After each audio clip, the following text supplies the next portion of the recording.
up? How's everybody doing? That was a cool little playlist that I found. Apparently it's some old funky jazz from Japan, which I always appreciate that.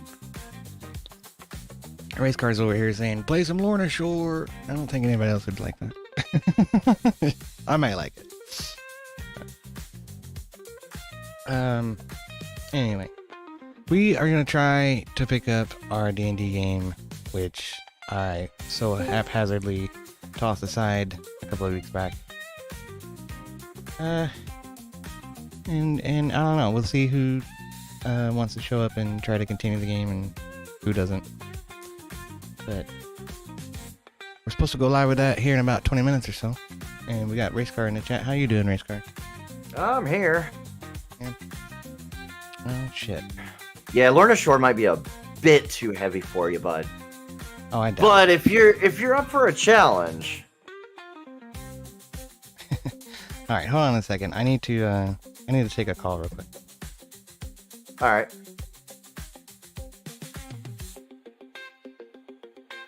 Do I need to entertain myself in chat? Just for a few minutes, yeah. Okay, I will entertain all of me. Hello, me. Meet the real me.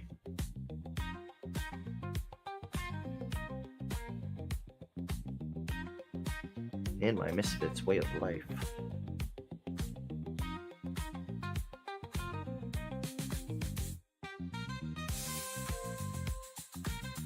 I suppose we're gonna actually do the thing. I might.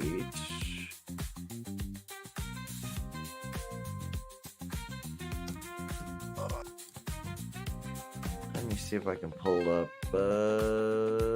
Where's D&D Beyond?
Okay, sorry about that.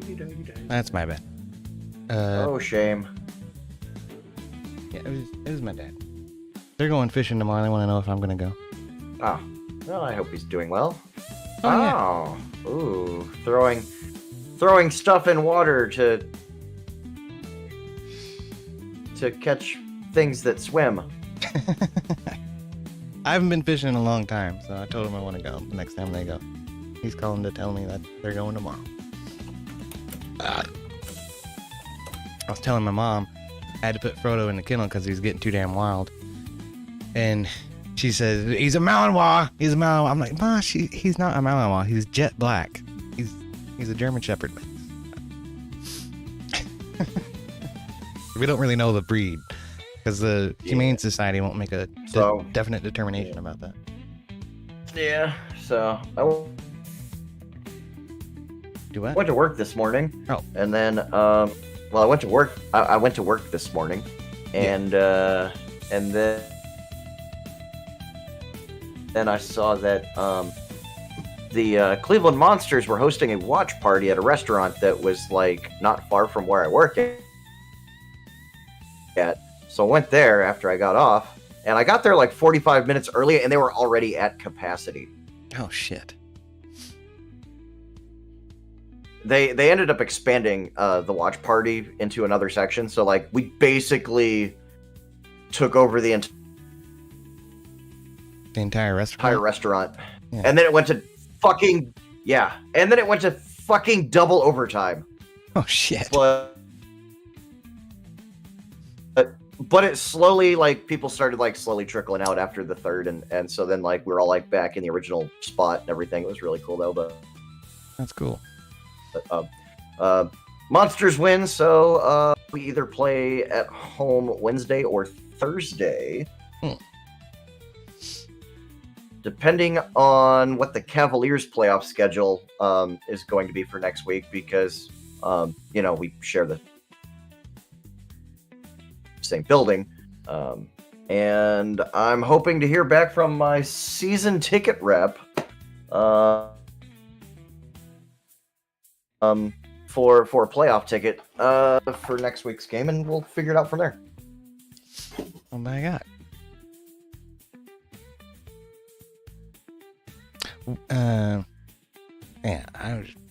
Hockey teams seem to change so frequently. I can't keep track of them all. I don't really watch hockey. Oh yeah, there's a lot of parity in the NHL. Yeah. Which is a good thing. It prevents things from like the Yankees winning the World Series like every fucking year. Shit like or the Patriots winning the Super Bowl. That, prevents shit from like that from happening. Yeah. So, or something like that. Yeah. Who's been winning it lately? The fucking Chiefs the past several years. They didn't win this year though, did they? No, I think it was the Ravens, right? I don't know.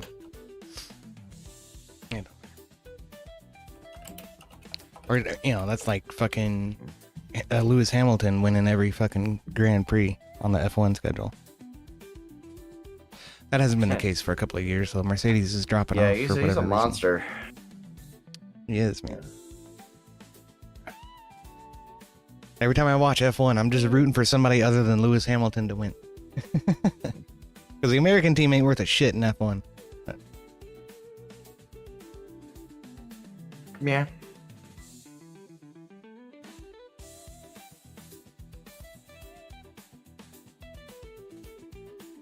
We don't have the stomach for enough for the sport to justify a team spending $20 million on a car.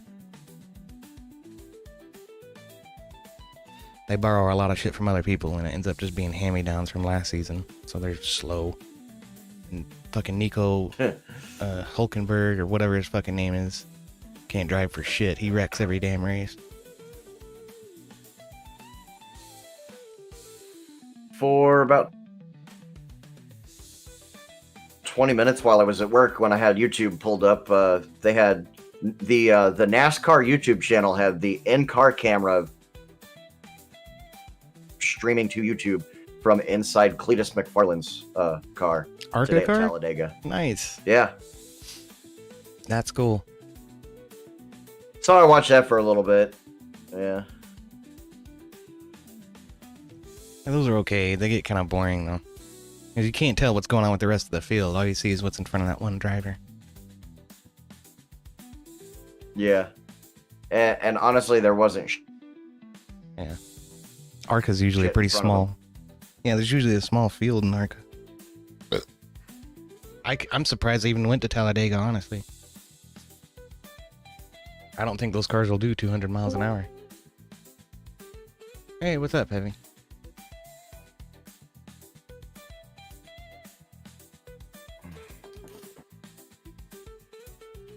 Hello? Hey. Ah, there you go.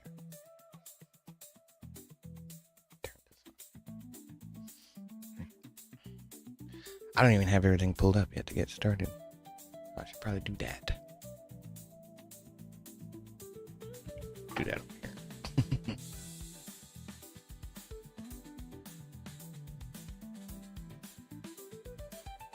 Probably something about ARCA when I was jumping in. Oh yeah, Cletus McFarlane's onboard Oh yeah. camera. Yeah. That was the featured onboard camera NASCAR on was YouTube. streaming his. Well, they did that for for both Talladega and Daytona. I mean, yeah. I think their futures are pretty much tied when you start having people like. Well, I mean, the dude's like fucking beloved all through racing. So. Cletus McFarlane. Oh yeah. Yeah. I mean, Dale Jr. having stuff to do with him. I mean, it's amazing who just pops up at the Freedom Factory. He's doing the racing like Tony Stewart and a whole bunch of different ones doing racing. LT, well, you know, Crown Victorians in his races. Yeah. What is it? Didn't Cletus McFarlane buy a short track? Yeah. Yeah, the Freedom Factory. Just outside St. Petersburg, Tampa Bay area. Yeah. It'd be cool to see NASCAR go there. That'd be awesome. What is it? Like a 3/8 of a mile oval track is what Freedom Factory is. I don't know. I think it is. 3/8 ain't much. But he's also a partial owner in the Bradenton Speedway drag strip too. Ah. Yeah, the drag strip next door too. Yeah. Yeah, I feel like that was a move mostly to keep that drag strip from closing. Like he's doing it to keep racing there. Yeah, kind of bring it under the umbrella of the So Factory. I mean, I'm sure he's yeah. And I mean, like I'm places building around him. Yeah. Well, a lot of times drag strips are owned by a nearby racetrack. Sometimes it's part of the racetrack.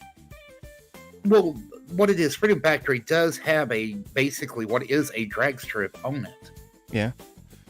It's just that now, all right, when he bought it, there wasn't supposed to be any developments around him, and also the drag strip. But within the past couple years, you've got a bunch of developers that got rezoned under pressure, and they started building a lot of houses around them, which, you know, that's the death of racetracks. Assholes coming in. Telling you it's too loud, yeah. Yeah, but he had got concessions for the Freedom Factory, and I think they were trying to bring the umbrella over that drag strip as well to protect them from the new developments. Nice. And I mean, that drag strip's, I mean, it's not exactly tiny because it hosts, you know, national drag events. Sure. Yeah, you need a lot of runoff for the top fuels and the funny cars. They go really fast. Yo, did you see fucking Brittany Force trapped at 341 and some odd change mile an hour, and it's like the fastest and top fuel, like it's a new record. No shit. Yeah. That's cool. Yeah, 340 miles an hour. That's crazy. I find that quite shocking because they've been trying to slow those cars down. 341 miles an hour is fucking yeah. Shitting and getting. That's land speed fucking speeds. Land speed record speeds right there. That's crazy.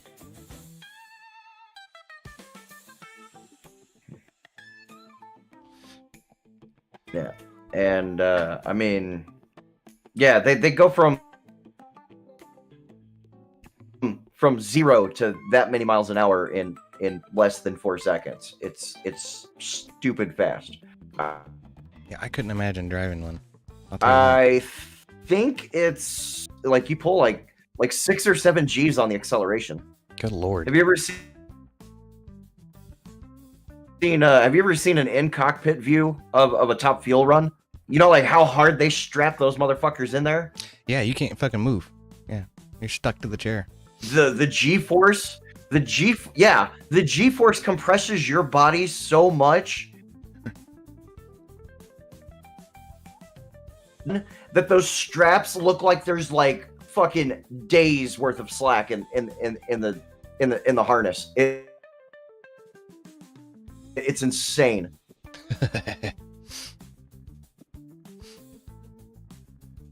I've seen them wreck before. That's pretty scary.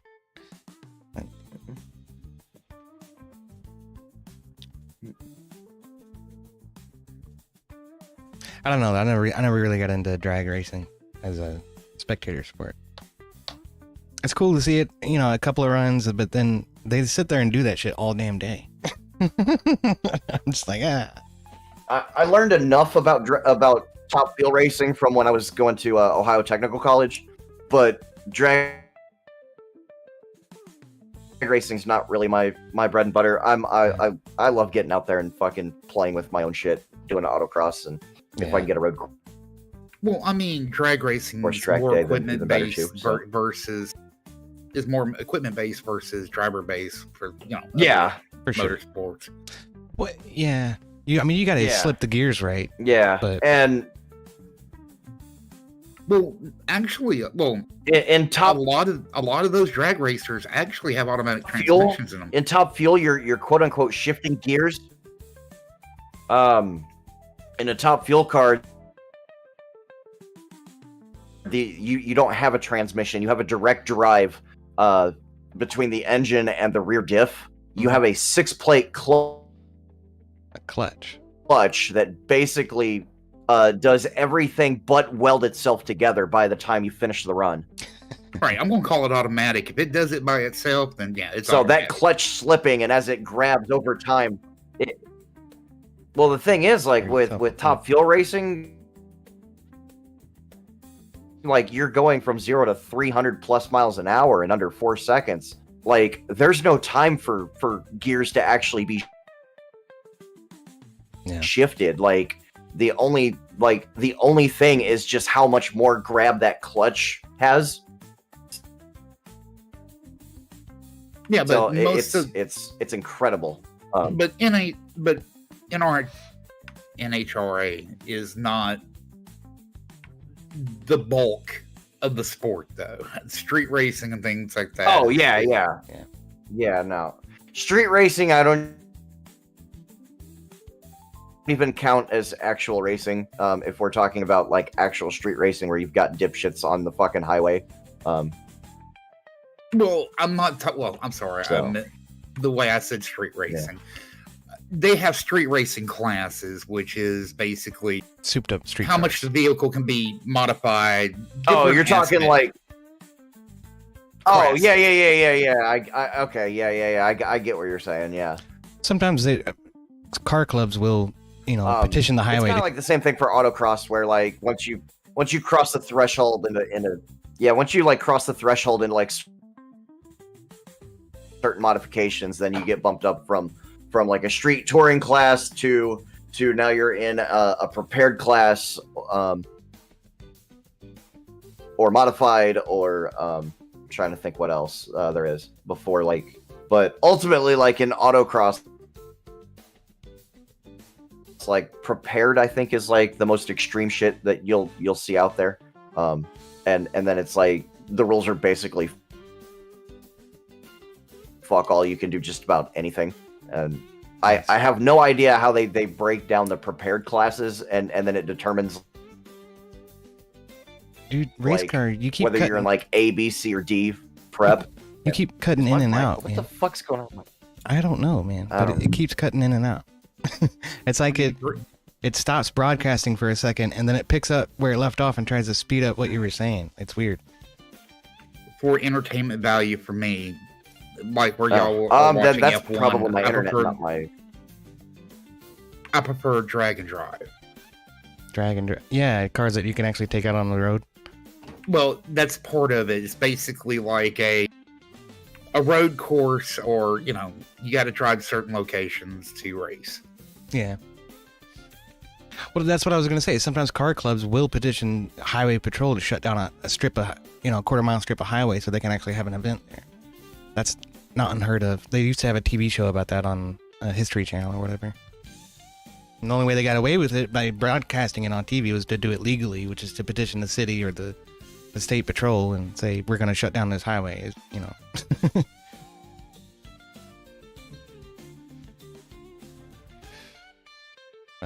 Okay, I'm trying to like cut out some unnecessary bandwidth resources to see if that fixes it, because It might have. internet. It might have fixed it. Yeah.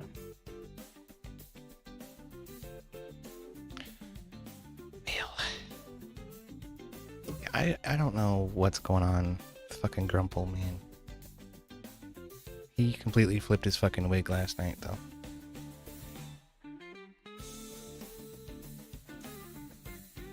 Yeah, that's what I heard. I wasn't there, and I've heard enough to know to get the gist of it, and it doesn't sound like him at all. No, it doesn't. But It's something, and maybe I shouldn't say because I am streaming, but you know, it's something about an old acquaintance of mine that you guys might still know.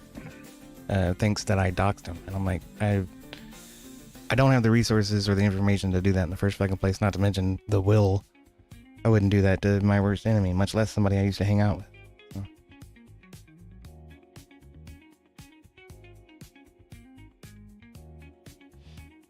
I mean, without like clear proof, then like, you know, accusations are just that. They're accusations. Yeah.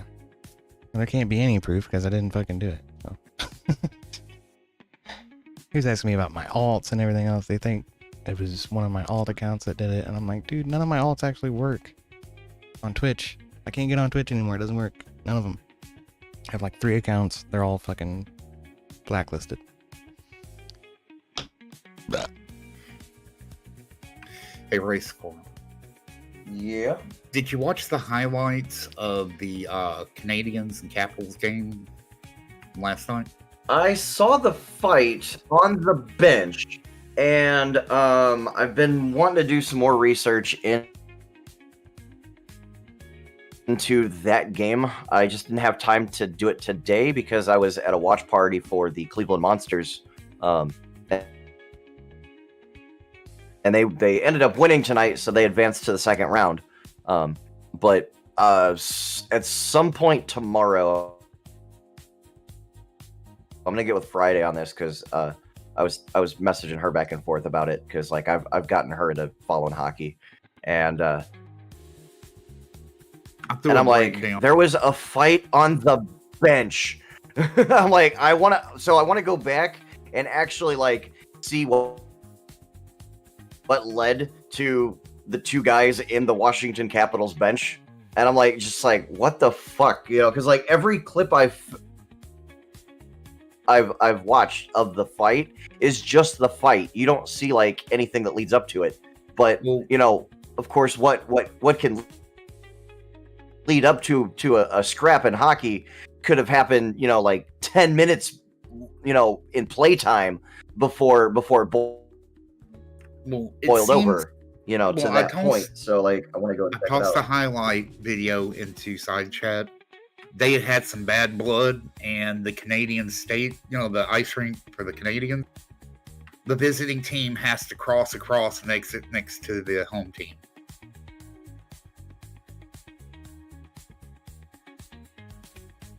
And there was a bunch of fighting last night.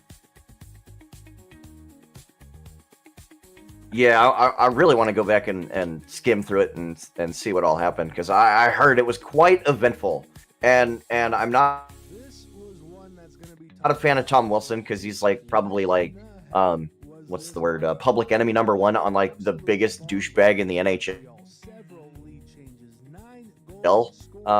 goes, you know. But yeah.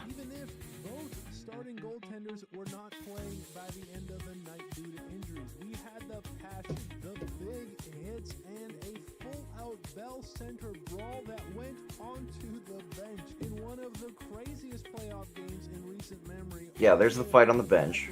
Of that incredible Bell Center atmosphere. Now on this one, right out of the gate, Jack-Eye was in the lineup as he and Wilson went right. But the refs absolutely just lost all control of that game. Caught Wilson. He then gave him an extra after the fact. As there's a history here. Earlier this season, these two also dropped the mitts, and then remember this exchange from a few years back? Well, keep these two in mind. But for now, as we got going, it took just 90 seconds for the boys to get fired up. The very next whistle, well, we got another round, as it seemed like every whistle brought a little extra tonight. But having said that, just over 3 minutes in, and we get our first goal of the night. Roy connects with Michael, and with his third. What's the mascot for the Monsters there in Cleveland? But the Habs were buzzing. They outshot the Capitals. The Cleveland Monsters mascot is a seagull named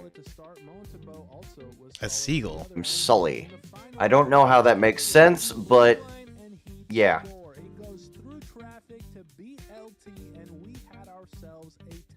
And I now know the face of the guy who wears the costume because he was there. He was at the watch party.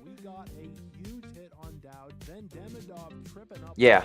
Well, of course. I mean, it was like legitimately like organized by the Cleveland Monsters. Like they had like their guy that does the PA announcing at the games.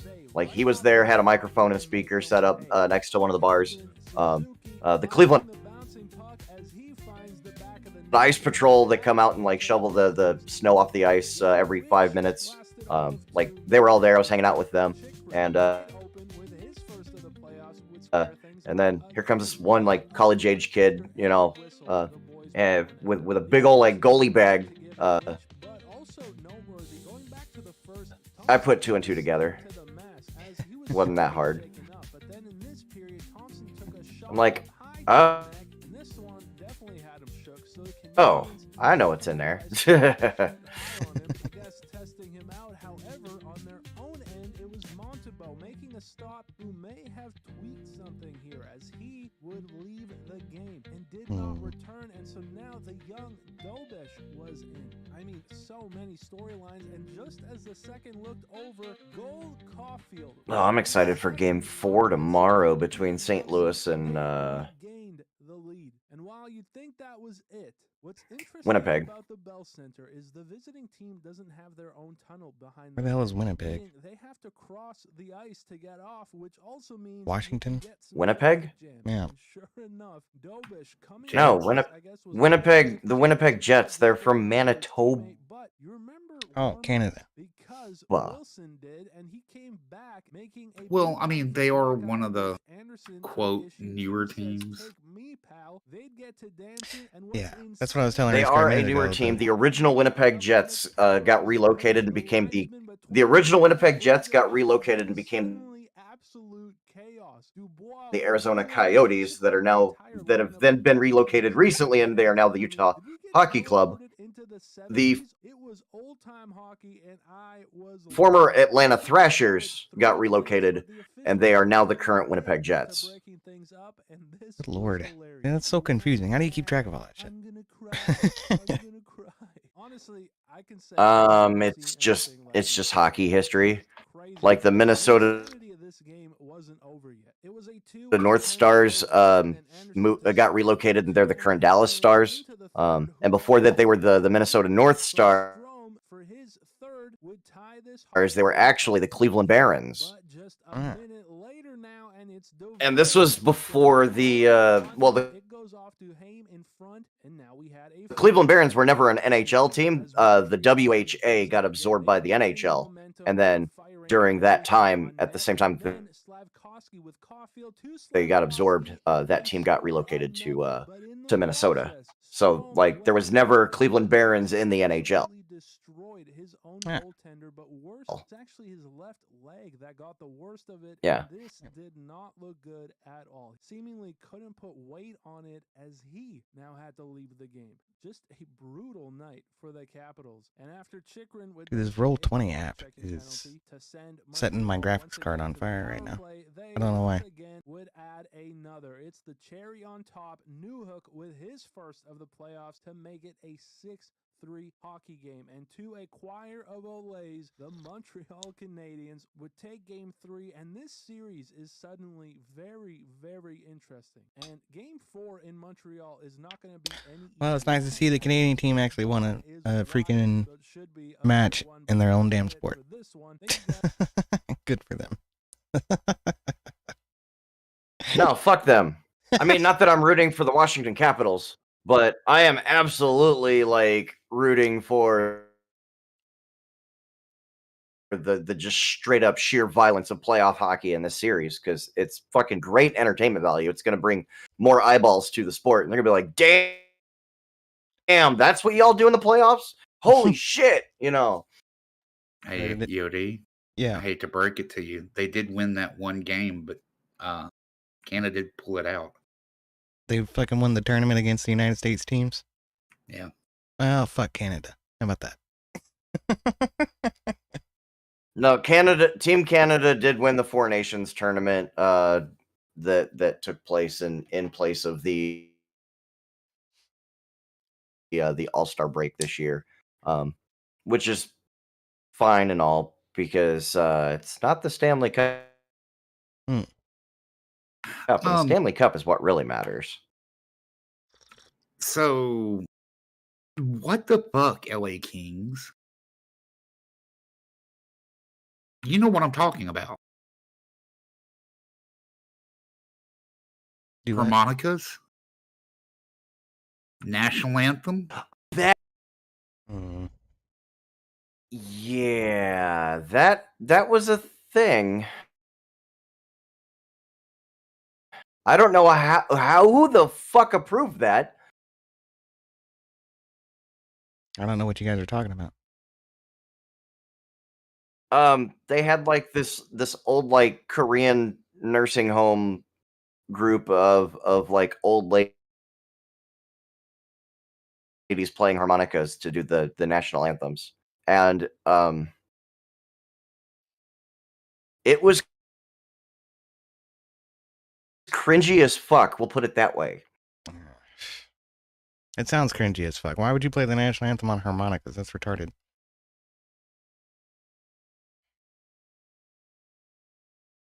Check side chat, Yodi.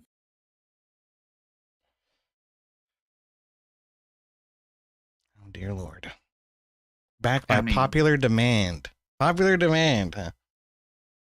A bunch of Korean fucking pensioners playing the harmonica.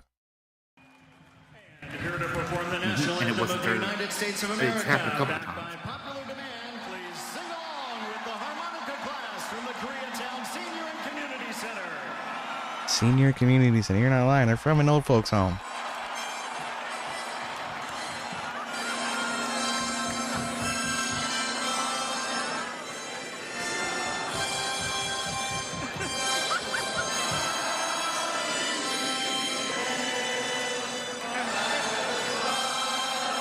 Oh, God.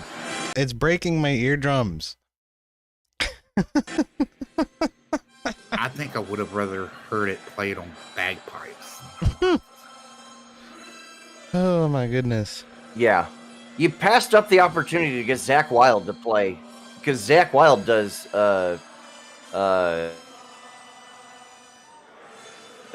of those things for like the LA area too. That would have been awesome. We'd be doing it with all harmonics and shit. I think he's on tour with Pantera though, but hey man, the national anthem followed up by Cowboys from Hell would have been fucking epic. Even though Dimebag's not there. God rest And don't his get me soul. wrong, I'm not saying that the little lady shouldn't play harmonicas. I just think that there should have been a blend of something else as well if they were going to do that. Yeah. Like somebody singing it next to him or something, maybe. They're playing a bass guitar, perhaps.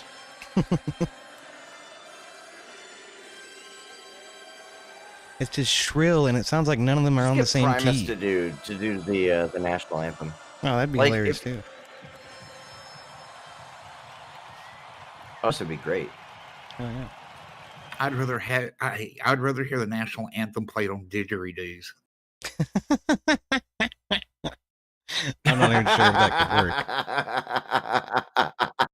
work.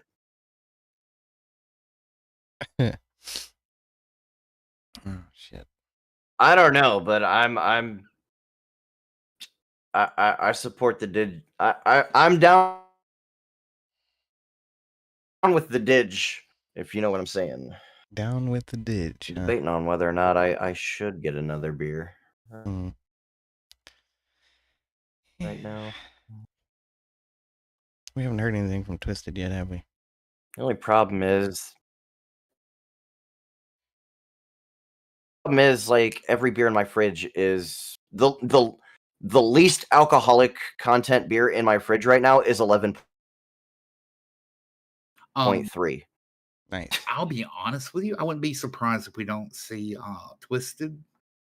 Monday, I think it is. There's supposed to be a. I think Twisted's over in. Oh, he's over in Hawaii. Well, he's right now. He's over in Zach's chat playing Cards Against Humanity with all them. So. Okay. I was hanging out over there for a minute before. I just know that there's supposed to be a pretty intense POD outbreak Monday, so. It's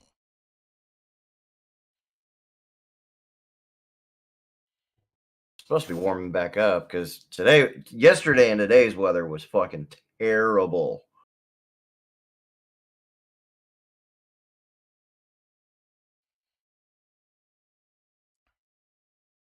I don't know, man. Today was the first day we had a day of sun without rain. What, a week?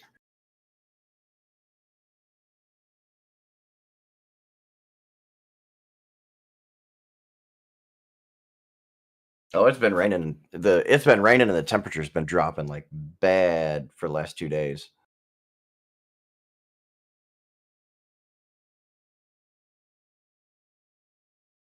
Chase is still outside, actually, now that I think about it. Oh shit. He's gonna be a nappy cat. Yeah, he'll be fine. Nah. I just won't let him outside tomorrow. I'd be like, no, you stayed out too late.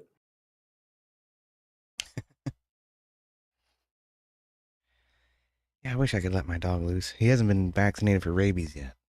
There's all kinds of fucking stray cats around here, and he's black as night. He'd probably get hit by a fucking car if I let him run loose. Yeah, I'd be more worried about that than. Yeah. If we were out in the country somewhere, it wouldn't matter so much. But even then, I'd want him to be vaccinated against rabies, though.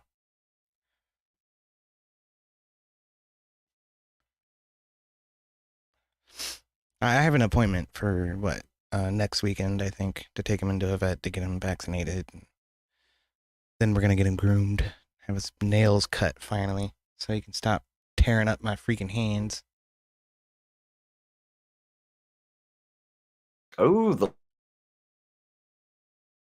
Leafs and Senators are in overtime right now. The next goal determines whether or not the Senators are still in the playoffs or if the Leafs sweep them.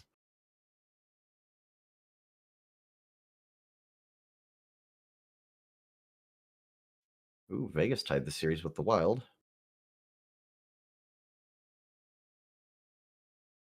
Look at him. He's acting like he's gonna go fuck something up. The neighbor's dog's barking at something. What? What is it? Who is that? Who is that? I'm gonna go see if Chase wants to come inside. He does whatever he wants. He's a cat. I can't force him to do anything. Well, I don't like cats. Who is it? I stayed off the computer today, other than hopping in on on this and started looking at the news, and I'm already like, fuck. We started looking at the news. Yeah. cold case murder suspect free because prosecutors are too short-staffed out of Indiana. After a cold case, after 16 years, they get, evidence, but they can't do anything about it because they're too busy. That's fucking bullshit, man. Then you got Department of Homeland Security playing the game. Oh, it wasn't us. It was the Department of Defense that picked them up. Wait, then who's DOD doing instructions under? Yeah. Swear more often Sounds than like a not. whole bunch of dodging of accountability. And more often Which than not. sounds very not like. Sounds very hypocritical It's almost like our coming from government from wouldn't the do it. administration that brought upon. Yeah, well, like I was about to say, sounds very hypocritical of coming from an administration that brought upon the Department of Government Efficiency. You know, Well, since we all use Discord, thoughts on the ex Blizzard head now taking over for Discord? Any thoughts? I don't know. You know, I don't know too much of the details about it to really say anything about it. But I mean, if for fuck's sakes, if it can make Discord more stable, then fucking great. yeah. I had Blizzard's become pretty damn DEI and all that stuff, more so than Discord. That's not a good sign. I was gonna say, like, usually Discord's toss Ew. doesn't That really sounds like affect a step anything. in the wrong direction. Yeah, Discord's toss doesn't usually affect anything, so I'm not even worried about it. But Well, I mean, I'm making that judgment statement based off of most stuff that's heavily ran by DEI policies really doesn't produce a good quality product. yeah, well, that's true. I mean, when there was a little bit of, oh no, back on due to January 6th and things, I mean, look what Discord did. And they've done that a couple of times now where they basically, banned, cut, and everything else. And that was under the last leadership. Then you start talking about Blizzard, who's literally changing their games, emulating whether their company policies, all that stuff. Yeah, I'm just worried. We'll see what happens, but I don't know. Now, if they get as bad as Twitch, then we're up shit creek. But hopefully that doesn't happen. I don't think they're anti-Semitic. Good evening, people in race car. What's up, Mav?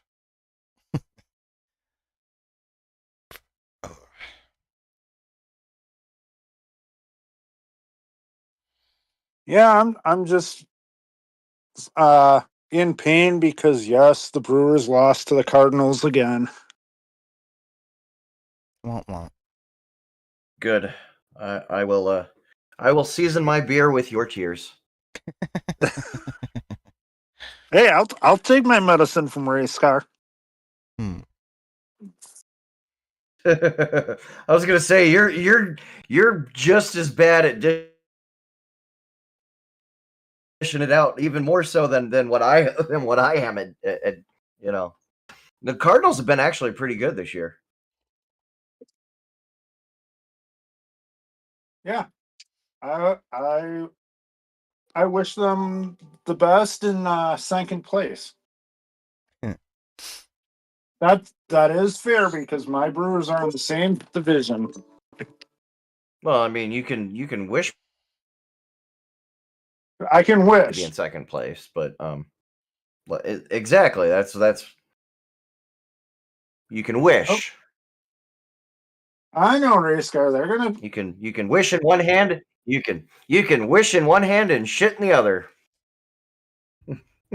That's pretty much what it's gonna be. Yep. Oh goodness. Well, if the Brewers win the division, they'll just be one and done.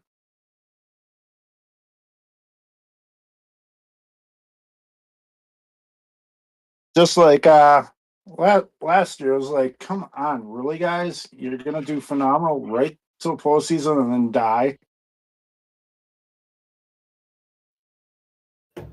I'm hoping that's what's going to happen with the Winnipeg Jets, especially after how Game 3 went.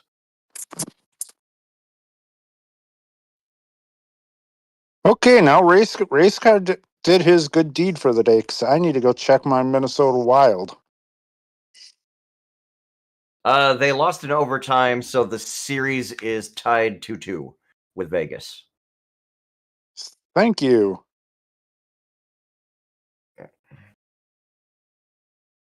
Yes, I am. I am getting back in that. And then, so my Blues are trending in the right direction, at least after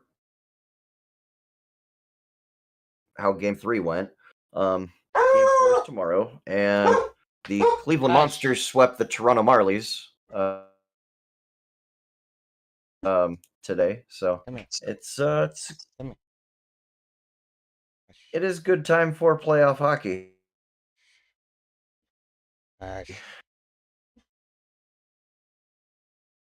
What are you gonna do anyway? There ain't nothing but a little Okay. turd. Here's a little fun for you, EOD. What? I'm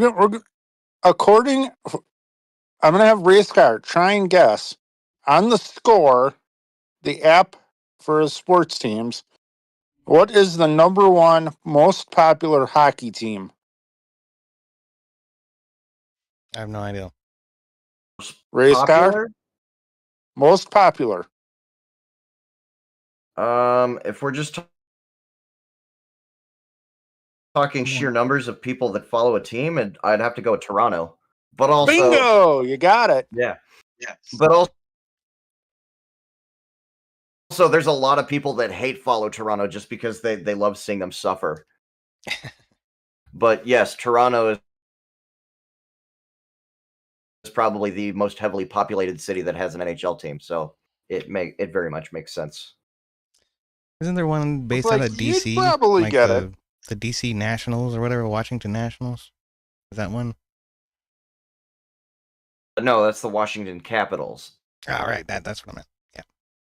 That's cool. And that was the team that was playing against the Montreal Canadiens in that little scrap that you were looking at earlier.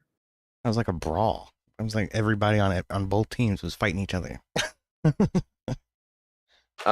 Welcome to fucking playoff hockey. And if that doesn't give you a hard on for watching sports, then I don't know what will. Mm-hmm. Hot take. I mean, anybody supporting a Washington D.C. team is unpatriotic. It's unpatriotic? Why? Because D.C. is such. I'm rooting for the Capitals over the Canadians just because they're not Canadian. I'm just rooting for American teams. So that's kind of where I'm sitting.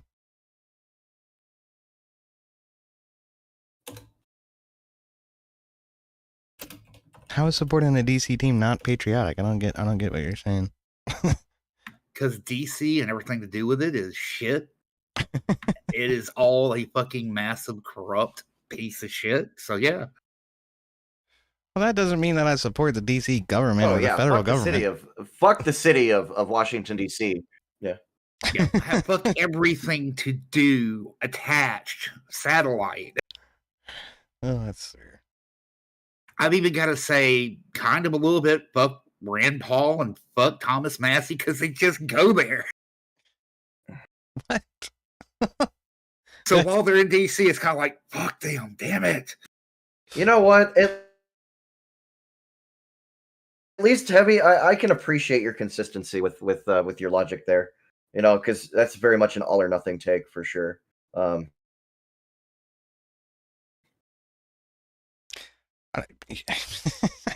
seems counterintuitive to shit on the two people you want to see run for president just because they have to do business in Washington, D.C. I'm not shitting on them. I just, while they're there, it's like, fuck, can you not be anywhere else in the world? You know what? Fuck you too, because you. Yeah.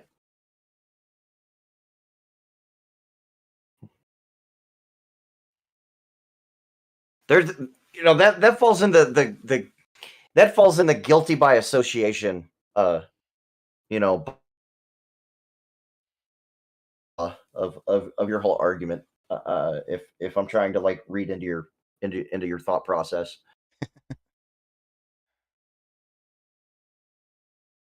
I mean, You don't mean any like ill will against them, like as human right. beings, but it's all like, man, I yeah. Well, you also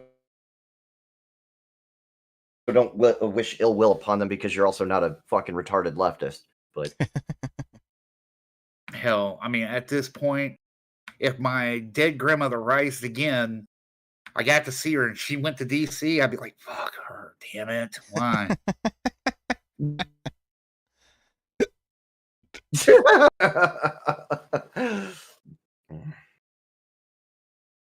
Chase.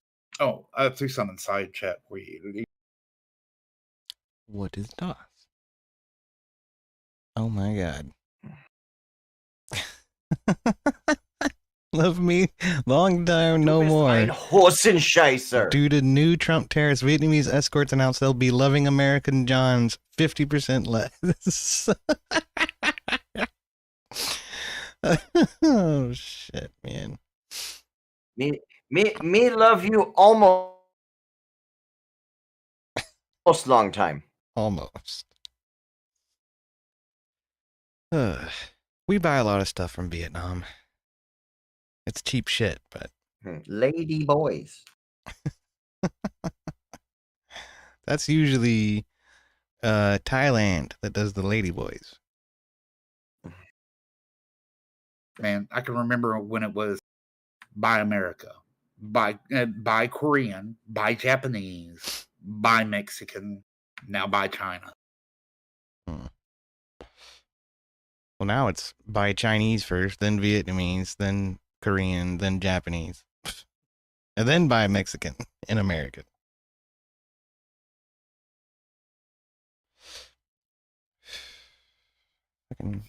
Another port in the Middle East blew up. Oh, go figure. Yeah. Well, I DM'd Twisted at 10:18, and he has not answered me. So I guess he would rather play Cards Against Humanity. Yeah, I think he's playing Cards Against Humanity with Zach, and yeah.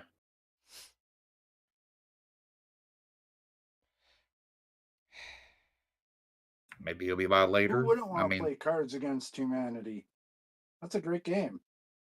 Well, it is, but now is our D&D slot.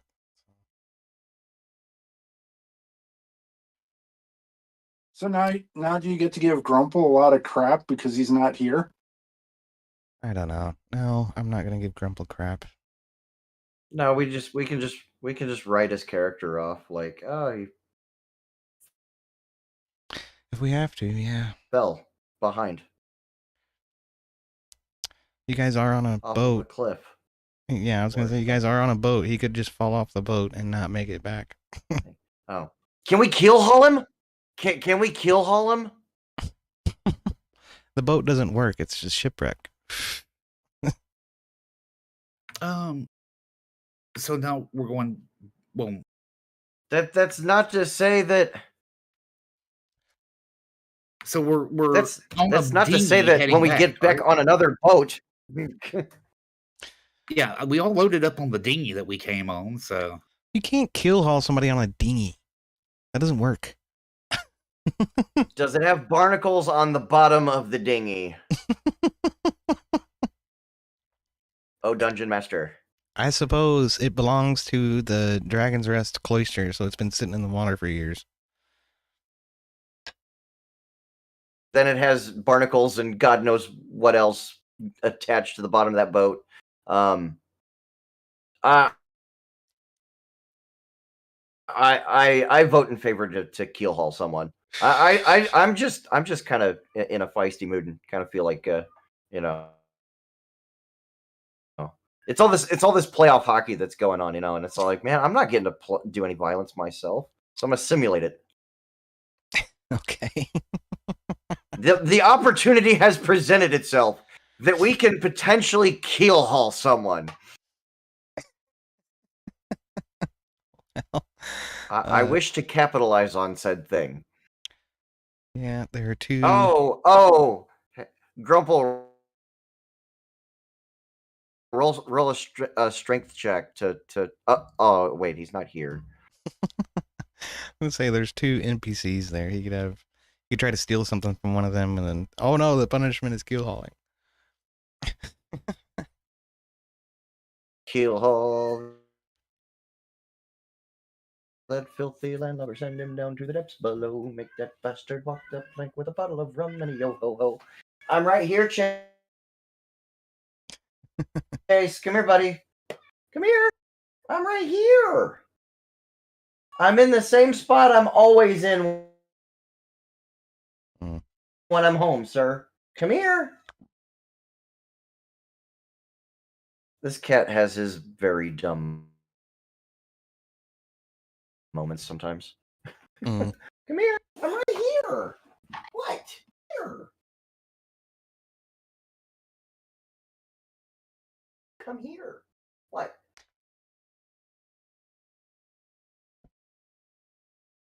You have my attention. Yeah. What's the matter? Hi, buddy.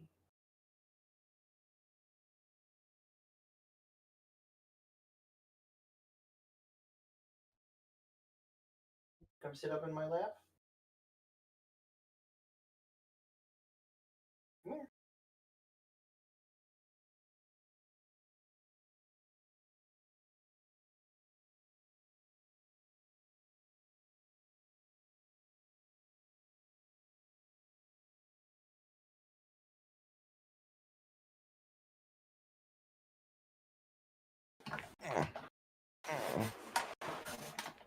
No, I mean, I had hoped Grumple would show up, but dude, after our conversation last night, I went to his stream and talked to him, and it was like everything that we had talked about up to that point just didn't happen.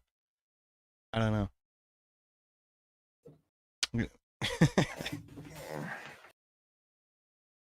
It all just reset in his mind. He's having some kind of fucking autistic episode, man. That's what it seemed like to me.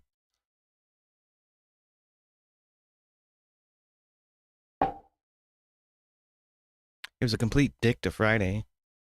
It's like for no reason at all. Yeah, that's what she told me. Yeah.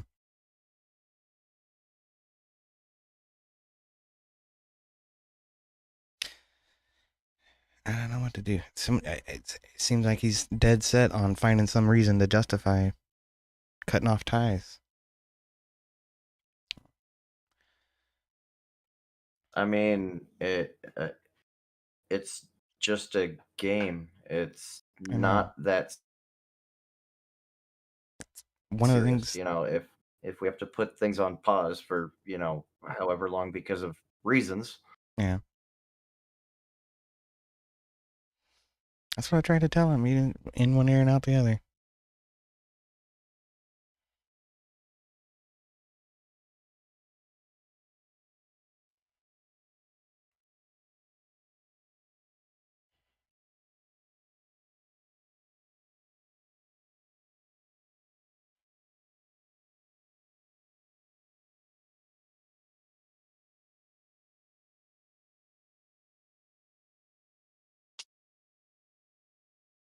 And then he does a no-show.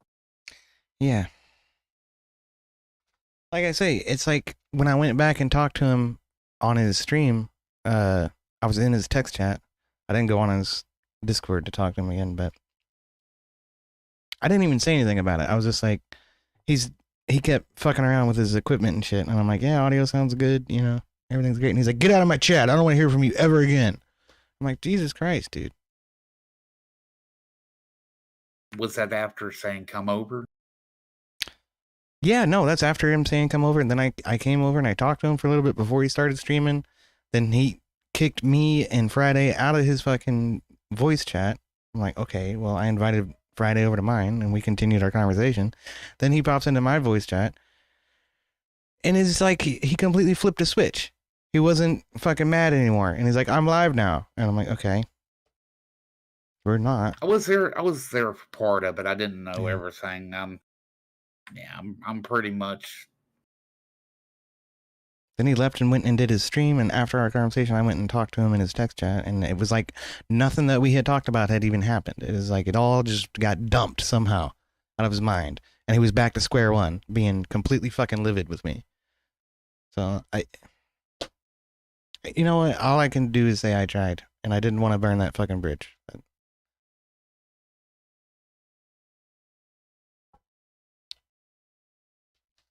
But was it really you that No.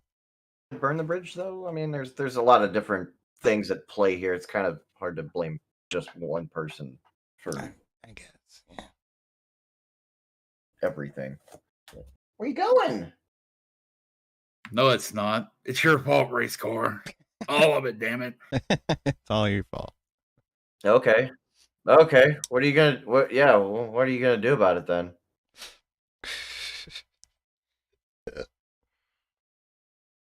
Exactly. My point. Yeah.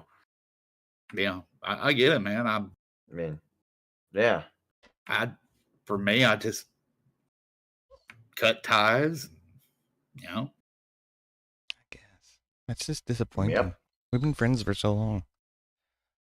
Why now? What the hell changed? With you motherfuckers and playing make believe and you know and doing dumb shit.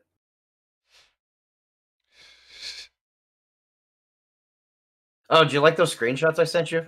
Yeah. POD? Yeah, that's awesome. Yeah. Do you want me to show it to the stream, or are you saving it until you're done? I'm building a theme park in my Planet Coast. Yeah. I don't know. That's cool. I'll just hang on to it till you're ready to review. I mean, I'm working on it like kind of offline and whatnot. But I'll be happy to share a screenshot. That's with you and stuff. I mean, it's not like I'm not streaming on Twitch or anything anymore. Yeah. At least until like my roommate and I like kind of figure out something. We might convert our big ass pantry into a gaming room because he's looking into getting a gaming PC. Oh yeah.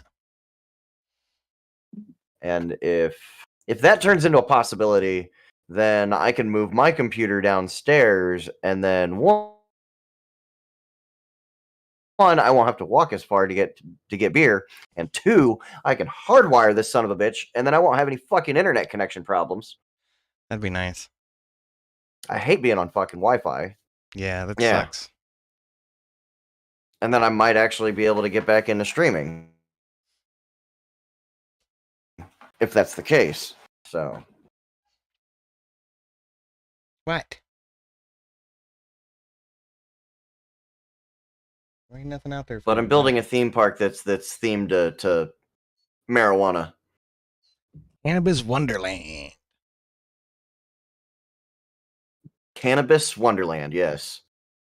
And it's very much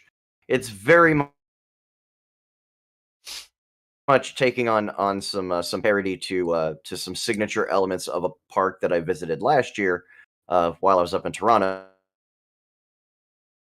called Canada's Wonderland. So you can see there's a bit of a play on words here. Nice. So do you have buses for your parking area? I could. Especially now since like they changed it where like the guest spawner is like they all like come out of like the side of a bus now. The cannabis. And you can like just put a bunch of those in the parking lot. Yeah, the cannabis. Yeah. Well, in those games, the parking lot was always. So far, I've got a few different. Kind of just a set piece. I've got a few different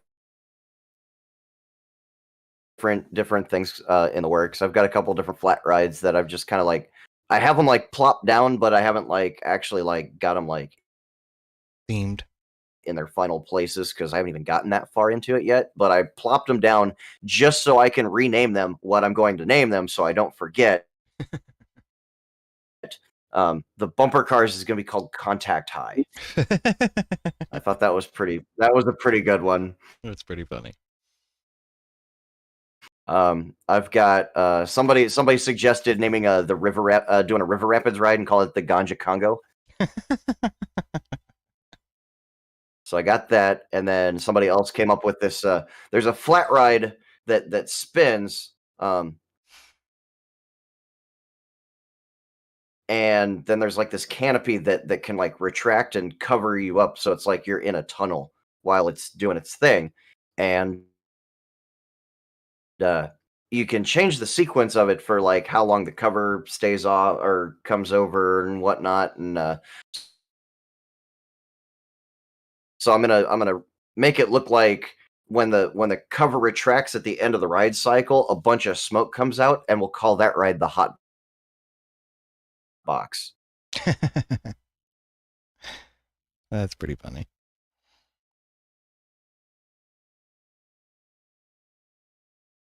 And there's a roller coaster I've already put in that is looking very nice. I don't think I shared screenshots of it here. I'll just post them in the fucking side chat, I guess. Since we're talking about it, I'll let you show. All right, there you go. Show them up on screen and whatnot if you want to. Here we go. Open chat. Upload a file. What you doing, buddy? I hear you, Chase.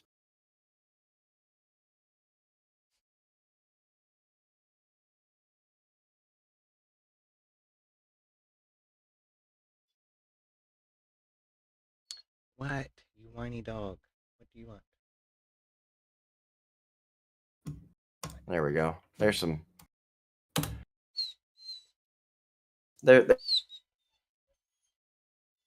There's some pictures, but so in the actual Canada's Wonderland, oh, that tunnel's cool. They have when you get to the planter, yeah, this. That one. they have that planter in the park of Canada's Wonderland, except it's an actual Canadian flag.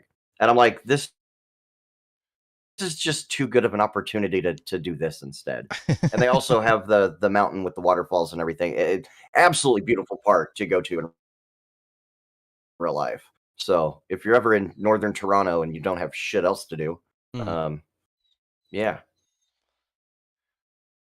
Shush, no. And then the roller coaster that I built is kind of a parody of the one that they have. But the roller coaster is called Northern Lights. Yeah, looking at it now, it doesn't look like it doesn't look so extreme. Little accents of. No, it's to be an Giga coaster. It's going to be very. It's going to be fast, but it's got some pretty good elements of some airtime and whatnot. So. But what do you want? What? Hardhead. But you see the drop in the back there in the distance. Yeah, that's a 300+ foot tall roller coaster. Good lord. Oh yeah. It goes straight the fuck down. That has to. Does that go underground? It goes underground. Not there.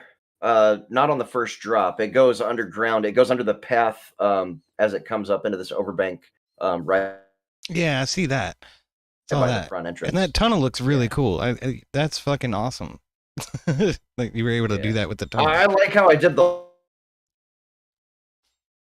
lights where like you got like the neon green at the bottom and then it like turns into purple as you get to like the top. Yeah, that's cool shit, man. So. All right. I'm building a park that will never ever exist in real life, but I mean, since I mean, if I'm gonna go that far with it, you know, I might as well theme it to something that will never ever get built in real life, which is why I do this, and eventually I'll come back with my signature pet project that everybody loves, Penis Land. Pen Island. Yes. Hush. Yeah.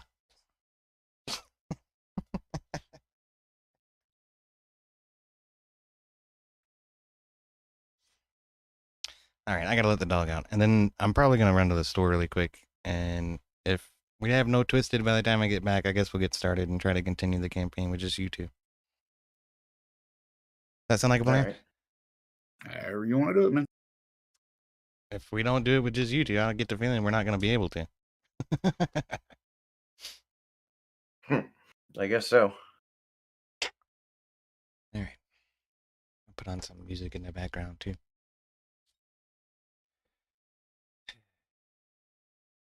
C'est la vie, man. Life sucks and then you die.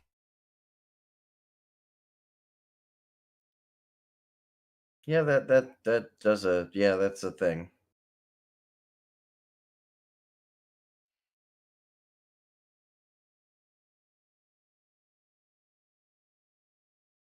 But at least during the life part, you can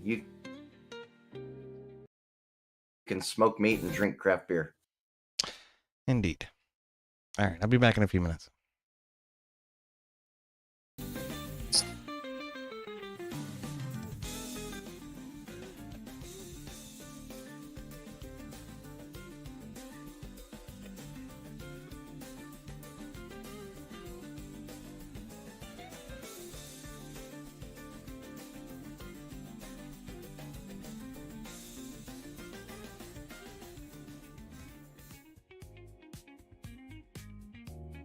Guess I'll reload my drinks. Be right back. All right.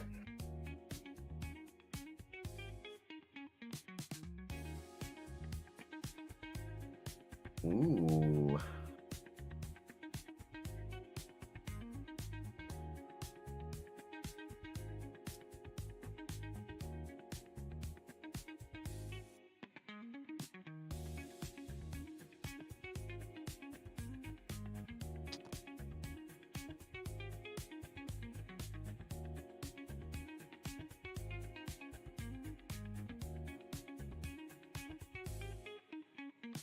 Yeah, so right now I'm playing Animal Crossing City Folk.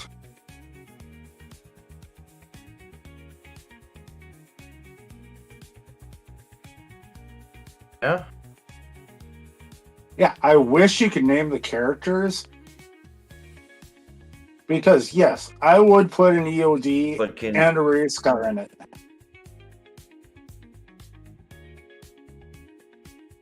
I think it would be more fun.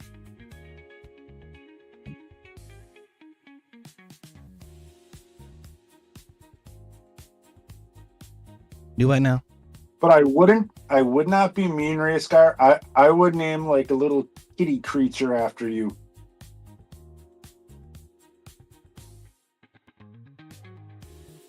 Of course you would. Well, so you have a cat, so that just makes sense.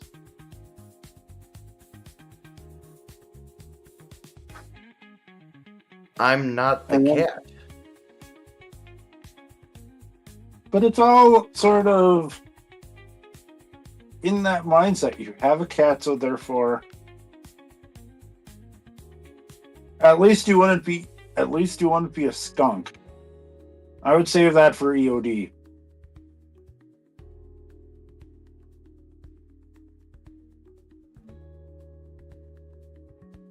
Of course, just to mess with them. You would make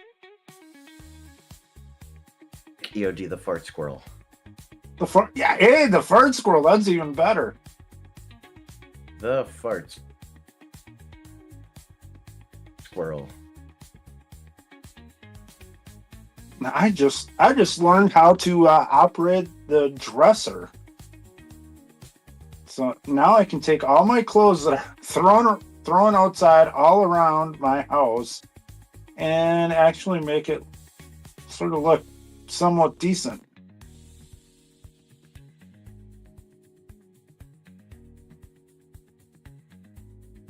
Make it not look like a junkyard. The Senators won in overtime.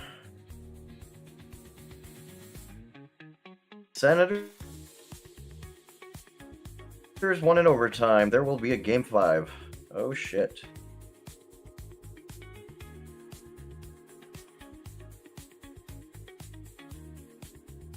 I guess I'd be happy because the Wild at least won. Your series is tied 2-2. Oh, they won 2. Yeah. They Yeah, but after I got actually were up 2-1 in the series before today's game. The worst part, race car, is when I had my heart surgery, the first game of the Minnesota Wild that I could see, and I was sort of, you know how you are in the hospital, you feel like next to dead. I'm like, oh goody, I get to watch the hockey and the team that I pick because my family's all big Minnesota Wild fans. And yeah, Minnesota Wild played the Dallas Stars, and saying they got blown out is an understatement. I fucking hate Dallas. I can see why people absolutely hate Dallas quite easily. I hate the Dallas Stars so fucking much, and most of it is because they have Jamie Benn on their roster. And that guy's just like a fucking piece of shit. And then the other team that I hate is the most is the Nashville Predators, or as I like to call them, Trashville.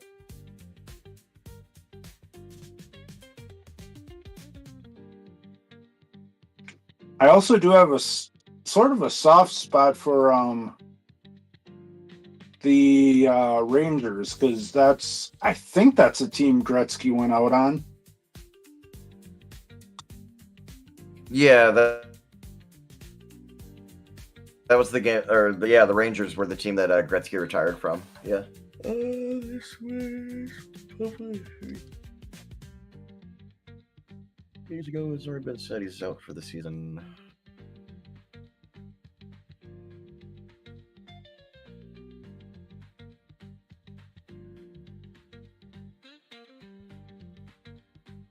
I really don't know if I'm gonna root against the Blackhawks or not. Detroit Red Wings, yeah, I'm gonna root against them. What I've heard I mean, you don't necessarily have to root against the Blackhawks. The Blackhawks are gonna suck for at least a couple more years.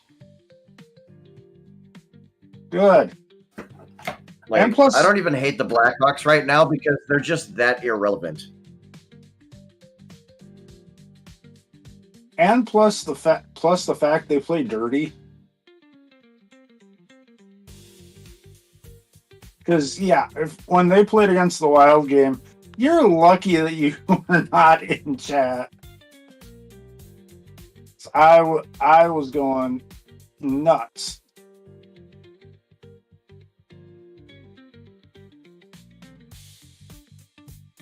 Going, hey, Ace, you can really use your hockey. You can really carry your hockey stick down the ice like a chopper blade.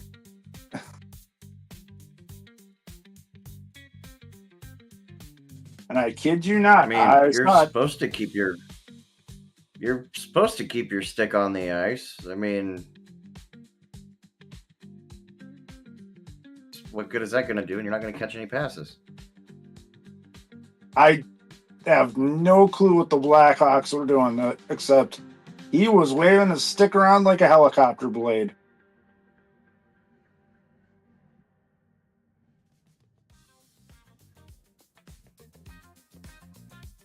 Just like, I mean, why wouldn't you put that on the ice?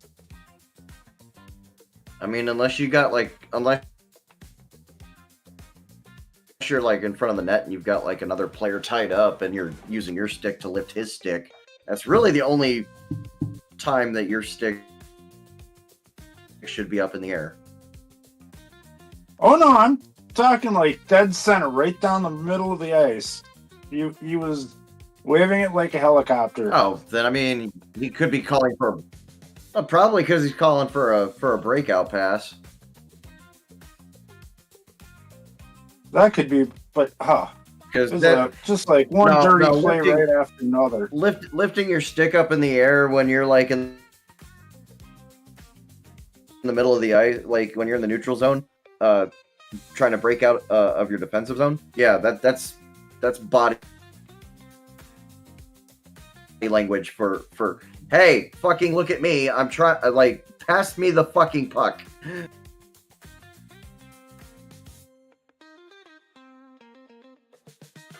Yeah, I'm just getting right back into it. Because back when Gretzky was playing, I was all nothing but Gretzky.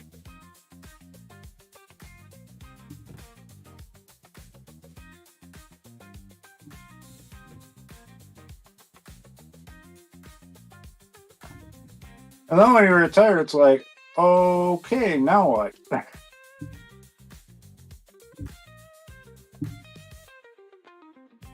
Well, you got Ovechkin. Yeah.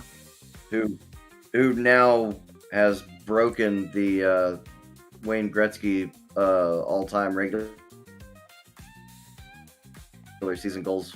Yeah, I did see the news on that ESPN.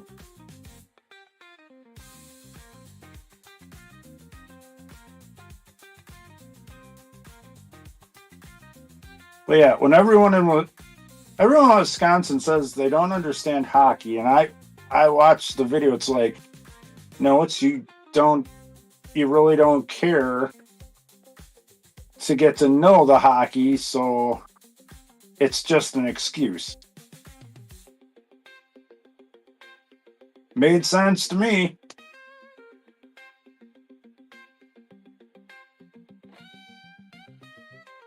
What I really would like to see is like have the puck like highlighted so we can actually see where the puck's going.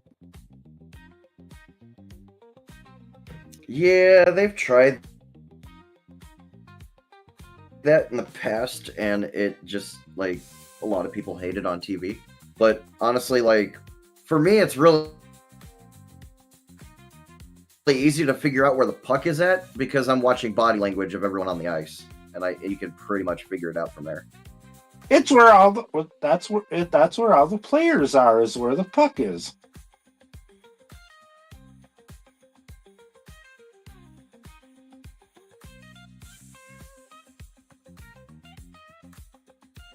But yeah, it makes a world of difference if you have other like-minded fans. You can actually sit and enjoy talking about it.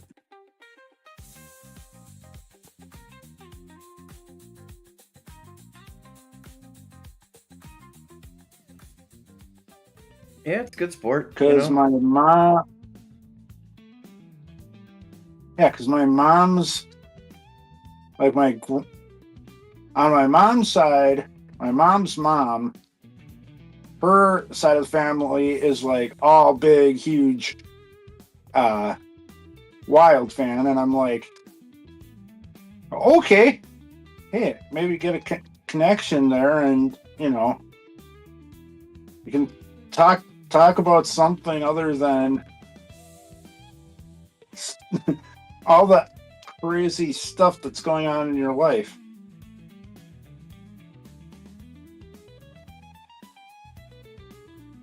Now I'm just sitting back and just enjoying all the benefits of it. Yeah, there you go.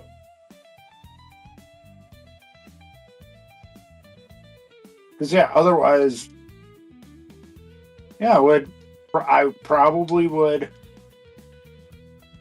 be a Blackhawks fan, and then I'd probably go because we have some friends that are Blackhawks fans, and then I'd probably go Blues.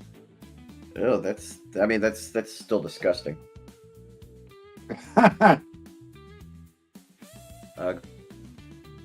Yeah, there's Go Blues over Blackhawks. I mean, that should be a given. Oh, I probably after a while of watching them play dirty hockey, be like, okay, I'm done with them.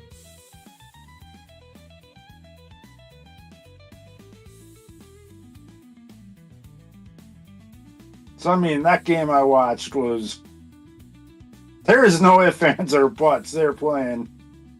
I think they all knew that they could not win.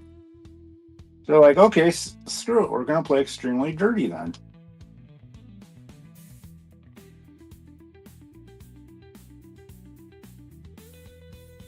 The greatest play I ever saw in hockey was they had I would have to say at least 3 players guarding the goal, and in this one, I mean, it was just like a mailbox slot for the puck, and Gretzky got it in, and it was not like right on the ice. It was like upper left corner. I was just blown away by that. All they need is just enough opening for the puck to fit right in.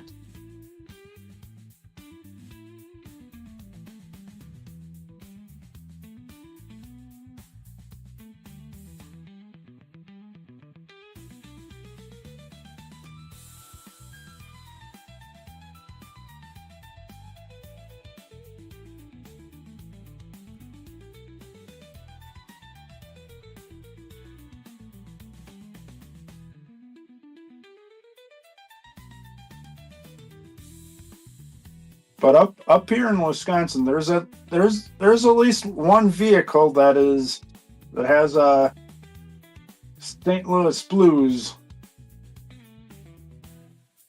logo on it, and I know just to stay clear of that car whenever I see that logo, because I just happened to be behind him once, and he drove like an insane maniac.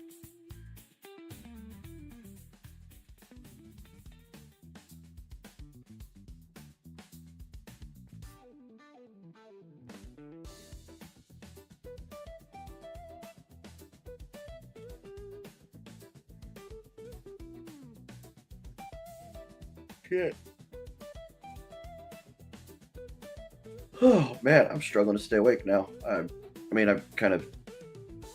I did work this morning, so like I've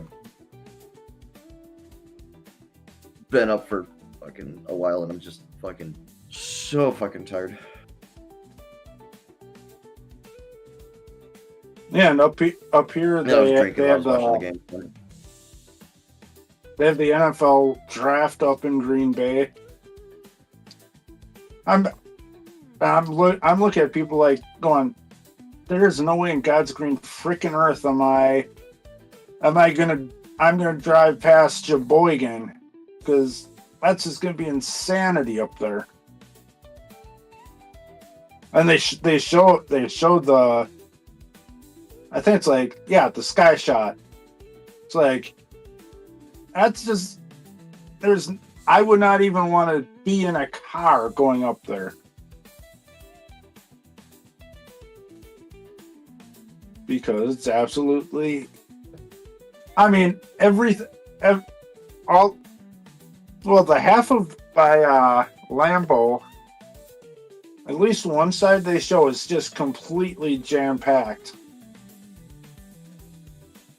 I'm just going, show Wisconsin all that beautiful money.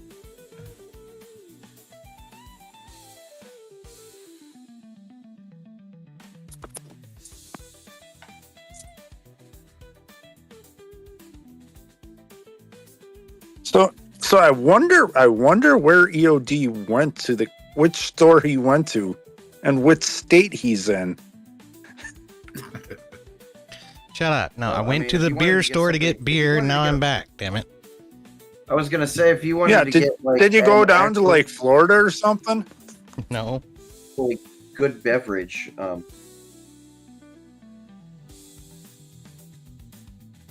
Sorry, I've been radio silent. I didn't realize that Ethel Merman put out a disco album, and I'm just like, what the hell? So I'm deep diving.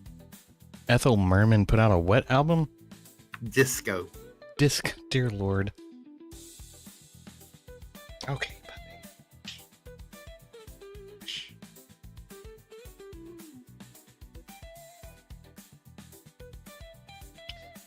You should have heard him when I left.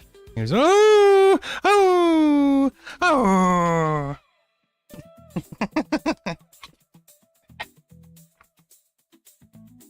Baby. Oh. You are a wild dog. You're too wild. Hush. No. Hush. Shh. You in the kennel. You better hush. Okay, what I miss? Anything? Hockey talk. Talk about the NFL draft. Playing Animal Crossings, and I wanted to name some of the characters. I named a skunk, EOD, and a kitty cat, race car. That's pretty much about it. If you're talking about the NFL draft, I haven't paid that much attention to it. Did Sanders' kid ever get drafted? I don't know, because I'm not paying. I just like watching the sky view from the news and seeing all those glorious people in my state pouring all that money in. The first draft pick was, I believe, a running back, and New England was ecstatic about that.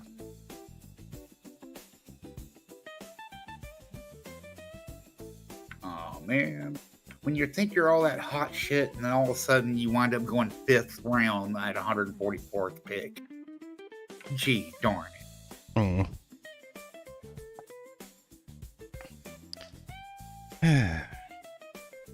I don't know shit about the NFL draft. I don't think I would be able to make it. I don't make it very much longer tonight. I've had a long day, and I've already drank way too many beers. So, Well, awesome. I guess I need to change my stream title. if we can get an early start next Saturday, I can definitely do it. But I'm going to Cedar Point.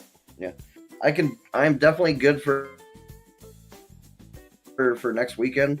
Because I don't think I'm going to do as much drinking because I'm going to Cedar Point on Sunday. So if we can get a good early start, then I'm definitely good for that. Yeah. All right. I'm about to head to bed here soon, though. I'm fighting the Z monster. Well, you're a big fat pussy. It's only fucking 11 o'clock. Are you kidding me? Well, It's time to be midnight. I am what I eat, but I've also had, dude. I was day drinking. Okay, I'm fucking tired, and I drink beers that like make your fucking PBR water. You already know this. It's not a dick measuring contest. I don't drink PBR to get fucking shit faced. I mean, I don't drink craft beer to get shit faced, but you know, it comes with its perks.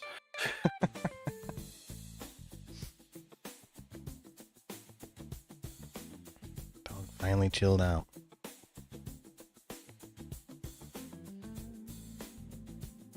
Yeah. Yeah. I also worked this morning, so I had to get up early. Well, that sucks. Yeah, they got me fucking working every Saturday now because, well, we're shorthanded at work because they decided to fire a guy the day after they hired a new guy, and they fired the guy after they hired the new guy, like literally the day after that. And then the new guy's all like, "Oh, y'all did him dirty like that?" Oh, yeah, I'm out too. Yeah. Well, Oh, like motherfucker, you know. So like, my race season's pretty much gone that sucks. to shit. It's not gonna happen, unfortunately. It is what it is. But I mean, that'll free up some income for you know, actually finishing all these small little pet projects that I'm working on. So, you know, because you factor in, I spend about what $100 or so per race weekend just to do autocross. You know, you factor in like half of that is gas, and then the other half is your registration fees. So, and lunch money. So.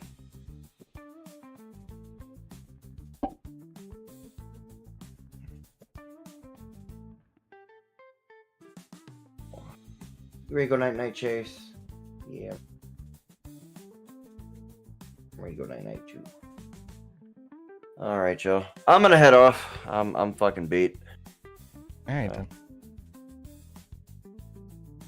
All right. I'll be around. So I don't know if you're doing anything tomorrow, or anything. I don't know. My dad's going fishing with my nephews tomorrow. I was planning on doing that. I'm not sure how long we'll be. Oh yeah, that's right. You did say that. So. I mean, they're headed out at 7 in the morning. Alrighty. That shouldn't I'll really catch you in the affect next anything. Yeah. Good to see you, man. Yeah, see, all the more reason why you shouldn't be up so late too. And I woke up late today, so I'm gonna be up all night. Yeah. Oof. All right. I'm gonna go ahead and crash out. I'll see y'all later. Later on. Later. Yep. Hey, Melissa. She says, fishing so early. Well, you're supposed to fish early. You're supposed to go early in the morning. Otherwise, you don't catch nothing. You can't fish in the middle of the day. That doesn't do you any good. Depends on how you're fishing. If you're bank fishing, sure. If you're out on a boat fishing, not so much. Well, we ain't got no boat, so we're bank fishing.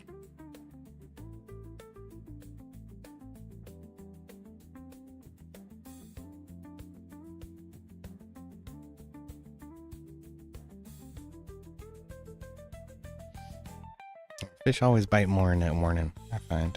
Or in the evening, one of the two.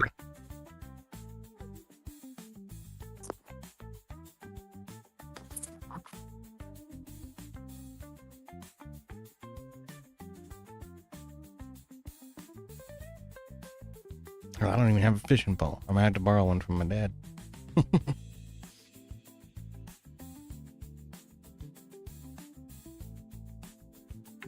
Are y'all required to have a license for fishing in Kentucky? Yeah, I think so.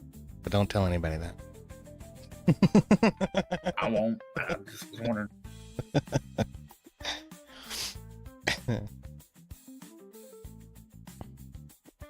I don't know if we have a fishing license or not. We have a boating license for sure. And a hunting license. Then you get tags for each animal you kill. I don't think they worry about the quota of fish though. I mean, fish multiply so readily. I don't think it's an issue. I don't know. But isn't Kentucky just like in the middle of redneck country? What do you define as redneck country, Wisconsinite? Kentucky, like right in the middle, like Kentucky, Louisiana. Well, those states are like hundreds of miles apart from each other. I mean, Technically, Here we go, Yodi. technically, we do have a central state when it comes to the South. It's Tennessee.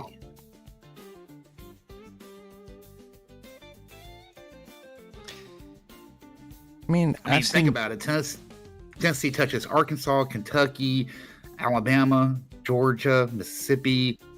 Let's see. Yeah, I think South Carolina. North Carolina, bit of Virginia. Yeah. I seen rednecks all over the damn place. I don't know what you mean by redneck country. That's all I'm saying. The South ain't necessarily the only place where you can find rednecks. I'm pretty sure you can find some rednecks in Wisconsin and up in, upstate Pennsylvania and all over the fucking place. Oh yeah, If you act like a definitely. redneck, it doesn't matter if you have an accent. Let's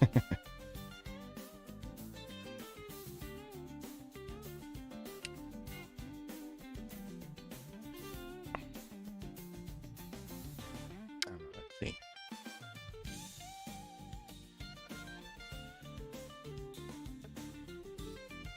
Yeah, but last night with Grumpy, he really surprised me because I didn't even think he could be like that.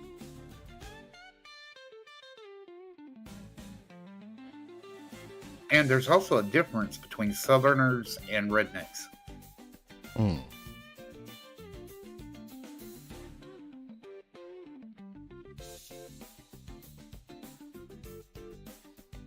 Yeah, here it is. It says, a fishing license is generally required to fish in Kentucky waters. However, there are some exceptions, such as for residents and non-residents under the age of 16 and certain landowners or tenant workers. Additionally, there are specific exemptions for military personnel on furlough and during a free fishing weekend. If it's breeding season, they don't give a shit.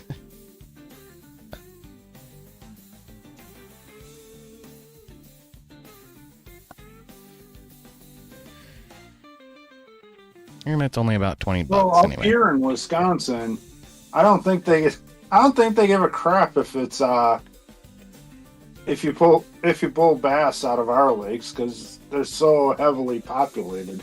Right, that's what I'm sitting here thinking. Like bass and bluegill, that's all we ever catch. Maybe some catfish. Those aren't exactly endangered species, you know what I mean?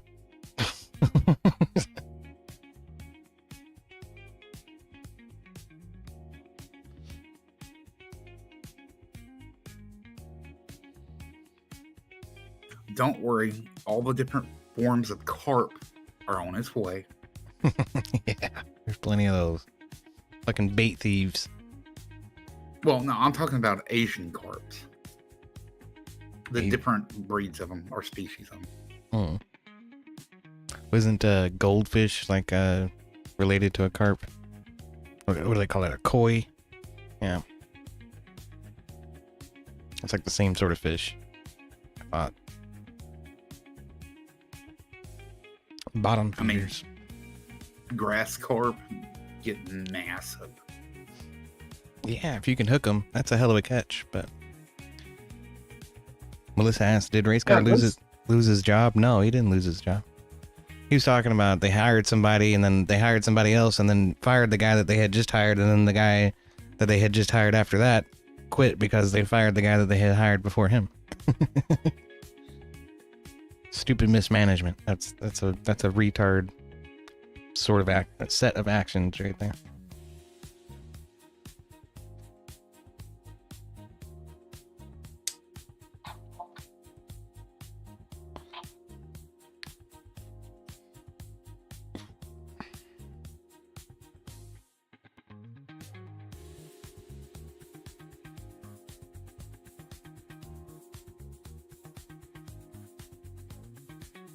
I'm probably not going to catch anything anyway. I haven't been fishing in fucking a decade or more.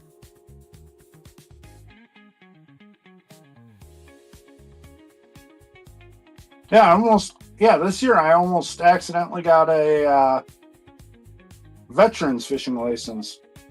Had I not been paying attention, all of a sudden I'm like, hey, wait a second here. That's not the disabled fishing license.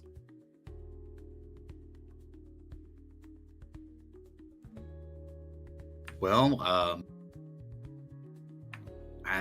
We have that kind of problem in a certain way here.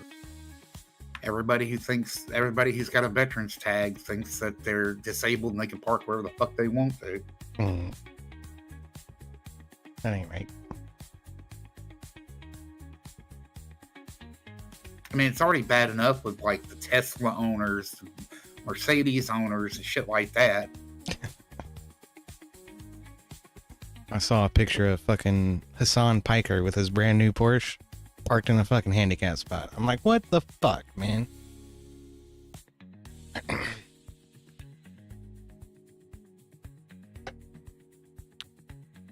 Fucking, I don't know. People don't have any respect anymore.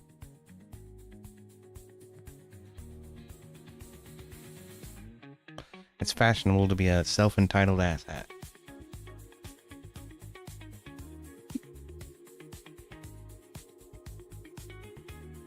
Well, the way that the reason why I almost got the veteran fishing license was because the lady at the local hardware store was like deaf in one ear, so she really couldn't hear that I said disabled. She thought I said disabled veteran. That sounds like she might have been disabled herself. Yeah.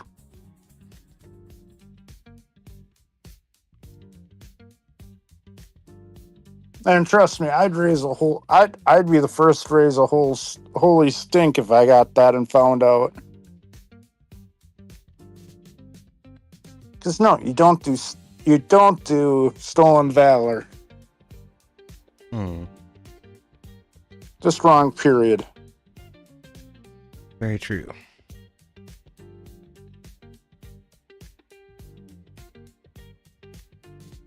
Superstars go off their best. It's time. All part of Bruce 13 business. Well, that's good on you. I've seen far too many people walk into a military surplus store and buy a jacket that has a Sergeant Major stripe on it and go wear it in fucking public. And I'm like, you worthless piece of shit. Take the rank off of that fucking jacket. It was always funny seeing most of them being Air Force. Har, har, har. We changed our uniforms first. No, we didn't. The Army did. And then the Army changed them again. But yeah, I would say EOD knows me enough to know that I'd raise a holy stink on that. Yeah. I have enough money for a bomber jacket, but then I'd have to go, okay, now what patches are allowed to be on and which ones are not allowed on? Well, anything that's an award or a rank, it should not be on there. Because you don't warrant it. Anything else is fine. You know, unit patches or deployment patches or whatever. Well, that's fine. But no rank, no awards. I had a the black bomber jacket, no patches or anything, and a lot of people stopped me and asked if I was in the service. I'm like, I don't have any patches on. It's just a jacket. Yeah. Especially if it's like a World War II bomber jacket. They don't even wear those anymore.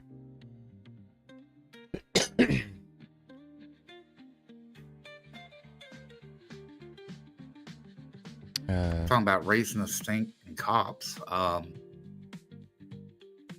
or the ranks and all veterans. You saw the Angry Cop video, didn't you? What, with Tim Pool? No, on the Unsub podcast, where he basically is now a whistleblower against the Buffalo educational system. Well, school system, and it could endanger his job. I did not know that, no.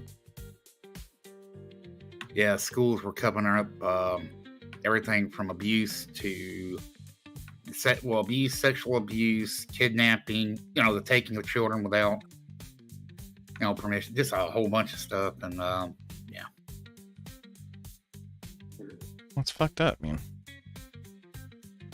Of all the institutions that we should be able to place our trust, You'd think education would be one of them. Nope. Well, part of the problem was they were obstructing law enforcement.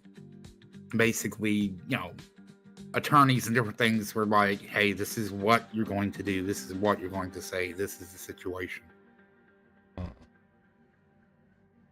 Well, naturally, there's a cover-up.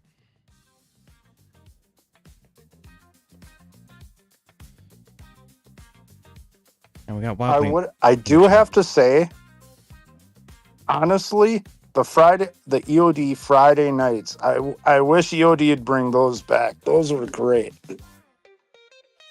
Well, we need people to participate. That's part of what we're trying to do here, man.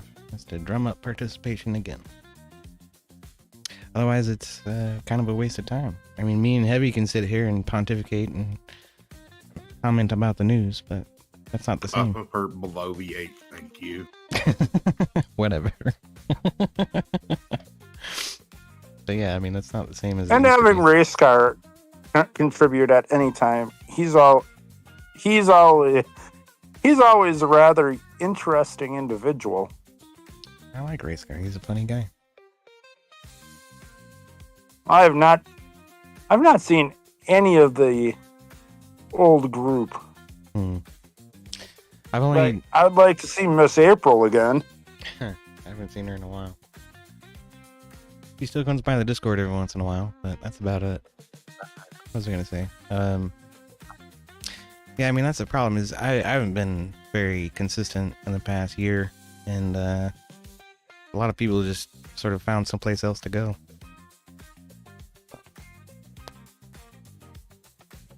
It happens. Yeah.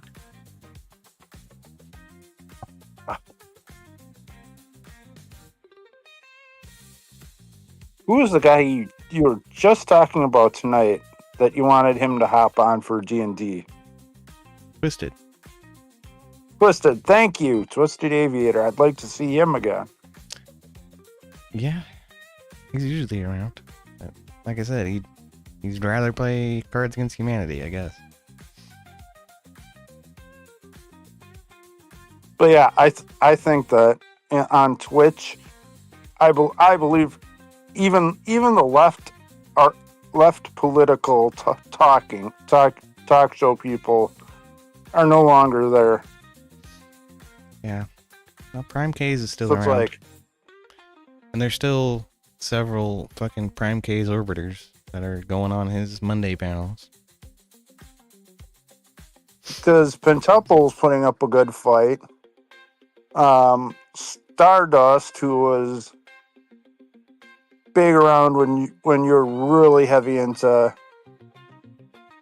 Twitch, she's like hardly around. It's like, yeah, I think that's becoming more like just chatting, music.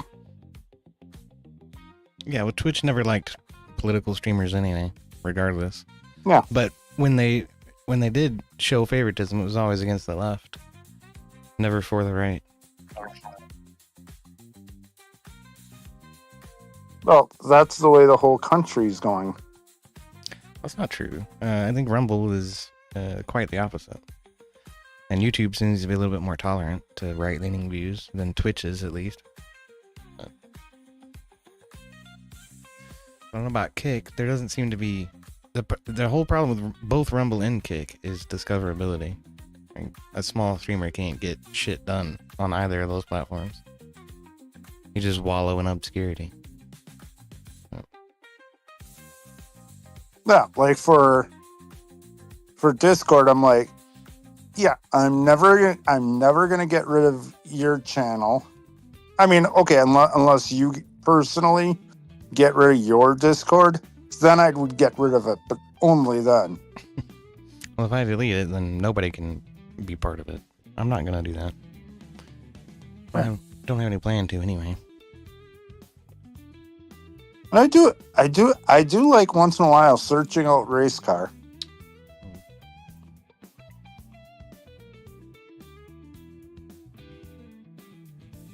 But yeah, I can.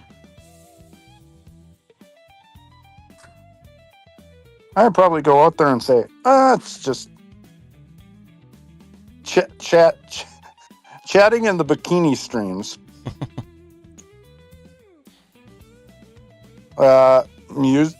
Music, just chatting, and the girls in the bikinis. Oh yeah. I think that's their high selling point. Oh yeah, for sure. Naked women always make money. That's for damn sure. But yeah, I don't think I think all the big time streamers that are pulling in thousands of viewers. I think either Kick gave them a better slice of the pie, or Rumble, and they all left.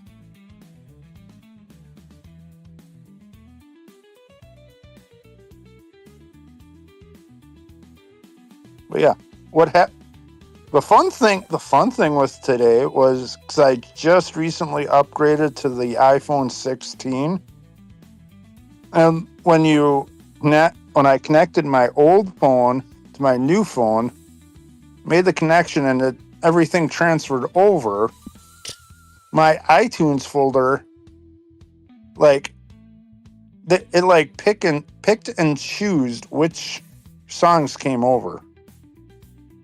So it's missing a big chunk. So today I was like, something? I'm just gonna spend a day and solve the whole freaking thing.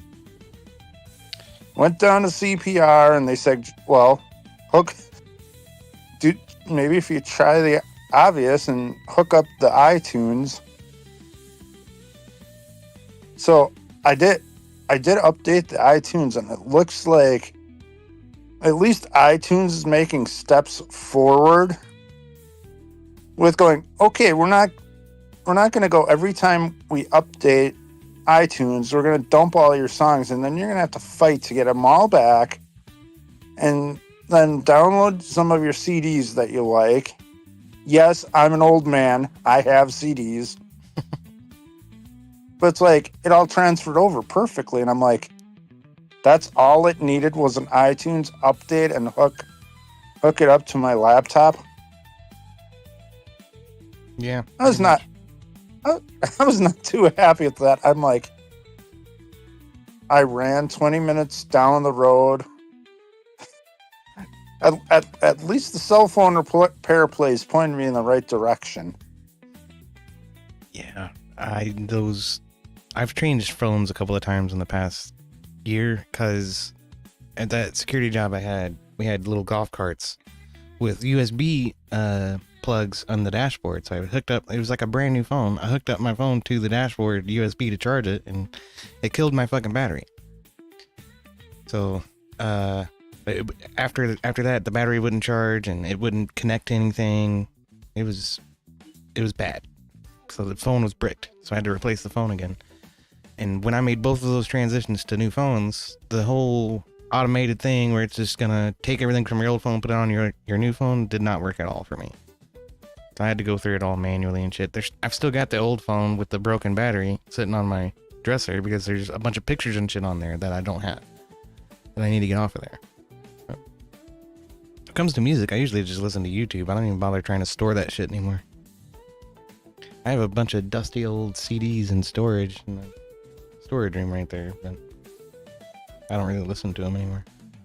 We used to have books, giant books full of CDs. You drive around in your car, and you'd have to fumble through the book to find a CD you wanted to listen to while you're driving. Yep, I'm of that generation too. I'm only, I think, 8 or 9 years older than you. Yeah. You're 35 and I'm 47. I'm 39 actually, but yeah. 39.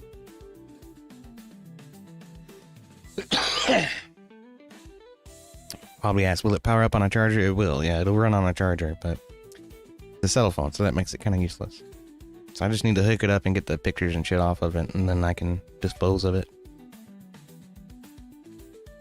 Yeah, but I found the good thing about going down to the cell phone repair place is they actually take old electronics So next time I travel down that direction, I'm gonna take a big, huge bag to my desk in my room and just clear out all the old crap that I didn't know where the electronics would go and go. Here you go. Here's a nice big bag. I guess that's And fine if you want to donate it. I'm literally talking iPods. Nice. You should try to sell that shit on eBay. You could probably make some decent money if you do it one at a time rather than taking it all in bulk to one spot. Because they're going to tell you, oh, I'll give you $15 for the whole bag, whereas you might be able to make 20 or 30 on each individual piece if you sold them individually. I'm pretty sure none of them work. Yeah, that doesn't stop some people. Let's go. Hey, you want it for parts?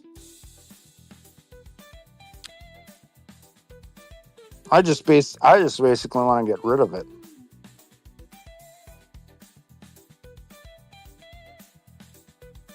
Should call down there and ask if they do repairs on video games too.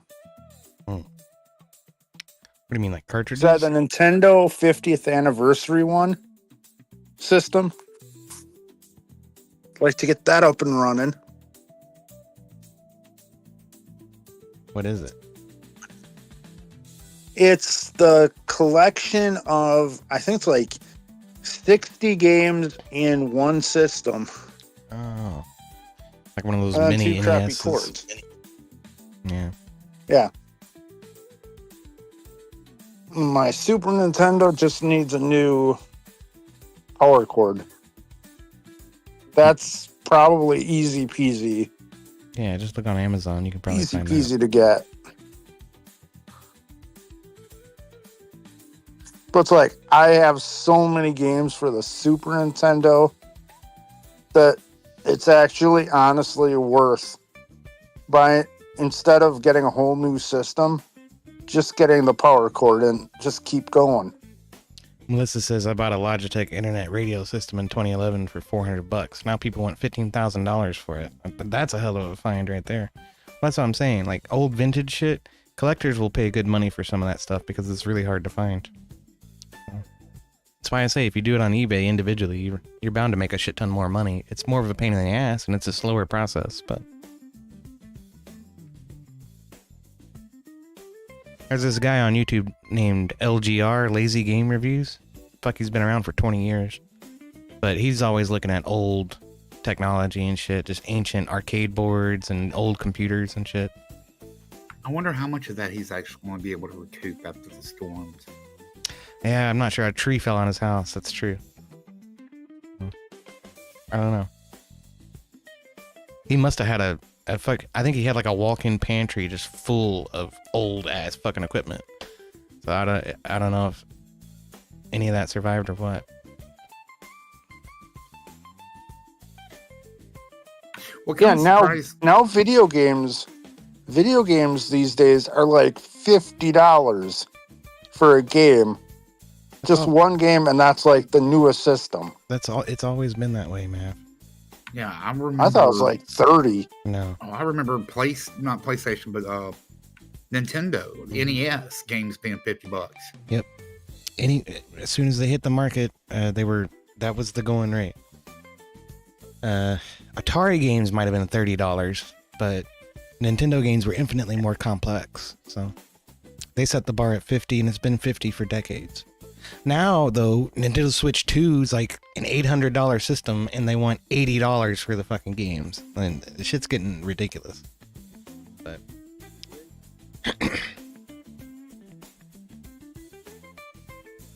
that's why because I was sort of contemplating a new system. Nah, don't. Consoles aren't even worth it anymore. They haven't been for the past 3 generations, if you ask me. I've been on PC for about 10 or 12 years now, and it is infinitely cheaper to just sit around and wait for a Steam sale. Like, I got a game that was normally $40 for $10 the other day. That's what you do. That's the way to do it. PC gaming is so much more affordable in the long run. Depending where your starting point is, because right now, the market is completely fucked. It's been that way for since COVID. Well, there was a whole Bitcoin thing with the graphics cards for a while. Graphics cards got up to $1,500 a pop at one point. That was ridiculous.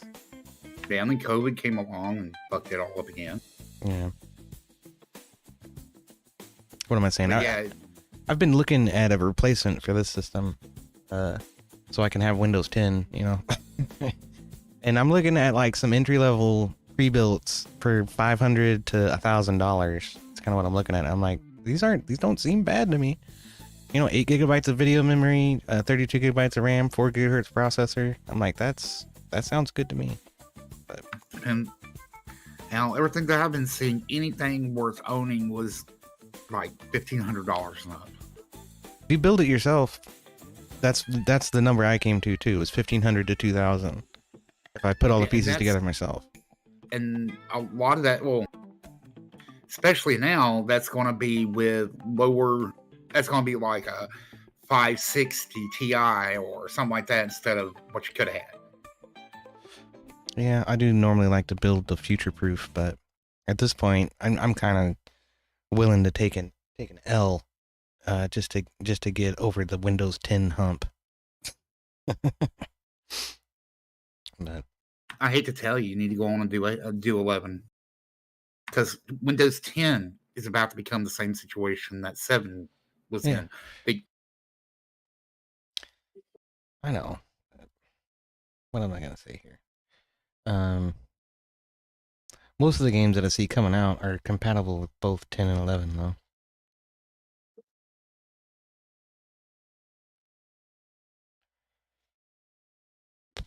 Excuse me.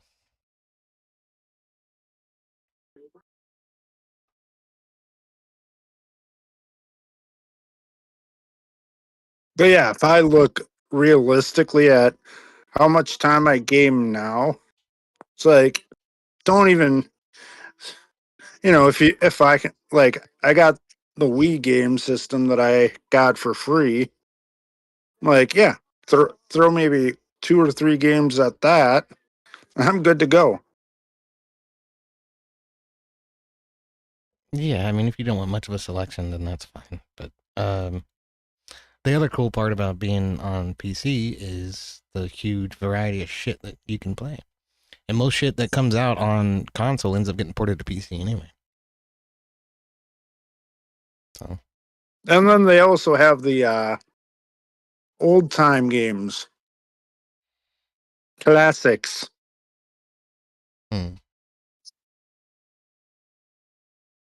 Because back in the 90s, my aunt had a computer that had like Duke Nukem.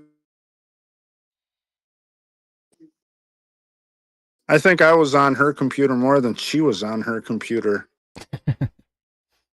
My grandma had the original Duke Nukem. This is one of my favorite games. And I think Commander Keen was also another favorite of mine. That was a good one. But Doom, yeah, that was the go-to. Doom was great. Yeah. Oh, I've got the BFG edition of Doom 3 that came with 2 editions of Doom 3 with or without the flashlight fix, and Doom 1 and Doom 2 that were ported to, work on Windows 7, 8, and 10. And then back in the days when they had video game stores, I tried the crossover that they said that was the original Doom. I think I played it for like maybe 3 hours and took it right back to the video game store going, no. Huh. No, it's not worth renting anymore. Yeah.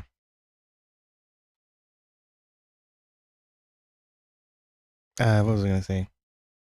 Yeah, there's 2 games that I'm looking at that I'd really like to play that I can't. That's the Oblivion remaster, and there's been re-releases of Myst and Riven in like the Unreal Engine. And they replaced all of the full motion video with in-game, 3D modeled actors, which that's kind of lame, but I still want to see those remakes. Those were classic games for me.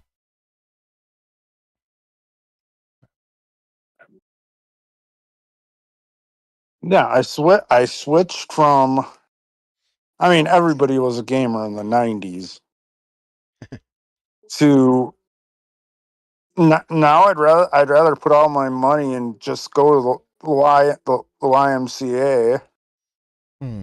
and actually physically do stuff than sit on my butt. Well, that's good. Otherwise, you're gonna get fat like me. I got a beer gut. Oh no, at my peak I was 340 pounds. Wow. Yeah, I'm I told about. my best friend, just go ahead, take me out of this world if I'm ever that heavy. I think the last time I weighed myself was with this dog to figure out how much he weighed. And I think it was 192, something like that, which is heavy for me. I'm usually like, you know, when I was in the Air Force, I was only about 160. I'm about 40 pounds overweight.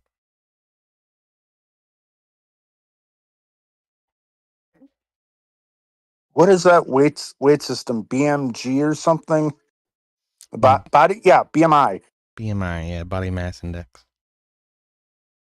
You just look at a person and when they're talking about it, go, you're obese. You know, my small snout boot camp T20, but I'm built different. I'm sorry, I just am. 220? That's a lot. Yeah. I mean, I'm 5'11", yeah, but I've shown you pictures of me. Yeah, Yeah, I'm built a little different. it's all right. Yeah, my cousin-in-law was all for the body mass index, and I ran it on my grandpa, and he was just at that time he was just barely skin and bones. Like we were like, go ahead, eat whatever you want. We'll fill in with as much sugar as we can humanly put in you, or as much protein or anything to get him fat. And he was at the ideal weight. Yeah, especially late in life when people are less active and eating less, that becomes an issue. My grandfather Or died like of your pink. skin and bones.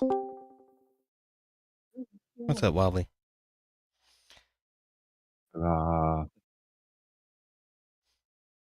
was gonna say my grandfather died of pancreatic cancer. When he finally passed, he wasn't nothing but a wisp of a man.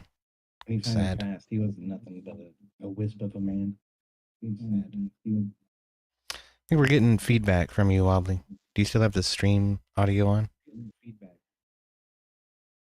give me a second. Okay. That's strange. Usually it doesn't do that. Something's weird. Well, give me a I second. didn't do it.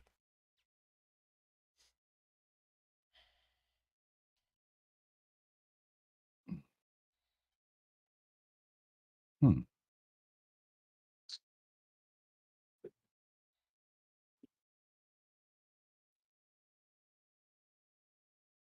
All right, headphones on now.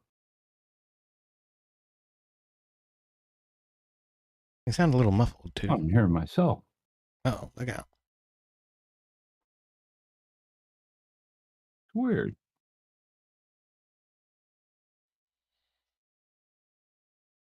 Oh, I know why.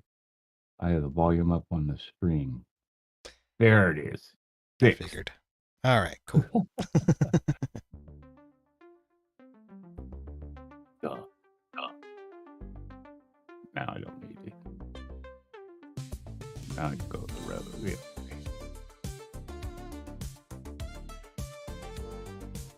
How's everybody? I'm pretty good. Above ground.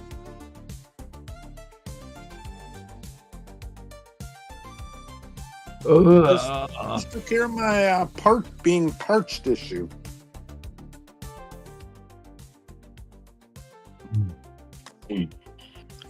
Do that? You're parched this year? Yeah, I wasn't drinking for a while, so it's like, fill that up. Fill the water up. Hmm. But yeah, drinking healthy. Once you get off the soda kick, and it's majorly, I think it's a carbonation kick. Mm. So I'm like, I'm not gonna be able to get off of that. There's so many healthy alternatives like the A&W sugar packs.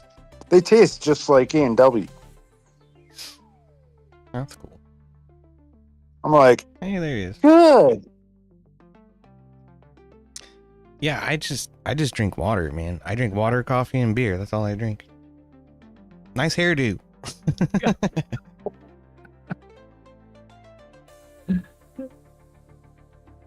I need a haircut so bad. Oh, you and me both, darling.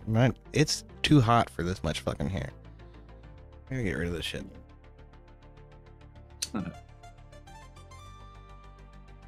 Good. Since it's been forever since I saw Wobbly, I can do his old, every time he came on, I go, Wobbly.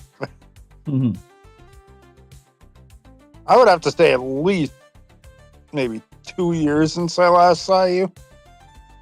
I'm on every weekday morning. On Kick, yeah.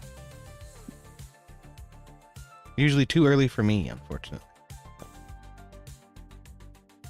I stream for 4 hours. I start at 4, end at 8.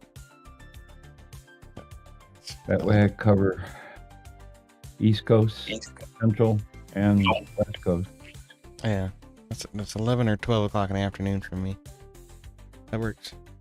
I could do that. Oh, I don't know. I forget, I guess. I'm never on I'm Kick. down to 113 movies. Nice. Yeah. You're the only dude on Kick I even give a shit about. I like Kick. Twitch has got way too many trolls. Way too many. Way too many what? Trolls. Trolls, yeah, for sure. And I think it started when they kicked Wobbly. When Twitch kicked Wobbly, then they started getting really gonzo about kicking everybody. Yeah. They still are. Yeah. No.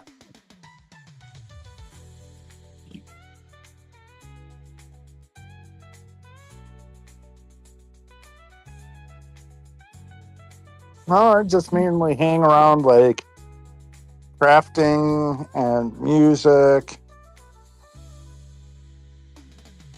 Politics that on Twitch is dead. Pretty much, yeah. They've been trying to do that for years, though. I'm not surprised. Congratulations, they achieved it. Yeah. Pretty much. Well, I'm almost to 900 followers. Nice. Yeah, I wish they were more active in the chat. But And now for the same reason that they kicked or banned Wobbly, now that is getting like all popular where you can show like TV shows and all the stuff, and they're like, it's content now. Well, they pick and choose who they allow to do that. That's always been a thing on Twitch, and it's just a fucking crapshoot as to whether or not they bring the hammer down on you for it. They'll use it as an excuse if they don't like you, it seems like.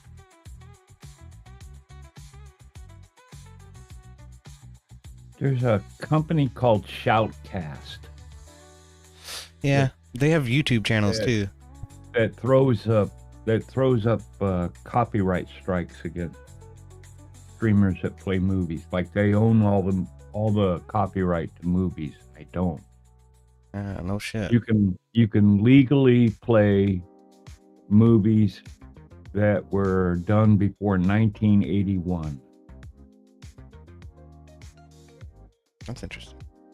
There's a lot of good stuff to pick I was looking at some of the backs of the Blu-rays and DVDs I own, and they actually tell you when a copyright is lifted on the back of the boxes. I don't know if you ever read them or not. No shit. I don't know why this is. Yeah, the first Alien movie was 1979. I think E.T. was 1980. That gives you a lot of good stuff to pick from. It's cool.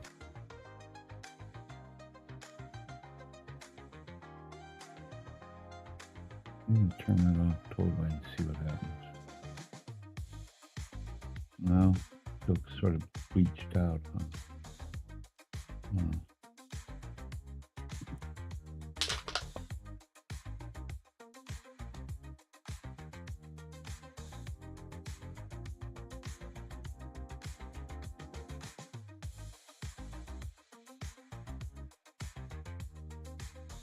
I got it, but I haven't watched it yet. I got the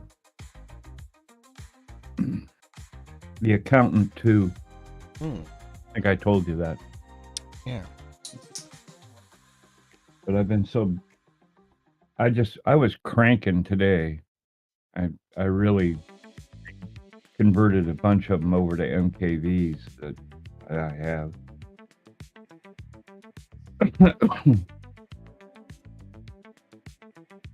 Stop licking my mouth.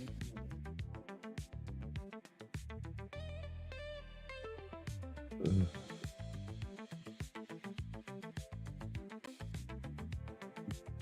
Well, I'm the oddball here. I'm drinking coffee. Well, it's barely midnight. Sorry. I'm sitting here drinking my normal coffee with coconut creamer and some coconut moonshine. I started with coffee. Thought we were gonna do the D&D fucking thing. Guess we're not. Oh, Hush. No. I'm that good Colombian No. dark roast. Ooh, good. No. No. No. No. No. No, don't do that. Fucking arguing with me. Go lay down. Out.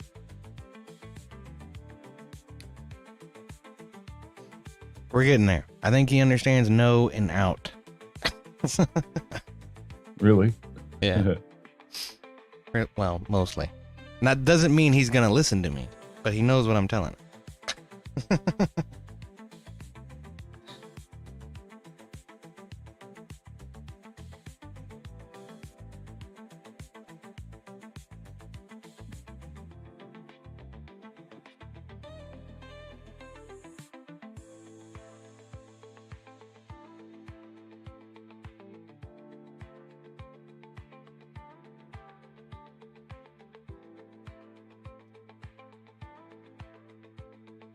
I wish that would go dark. It won't though. What?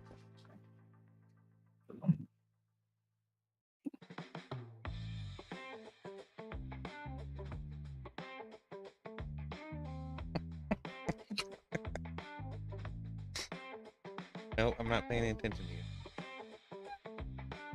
Go away. Nope. Oh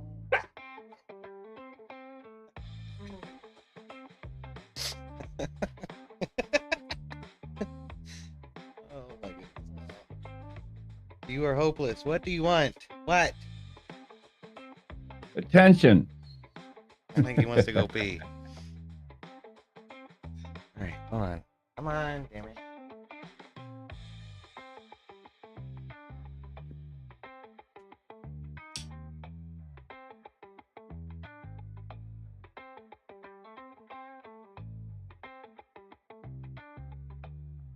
Oh, this is so tedious, I swear.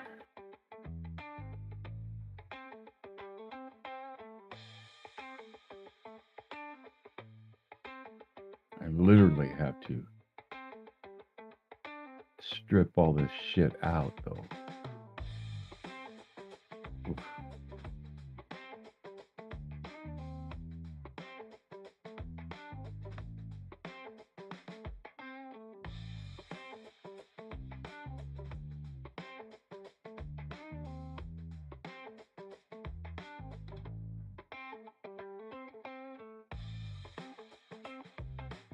Just get out of the tease, man. Shit. A lot of movies.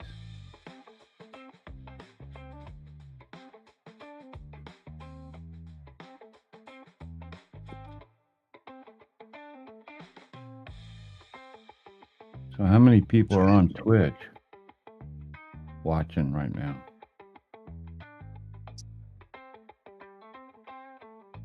On EODs, he's not on Twitch anymore. He got banned. Really? Pretty much for the same. It's a BS reason. So it's like he talked like about the Constitution, like I think it was the 16th Amendment. And he used it in context, and they're just like, okay, we're done with you.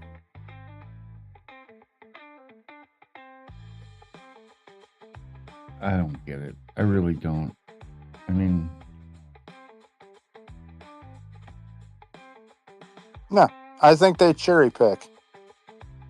And then they push. Of course, they push the bikini streams, arts and crafts, and music. That's basically all it is, and just chatting.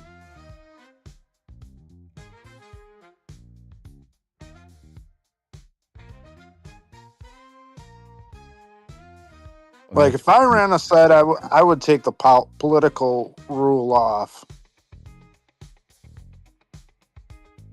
Unless people are acting like a Karen. They're way too far gone. Then I would go, okay, you can be gone.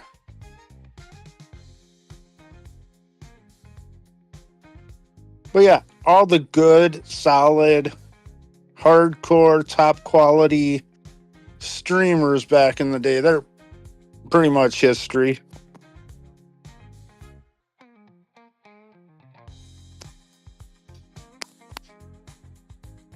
I'd be going, hey, any streamer that wants to come in that brings a good crowd, I would do the opposite of Twitch. I'd give them all the cuts because they're bringing in the people and the money. Gotta turn that off. Huh? See.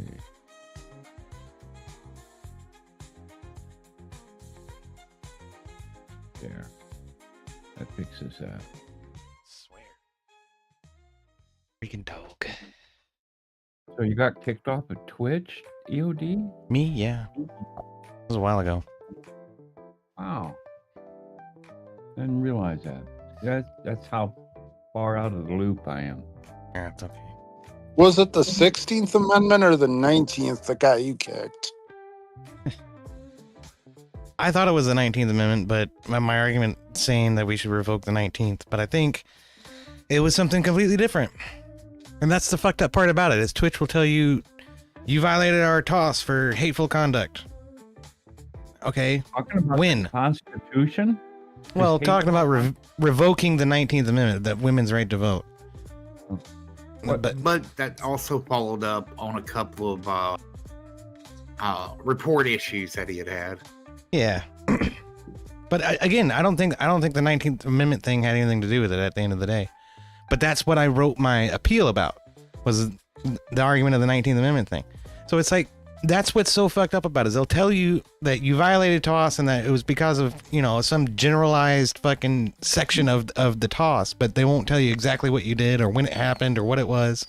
Then they want you to offer some sort of remorse for breaking toss. Otherwise, they're not going to grant your fucking appeal. And I'm like, how the fuck am I supposed to be remorseful for something that you won't even tell me what the fuck I did? It's retarded. The whole thing is just Marxist as it can fucking be.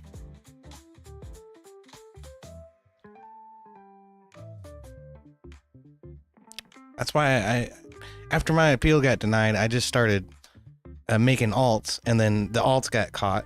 So now I have 2 fucking ban evasion, dings against me. That doesn't fucking help matters. Yeah. I don't know if there's any chance. Capitalism. Who would have I'm ever back guessed? on it, but damn, I mean, I like to go watch the World of Tank Players, right? The Unicums play, Yeah.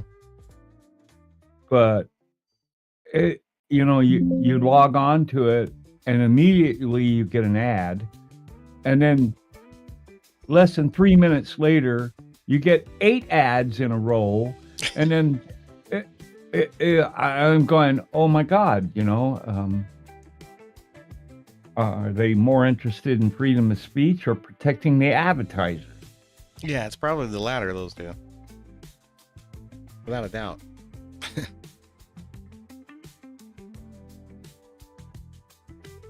And still to this day, I've not got dinged once for ban evasion. Have you been banned? You're not streaming though. There's that too. Yeah, I'm not streaming. That's probably that's the big thing. Yes, EOD. I remember back in the day when I first got dinged, you were sort of celebrating. I was. Like, just you wait, it's coming for you. Yeah. No. Little did I know. Well, But my yeah, initial the reason I ban, got banned was BS too. my initial ban there was just telling a lefty streamer that was saying that he was going to go out and shoot people to protect his version of democracy, and I go, man, you can't talk like that. And the whole chat just reported me just for saying that. Yeah, that's a huge fucking problem with Twitch. I'm pretty sure that's why I ended up getting banned too. Why I got dinged in the first place was because some fucking lefty just fucking, what do they call it? Brigading. They brigaded me. So they send in all their fucking cronies and their followers and their NPCs, and everybody hits the report button at the same time, regardless of what the context of the situation is. Once that number hits a certain threshold, Twitch just pulls the plug and said we'll figure it out later. So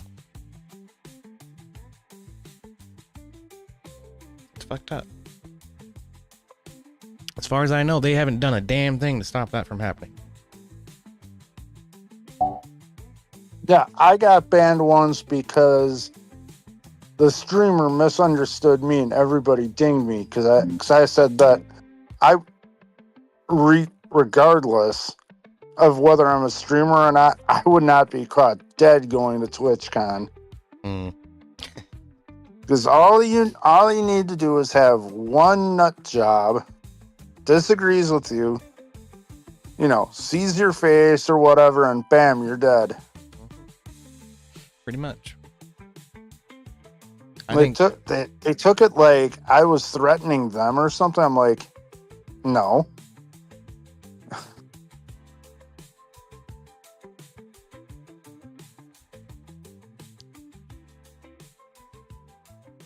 So maybe that's why I didn't get dinged, because it was such a BS reason. It's always a BS reason. I don't think I've seen, I don't know, I might have seen 2 or 3 people get bopped that actually genuinely fucking deserved it.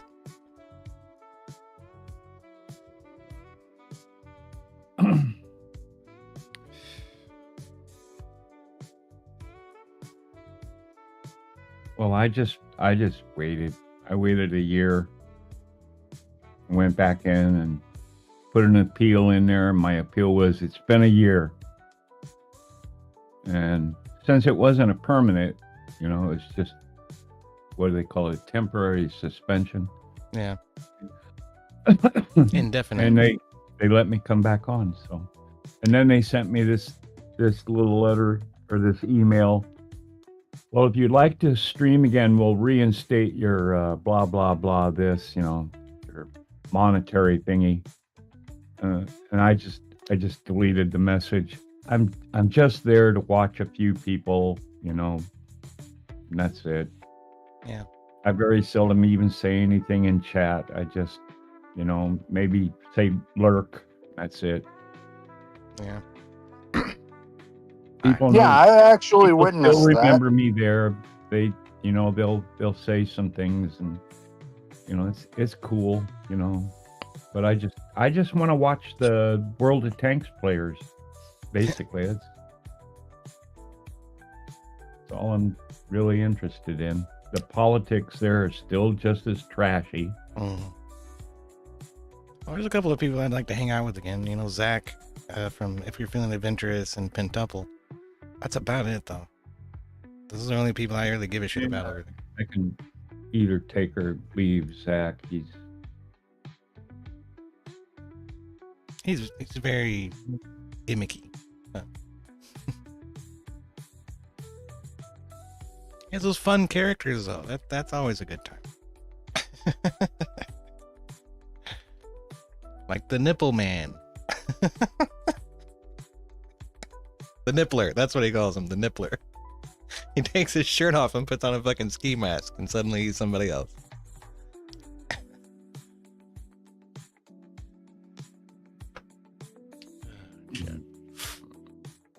They just had a baby recently. I'm not sure how his stream is Zach did. I'm not sure how his I'm not sure how his stream changed, but I saw him. He had the 1-year-old in his lap in front of the camera earlier while they're playing Cards Against Humanity. Didn't they also move? Yeah, well, they did that before they had the kid. Yeah. Who is the other guy that used to hang around with him before they had their little split up? I don't remember. J-Wolf? No. Hold on a second. Let me. His antagonist was Panda. No, not antagonist. It was his friend, and then they had some kind of a falling out. Might have been J-Wolf. I hadn't Can't seen remember. J-Wolf. Every once in a while I see him. He used to play that game, Rocket League or whatever it was. Yeah. And I'd jump in there and talk to him while he was playing. Rocket League can be fun.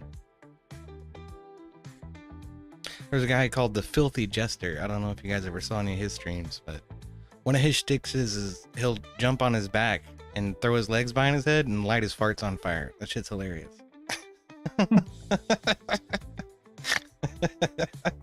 But he used to play Rocket League a lot. There's a lot of gamers that never they'll play their game, but they never ever pay attention to chat. That's a mistake. Yeah.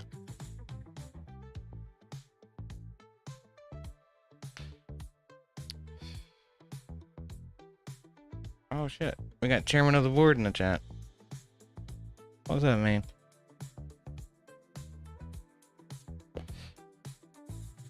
Chairman of the board is one of Grid One's buddies.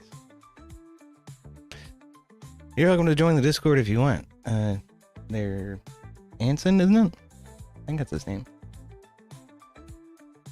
Oh, what happened? That one didn't like it. Well, that's weird. I wonder whatever happened to Milwaukee.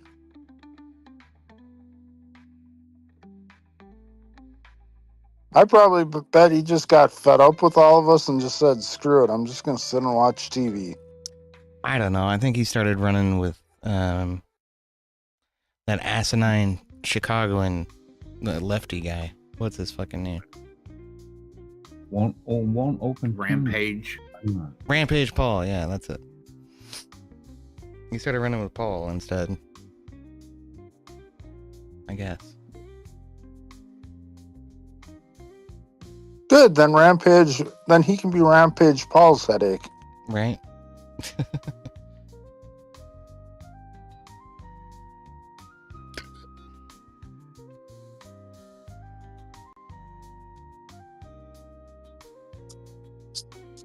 Every once in a while, I see CTV pop up. Yeah. Been a while though. Yeah, he's more of a case of burnout. I don't know. I haven't heard anything about him or known anything about him for the past couple of years. I could care less.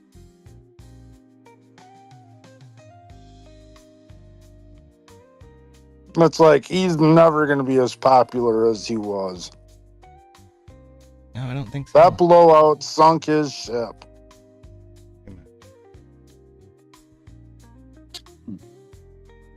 Oh, sorry, Chairman. I forgot. You're right. Yeah, that Discord link is going to be wrong. I need to update that. There you go. You were talking about April earlier. She usually jumps into the end of my stream. She sits and listens, and she's one of my mods, one of my better mods actually, because she sits back there and just watches what's going on and listens while she's taking care of, I guess she's doing a remodel or something, a room remodel, or Gosh. and taking up quite a bit of her time. They had started that project before she left and went to CTV's, and then eventually came to my house. So that's been going on for years. It just sounds like it's one of those endless fucking things.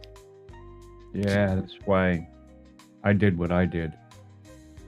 And even that the last remodel took over a month and a half. We're still cleaning up all the dust. Damn.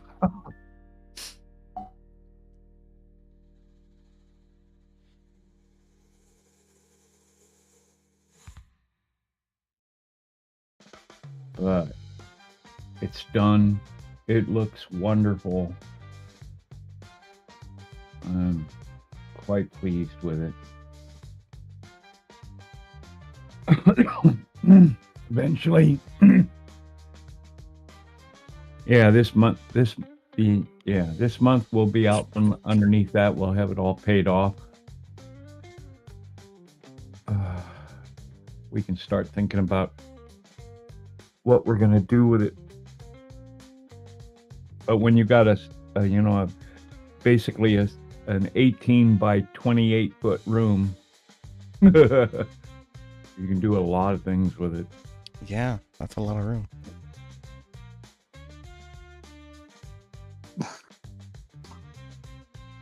Yeah, and the newest news is I know EOD was around for the gay guy at the YMCA.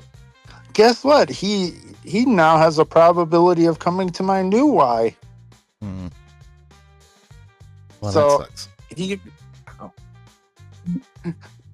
I'm like going, oh yippee. But he's saying rumors at the old Y that he's not going to go to Sheboygan because he built this new house in Kohler and he's going to avoid Sheboygan because I'm there, and he's just going to go to Sheboygan Falls and Ozaki. I'm like hell yeah. If I believe the first step that you're even building a house in Kohler.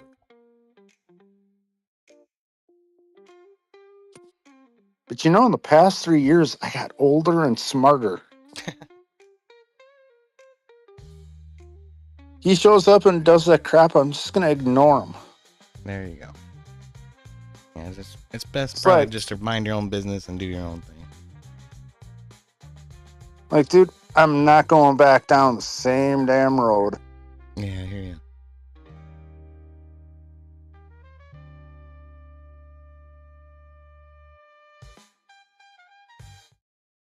Well, I see where Anson Knowles joined the Discord.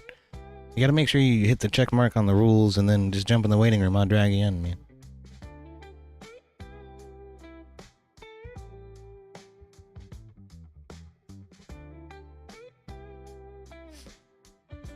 Yeah. I don't know. I don't have any of those problems, Mav. I just don't work out. That's how I handle that. Not really the most healthy person. Yeah. I do a good job of avoiding sugary sodas. How's it going, Anson? Hey y'all, how y'all doing? Pretty good. Hanging in there. Good. I don't know if you know these guys. This is Wobbly's here in the middle with me on camera. Heavy Fisted is down on the left. Maverick is down on the right. Nice. Yeah, I Feature. don't think I've interacted with any of them before in all the times I've been on different places on the YouTube. So yeah, how y'all doing? Pretty good. Living the dream. Yeah, Same shit, different day. somebody here's from the Midwest talking about Wisconsin stuff. That's That bad. would be me. Yeah. Yeah. I spent a lot of time up there. My ex-wife was from Marinette, Wisconsin. So I spent a ton of time up in that area. A lot of good hunting and stuff up there. Yep. And Northern Wisconsin. I was gonna say Mav is our local Wisconsinite for sure. We used to have Milwaukee's best too, but he's drunk from Milwaukee, but I haven't seen him in a while. That would be Milwaukee, not me. That's what I'm saying. We haven't seen him in a while.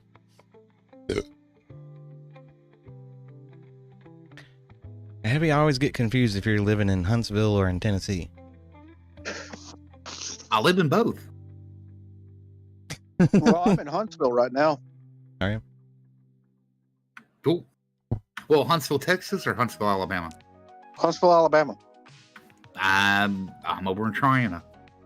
Oh, no kidding. Yeah, you're on the other side of the county. That's cool. Yeah.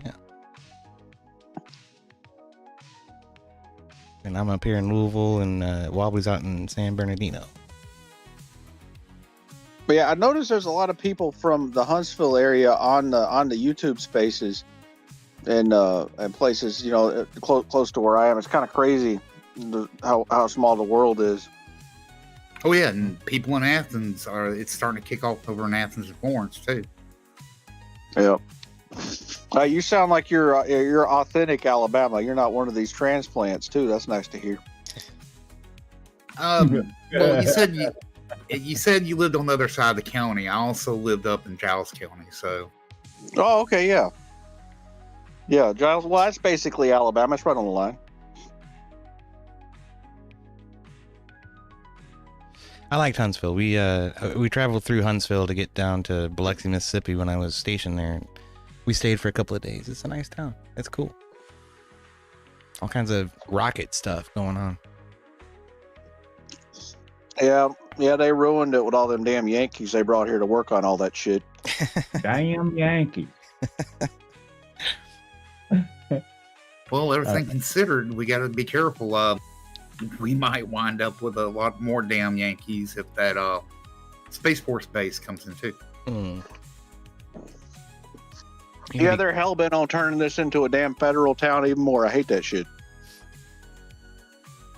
Why can't the Space Force just operate out of Air Force bases? They don't need their own damn station. That's retarded. Well, honestly, the infrastructure and a lot of the stuff where technology is progressing and a lot of the assets is actually here in Huntsville. Yeah, that makes sense. Hey, nothing but a bunch of damn civilians in uniform anyway. What the fuck do they even do? It's Air Force Space Command, split off into its own branch.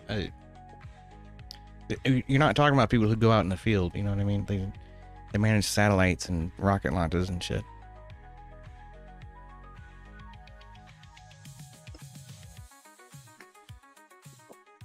It's surprising some people to learn that we did have Space Does Command. Missile Command fall under them too? No. Army Missile Command and Air Defense falls under Huntsville. Under Space Force? No, Army. Yeah. But there's a lot of assets here, representatives from Air Force as well. Well, no, we missile. Our missiles were managed by a completely different wing of the Air Force. It was its own command, aside from the Space Command. So that's probably still under the Air Force, if I had to guess. But, like our ICBMs and shit like that. That's the missiles the Air Force fucking takes charge of. Right. It's just each branch has its own portion to play there. Yeah, for sure. And with the space not being like orbital, or rather suborbital, or atmospheric situation, I mean, the Army still is well involved in that one because that's where it started. Yeah. And there's probably still an Air Force Space Command, even though we have Space Force. It wouldn't surprise me. Well, right now it's temporary. That's the reason they're wanting to establish another HQ. This temporary situation, they're still wanting to do an HQ, but they're in Colorado. Yeah.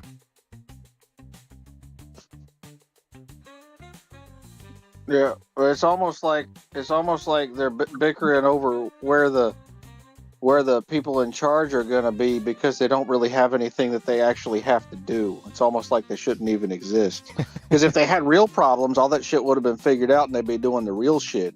It's almost like a big waste of fucking money. Yeah.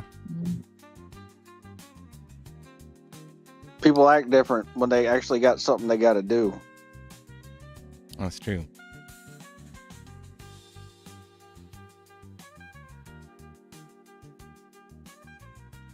I don't know. You got a lot of launches out of Vandenberg, though. Vandenberg Air Force Base. Yeah. Yeah. Hey, there's Twisted. What's up, you bunch of degenerates? Hey, some of my favorite degenerates, though. Jesus fucking Christ, how the hell you been, Wobby? Pretty good. How are you? I'm good, man. I'm good. Speaking of someone I haven't seen in forever. I was thinking about you, Twisted, the other day when I was watching that Stormwatch video out of Indiana, Illinois, and Ohio. Oh, yeah? Yeah, I was just wondering if you were out there in your truck. Yes, I was. I'm leaving tomorrow for Iowa. Nice. So see, he was getting ready. Indeed. There's I had to get the windshield replaced in the truck. Uh-oh. Yeah, that's bound to happen a few times, I imagine, with the hail. Well, I went through some 5-inch hail, Yeah. and windshields don't like that very much. Man, we're talking freaking out there on the freeway, cotton that shit, man. Oh, man. Looking for an overpass to hide under. Ooh. The bad thing about that is overpasses are one of the worst places to go in a tornado, but they're the best place to go if you're caught out in hail. Yeah. So it's kind of a catch-22. Yeah, you're supposed to hide in a ditch in a tornado, right? Yep. Yeah. Yep. If you're caught in a vehicle, and you know, if you know what you're doing to some extent, you can drive away from it. You want to drive at an angle. So if it's moving west, you want to go north. Yeah. Or if it's moving west to east, you want to go north. Don't ever try to outrun it. Yeah. Some of them can haul ass. I've seen them hit 80, 90 mile an hour across the ground. No shit. Oh, yeah. That's fucking scary, dude. And it's a force of nature. Ain't a damn thing you can do to stop it. Wasn't there here not too long ago a new record set for the speed of progression on a tornado is like 110 miles per hour? Yeah, forward progression. Yeah. Yeah, it was, I think that was this year. No shit. Yeah. It was part of a QLCS. And then last spring, one of the tornadoes, I was on the Greenfield, Iowa tornado, had the highest ever recorded wind speeds from Doppler on wheels. It was well over 300 miles an hour in some of the subvortices. Damn. It's enough to peel the paint off a fucking car, man. Holy shit. Oh, yeah. Easily. Yeah, I think it's also picking up all that dust and debris, so it's a 300 mile an hour sandblaster. Yeah, no shit. Oh, God. There was the Gerald Texas F5 was a previous strongest recorded, and it had enough wind speed and embedded small debris like that it literally flayed cows. The skin was ripped off the cows. Damn, dude. I think I watched a documentary about that. They didn't say that part though. I was watching some. Yeah, they called that the dead man walking tornado. Yeah. It was some YouTuber, and he was tracking all of the storm trackers that were monitoring that particular storm and how the storm went, and it swallowed a few people up. That wasn't Gerald. That was El Reno. Oh, yeah? Yeah, that was the El Reno tornado of 2013. It killed Team Twistex. Yeah, that's what Tim Samaras, his son Paul, and Carl Young. Yeah, God rest their soul. Yeah, that one was wild. Wait, wasn't there actually 5 deaths? There was another there were a couple of other. Yeah, there were a couple of locals that died too. But that was a wild tornado. We were a little bit back from it and saw the. It was like it went from just a, kind of a, if you can call any tornado a normal tornado, from a normal tornado to basically it was like the entire fucking mesocyclone just dropped to the ground. Holy shit. It was unfucking real. And then it also had deviant motion. It moved in ways that they don't move. It just doesn't happen that way. So yeah, it ate up Tim, Paul, and Carl. Yeah, it's sad. And they were very, very experienced chasers. So it can happen to anybody. Yeah. You gotta be careful out there, man. Yep, that's for sure. Have you ever covered a derecho? Yeah, I've been in a couple Duracos. They're pretty wild too, because they low end tornadic winds, but stretched across a couple hundred miles. And they're straight line winds, they're not rotational, but they can be on scale. They can be more devastating than a tornado because a tornado is typically isolated, right? This can be hundreds of miles across. Matter of fact, it has to be hundreds of miles across to be considered a derecho. And a lot of times, when you have a tornado, it goes over quicker, and a derecho lasts for, minutes. Yep. More like an inland hurricane, man. Oh shit. Sorta. It's just a very large quasi-linear convective system. That's the big problem is you get a derecho, but then you get embedded tornadoes within the line too. Yeah, I've seen storms where there's like 2 or 3 cyclones on the ground and shit. Sometimes they merge together. That shit's crazy. What's that, Wobbly? Oh, I was looking at my file here. Oh. Acquiring movies. Okay, that's good. But yeah, it's, QLCSs can get wild. A lot of the tornadoes are embedded and rain wrapped. Hard to see. Well, we were gonna do D&D, but fucking race car pussied out on us. He left it like 11. Yeah, I just saw your message just now. Yeah. So I figured I'd check to see if anybody was in here at least bullshitting. Yep, that's what it. Which there is. Yeah, that's what it became. It's a bullshit stream now. Well, if you want Dungeons and bullshit. Go ahead and play it. How many people does it take to play? What are you talking? Oh, Dungeons and Dragons. Technically, I can do it with one player, but it's first of all, it's kind of boring that way and a little bit weird. And secondly, there are 3 player characters on the map right now. I'd have to find some way to account for that. Either I take over the characters or we kill them off. Well, I've never played it, so. Yeah. It'd be like having members on your team in World of Tanks, and then they just drop out, but their tank is still there. Oh, that happens. Believe it or not, that happens. I mean, we could use my member to kill the members. We got a newbie with us, Anson here. Anson, this is Twisted Aviator or Nader Hunter, Storm Hunter, and former Marine Corps pilot. And we got a D&D campaign going on where his weapon is his cock, actually. Yes. That figures.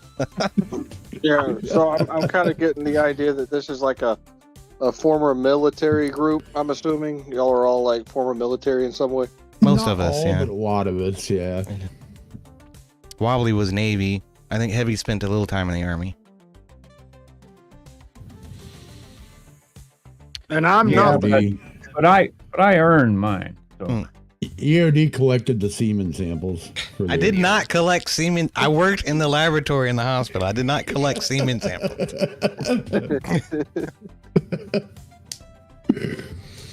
Yeah. I like teasing EOD. He's a good sport about it. Yeah. Because I'm used to it. Everybody fucking teases me. Yeah, but we all tease each other. Yeah, I know. I mean, that's kind of the thing, right? Except me being in the Air Force, I'm usually the brunt of the fucking jokes. You Marines just fucking get off on it.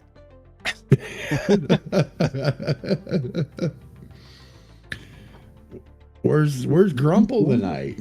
Oh man, gosh, he was doing a marathon, so probably crashed out. Grumple's fucking pissed at me, and I am not sure what I can do to fucking chill him out. Well, two things, because I ghosted the game for a couple of weeks, and you know I tried to explain that to him, and it just went in one ear and out the other. And the other thing is Ranger suspects me of fucking doxing him, and I think Grumple is at least partly convinced that that's the case. I don't know. Why is everybody all concerned about? Why is everybody all concerned about doxing? I don't understand that. Like, I put my full name on shit. Like, I go by my real name on streams. I don't give a fuck. Why do people care about that shit? If you knew Ranger, you'd understand, I guess. But... Yeah, there's actually a concern of mine too. To be honest with you. Having been swatted before lately. I've been dealing with the political sphere for almost a decade on this platform. And it gets bad. Yeah, it's different when you're just streaming, but when you start getting involved in the Twitch political sphere, it can get really bad. Which is trash. I mean, Wobbly's had issues. I've had issues. EOD's had issues. Oh, I have too. Yeah. Yeah, I've never been on Twitch, so I guess that's where like the libtards are.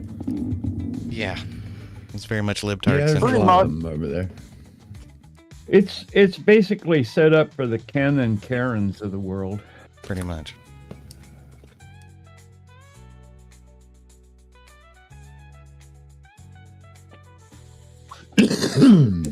It's fucking communists, There's man. me somehow blending in there. I think communists run the fucking show over there, and if you're anti-communist or conservative in any way, you always get the short end of the fucking stick. It doesn't matter what's going on. It's actually improved a little bit recently. They're getting desperate. People are fleeing in flocks. Yeah. So, yeah, they're inviting people who were banned to come back now. Yeah. So it's kind of like Facebook from several years ago when all that stuff was happening and they started banning people off of that too, and then they kind of calmed that down a little bit. So yeah, I guess they realized they can't just ban their way out of people having opinions. Yeah, it just took Twitch longer than anybody else. Yeah, it's like a pendulum. It's going to swing one way or the other, right? Yeah. If only these companies masquerading as platforms and acting as editors could fucking understand that.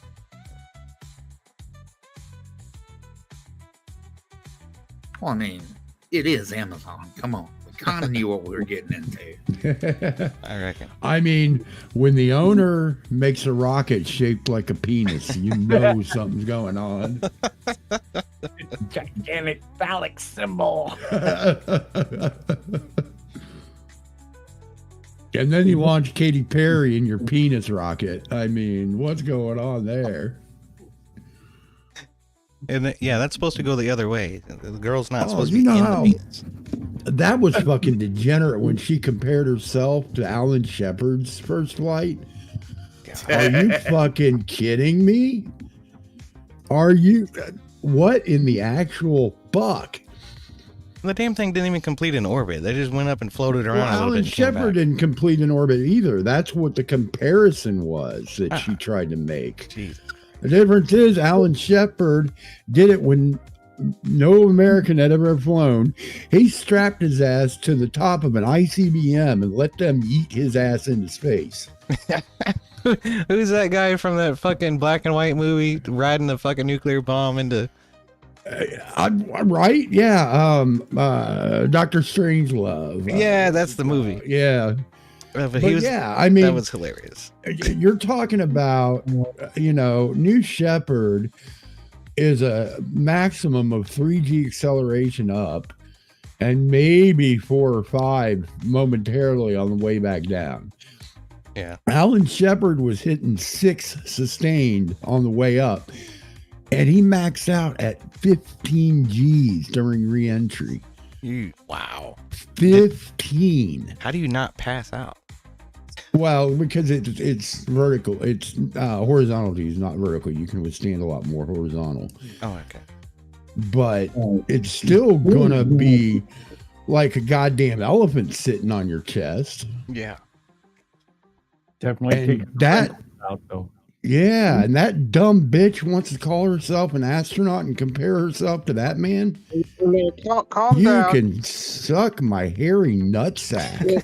It's not like women to try and receive undeserved accomplishment for things, right? I'm sure that for some reason she was entitled to that, right? It's I her mean, there have tits been and plenty of very, vagina. very good, very, very intelligent, very great female astronauts. People on that rocket are not fucking astronauts. They're space tourists. Right. Agree with that 100%. Fucking William Shatner took a trip on one of those. And Yeah. he wasn't touting himself as a fucking astronaut afterwards. So, give me a fucking break. No, he's if the you want- captain of the Enterprise. Why would he be an astronaut? Well, his character I mean, is an astronaut. Did they go into space? Yes. Are they astronauts? No. Right. There are no more astronauts than a passenger in an airliner as a pilot. Exactly. Very expensive elevator. Yeah. Yeah. Did you hear Elon Musk is gonna send fucking Tesla robots to Mars? Yep. So he gave I up love trying. He gave up trying to find a human crew for that mission. He's just gonna send robots. No. The plan is to send those robots to prepare the site for human crew arrival. So there will be equipment and habitat built and all of that stuff before the humans arrive. So they're not actual humanoid. They're going to be purpose built. Right? No, I think they're humanoid They're robots. based on that. Yeah, they're humanoid robot. They're based on that Tesla robot. Right. I mean, last time he showed those at a party, look what happened. I was gonna say, dude, this is gonna usher in the fucking android apocalypse right here. No people literally in costumes. No, not at the latest one. No, those were real. Yeah, but this last year they were pumping out people in costumes. Yeah, but the last one that he did was the bots were real. I've seen tech demos of it too. It couldn't be a person in a suit. All I know for certain is that people are going to say that it was faked and filmed at a Hollywood studio. Oh yeah. Of course they are. People think the fucking Earth is flat. There's a lot of retards out there. Wait. Why would they go to Hollywood? They just come right back here to Huntsville and use the same old set. There you go. That's it. I'll be right back. There are a lot of retards out there that think the world is flat too. Yeah, I All like around the arguing. globe, flat earthers think the earth That's right. Yeah, I like arguing with dumb people though. It's easier.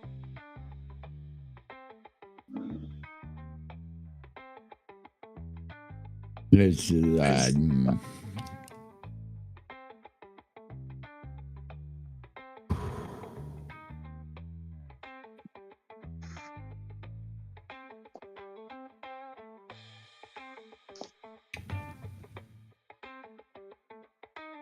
But yeah, I'd love to go up in a dragon capsule. Get me into orbit? Yes, please. I weigh too much. I have no sense of adventure, so I don't really care. Yeah, me neither. None at all. I was wrapped in bubble wrap.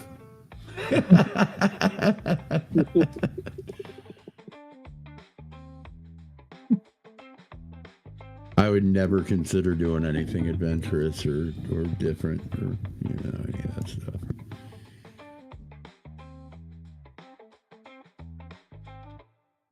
Yeah, I used to do that when I was younger. I don't really care anymore. I've had my thrill rides, thank you. I don't know that I could ever give it up. I mean, it really becomes addicting, like a drug. That adrenaline rush.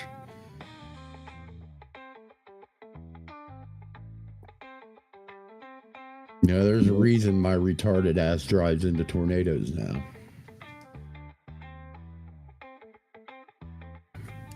Because you're crazy. Yep, pretty much. That does sound kind of fun though, driving into a tornado. It is. Keep telling EOD I'm going to come kidnap his ass and take him with me one of these days. Yeah, that, and then put me in your plane and fucking make me shit my pants. You're on the other side of the county from me, and you've not been in a tornado yet? Are you talking to me? Yeah. No, I've seen my fair share of tornadoes. I've never driven into one. I mean, when I see one, I go outside and look at it. But I mean, I've never gotten in a car and I was like, well, hell, I need to get closer to that shit. I've never done that. I have a purpose-built chase vehicle, so yeah. I've been in excess of 5 and not a willing participant. So, hey, I was in 5 in one day. Does that count? Oh shit! No, because you're a willing participant. Yeah, I mean, where we are in near Huntsville, you're bound to see one eventually if you stay here long enough. So yeah, Dixie Alley. Yeah, chasing in Dixie is kind of a pain in the ass though, because of all the terrain is not the greatest for chasing, and you also get a lot of high precipitation supercells, and the tornadoes wind up ring wrapped.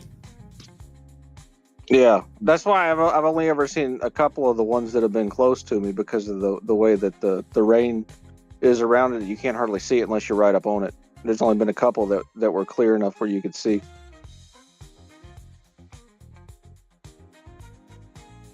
Why did they do that? I've been through a few tornadoes, but they're always pretty far off. I mean, the city's been through a few tornadoes while I've lived here, I should say. That's weird. Well, Tornado Alley is shifting south and east. Not shifting, but it's growing. It's expanding.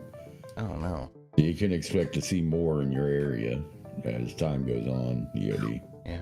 Well, looking at it, am I incorrect in saying that it's actually shifted back to its, say, early 1900s patterns where they're really slamming into, the Ohio Valley and up through there? Yeah, that's kind of what it's doing. It's expanding. So much more like the late 1800s, early 1900s, shifting that direction. Yeah, because that's where a lot of the major death tolls for the United States and tornadoes are. Oh, yeah.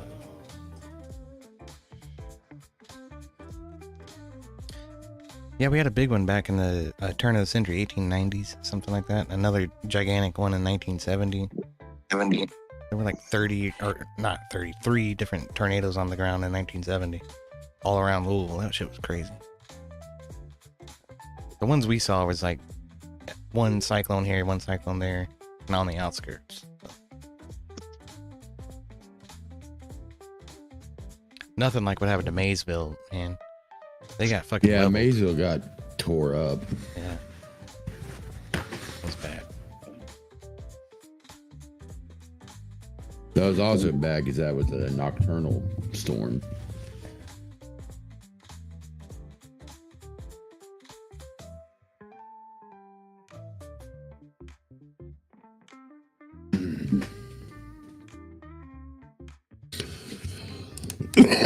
Well, I seen you was say the worst one I saw though was Joplin. Joplin. I chased that son of a bitch right into the city. Shit. Hit Joplin, Missouri. It's an F5. Oh, it was. I mean, you know, chasing it into the city. It was. We were on scene before first responders. We had probably my vehicle and 4 or 5 other chasers, and we were pulling people out of rubble, and it was bad. It was bad. That's when after that was when I went and got trauma first aid training and started carrying a trauma kit in my chase truck, because there were things that we couldn't, I had no idea how to deal with, or didn't have the equipment to be able to do it. You know, so now I've got tourniquets and all that kind of shit in my truck. Yeah. Like Hey, that. Yodi, I threw over in side chat the 2011 outbreak. You were saying like those tornadoes in one area. Yeah. Take a look at that one, man. God. Yeah, that was a fun one. My son was born like 2 weeks before that, and then all the power went out for a week when all them tornadoes came through in 2011. That was a wild time. Oh shit.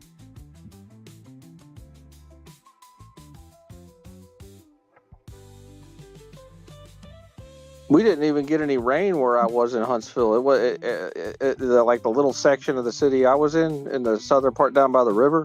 It was nothing. It was like not even like, it was just windy everywhere else. It's kind of wild.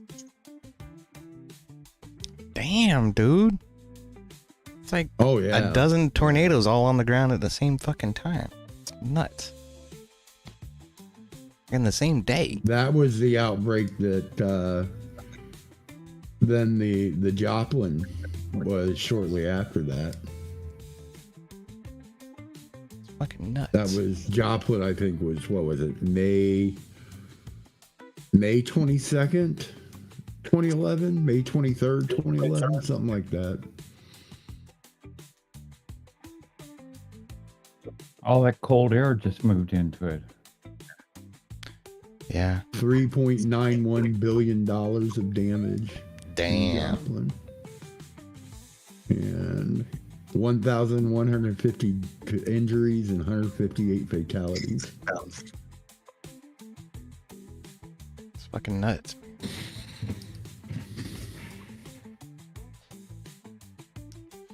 Yeah, people don't realize you get hit in a town, you don't fuck around with these things.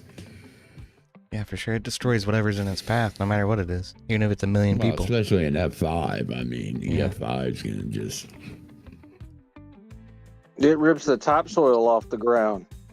Yep. Yeah. It'll rip the pavement off the road, topsoil off the ground. I remember there was one during that 2011 outbreak where a house was picked up and the entire foundation and everything was moved. No shit. Yeah, I mean, if it picks up a damn foundation, you can't really hide, you know. Yeah. I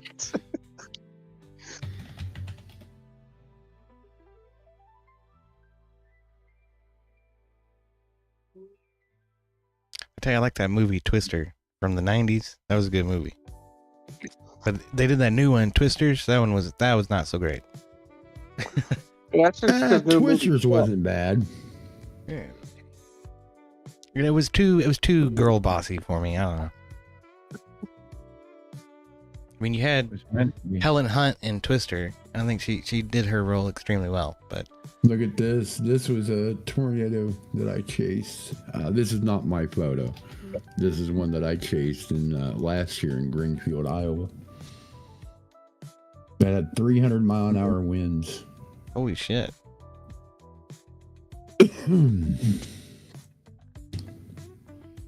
So that is what's called a multi-vortex tornado. If you look at it, it's multiple tornadoes circling a larger overall tornado vortex. That's crazy, dude.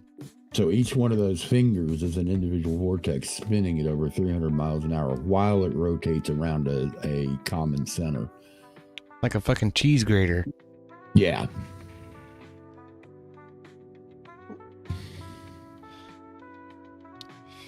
Well, I'm heading off to bed, so good night, all you guys.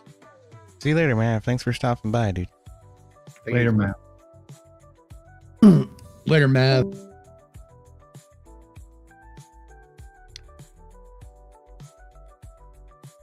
Yeah, those are crazy storms, man. Everybody's always telling me down in Biloxi when I lived on the Gulf Coast and shit, hurricanes do more damage than tornadoes. I'm like, yeah, but a tornado is a much more destructive force in a much more concentrated area. Well, I mean, they're both about the same, though. They're like nature saying, hey, we need some equilibrium. There's something too much in one place and not enough in another, and they got to put the pressure where it belongs. That's all. It is beautiful because it's just nature trying to say we're gonna equalize something here that's out of balance. Well, it's not really out of balance. It's just thermodynamics at work. Yeah. Well, that's what I'm saying. Like there's laws to it. That one side's got more pressure than the other side, and it's trying to like force it in, right? And no, there's a lot more to it than that. Well, I mean, I know that. Like, I'm not some meteorologist, but I mean that's basically it, right? I mean, you got high pressure here, low pressure there. It's trying to push from one direction to the other.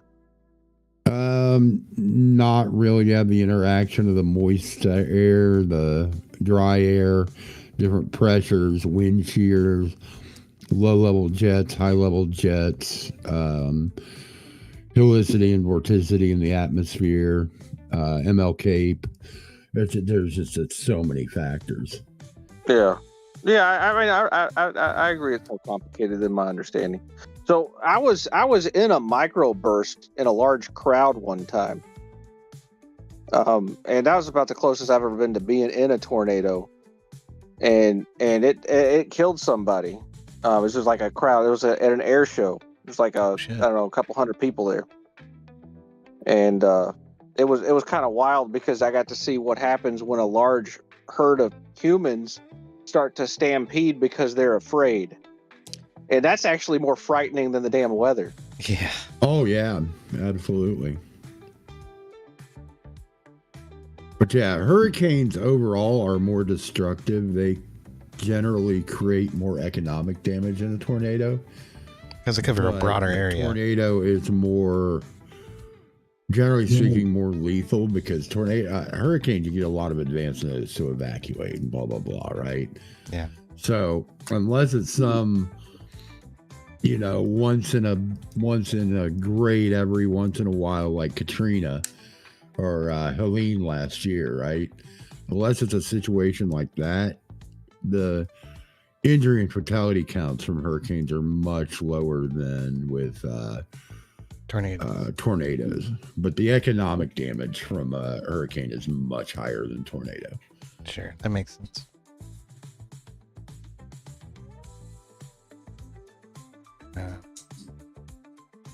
Both are wild, though. I chase hurricanes, too, so. Alesto says, gay. Shut the fuck up, Alesto. Come in a Discord. Alesto. Why aren't you in Discord? So, what I just put in side chat's about as exciting as what I've gotten here. It's just a water spout on the river next door. What are we talking about? I don't see it in side chat. Oh, there he is. What's up, Alesto? You're gay. I'm not gay. You're gay. It hasn't finished uploading, I guess. Heavy. Don't see it. What's up, Alesto? That's weird. Up, buddy? It took a minute. Sorry.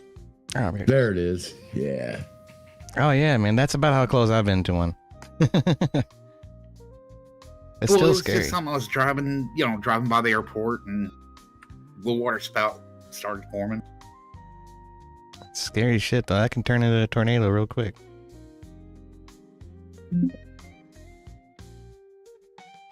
Oh, hell. That's a fancy picture. You don't mind? Yeah, I've seen shit like that before, too. It's starting to come down and ain't quite made it to the ground yet. Funnel cloud. Oh, Where damn. there's like 200 miles an hour winds? Like, what are they? You can't really tell from just looking at it, but yeah. These are really good. Have others here? Yeah, here we go. That one looks like a foot coming out of the ground, out of the sky, man. It's like God stepping on that farmhouse. That's crazy. What you been up to, Alesto? I'm in recovery, buddy. You are? Yeah. How's that going? You doing all right? Oh, every day it's getting better. I can walk now, finally. That's good. What happened? I blew my left ACL and my meniscus completely torn apart. Recovery. He's trying to quit heroin. Yeah. So I had if it's not full asking, surgery. if it's not asking too much, what all do they have to do? Well, so they replaced my ACL with synthetic, and my meniscus, he had to scrub some out and then repair it. And then I have to go and hopefully not, but he says I might have to go and have another surgery. Well, I hope not. It's leaning towards not, but Oh, you might have to have another one? Dude, I'm sorry. it's okay. When I hurt myself, I do good. Right? Like when my fucking appendix decided it wanted to murder me. Yeah. Dude, that is rough. I've only heard stories of appendix pain. Well, not only was it appendix pain, but mine burst. Yeah. Not good. It wasn't just appendicitis. It If I remember ruptured. correctly, your girlfriend is the one that operated on you. Yes, because she was the on-call trauma surgeon. So you could be like, it's time for you to repay the paper. I've been inside you. Now it's your turn. Dude, she got deeper. She got deeper in my guts than I've ever been in hers. But no, I had to sign all kinds of waivers and shit because having her do the procedure. Yeah. There's going to be like a conflict of interest and all that Yeah. shit. You got to sign off. Yep. But the other option was to wait for the other surgeon to come in, and yeah, I was time not is in any tissue at that shape. moment. Yeah, I was not in any condition to wait. I don't blame you.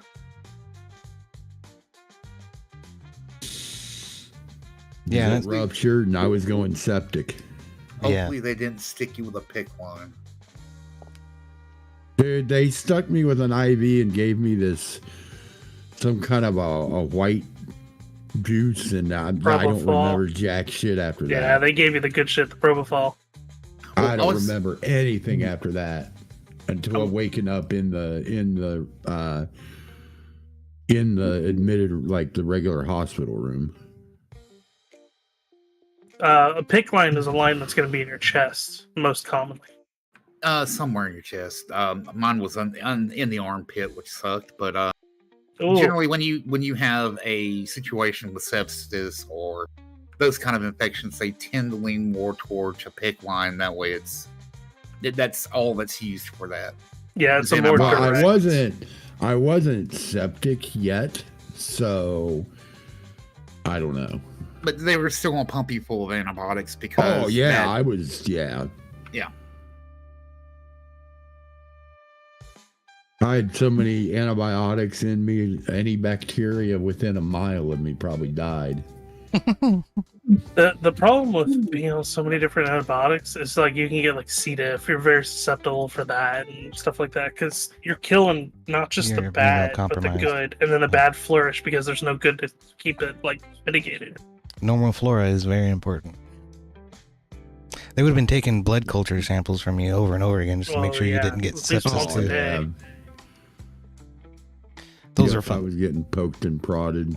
I was admitted for a week. Yeah, you were in the ICU for a good chunk of that, I bet, too. Yeah, I think 4 days. Yeah, sounds about right.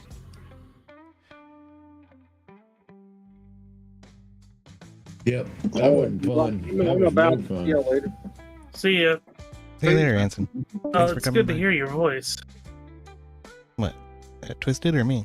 Not Twisted. Oh, You, okay. fuck you. I talked to too, you. man. Yeah, it's been a bit. It's been a minute.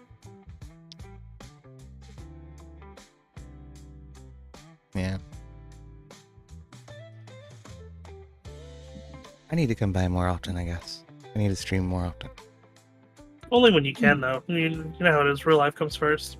Yeah. Well, yeah. Just don't fucking just disappear on us like that, dude. At least pop in and say, hey, I'm alive, you know? Yeah. I mean, a week, okay, I get it. But it had been 2 weeks plus since we had heard anything from you. I know. Like, is EOD alive? Yeah, I'm still alive. Just barely kicking. But yeah, definitely real life always comes first, but you know, at least just say, hey, I'm still this side of the ground. Yeah. Oh well. You're too young for a Remington retirement plan.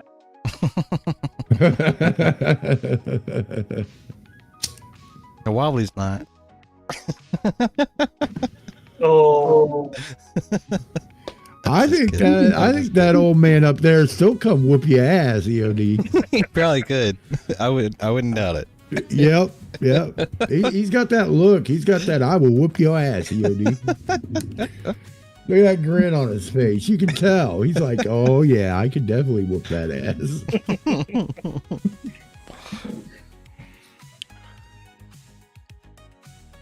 Some of these pictures are crazy, Twisted. This one looks like an explosion in the distance beyond the trees. Yeah, that's intercloud lightning. That's crazy. I mean, there's a lot of lens flare in that particular one, but most of these. Yeah, it's because it was. I had to use a long shutter shot. That's in the middle of the night. Yeah. The rest of these are just fantastic composition. They look like they belong in a fucking magazine or something. I won an award for that one at the National Storm Chaser Summit this year. No shit. Yeah, for the rainbow. Yeah, I like it. That's really cool. So, when you win awards, do you win money or how's that work? It depends. This one, yes. So, are you catching any sprites? I've caught one set of sprites. They are so hard to capture. When I captured sprites, I got it with I was actually shooting video and managed to pull it still frame out of the video with some sprites. What is a sprite? What are you talking about? It's a. Let me see if I have my photo. I don't think I do on the computer on this PC. No, I don't. But I'll pull up a picture of some storm. So it's a different kind of lightning, and it actually shoots out of the top of a thunderstorm up to the edge of space. No shit. And they are extremely quick. You almost never see them with your naked eye. That's pretty crazy. I'm looking for a good photo of one. That's fucking AI. Here we go. A copy image. So again, this is not my photo. But there you go. Oh wow, that's nuts. It looks like blood's raining down from the sky. Yeah, but it actually goes the other way. It shoots out of the cloud up. But what causes that? Electrical? Yeah. Yeah. Yeah, Static it's an electricity. electrical phenomena. They call it a sprite. Yep. They're not real sure what causes that phenomenon yet. It's cool. The, it looks like bombardments. The ISS has been taking a lot of pictures of them lately. Yeah, it's being heavily researched. Interesting. It's aliens, man. They're drawing energy out of our storms. They think there might be some not relationship like one causes the other, but a similar effect as the aurora, where it's actually ionized particles. Nice. That always amazed me too. Aurora Borealis. It's a fascinating phenomenon. Yeah, here you go. Wobbly, this one. Copy image. Here's some sprites from the ISS.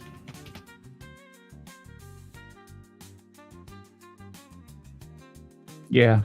Oh wow. Like fucking that looks like a damn video game. That's cool. Is it always red? Usually, yeah.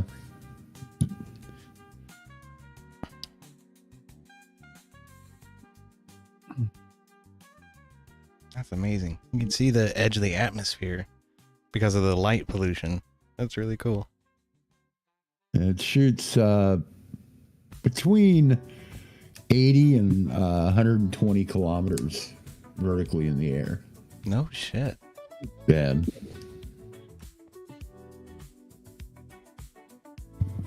I'm telling you, literally.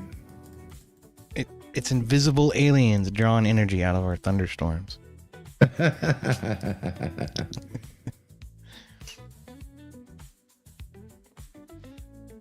don't know. They're out there though, man. I'm telling you, they are. The truth is out there. Fucking aliens. Oh, I don't doubt that. Aliens, man. I don't doubt that they are. Here's man. Look at this one. A blue jet with a red sprite on the top of it from the ISS. That's a teleporter beam. Come on, man.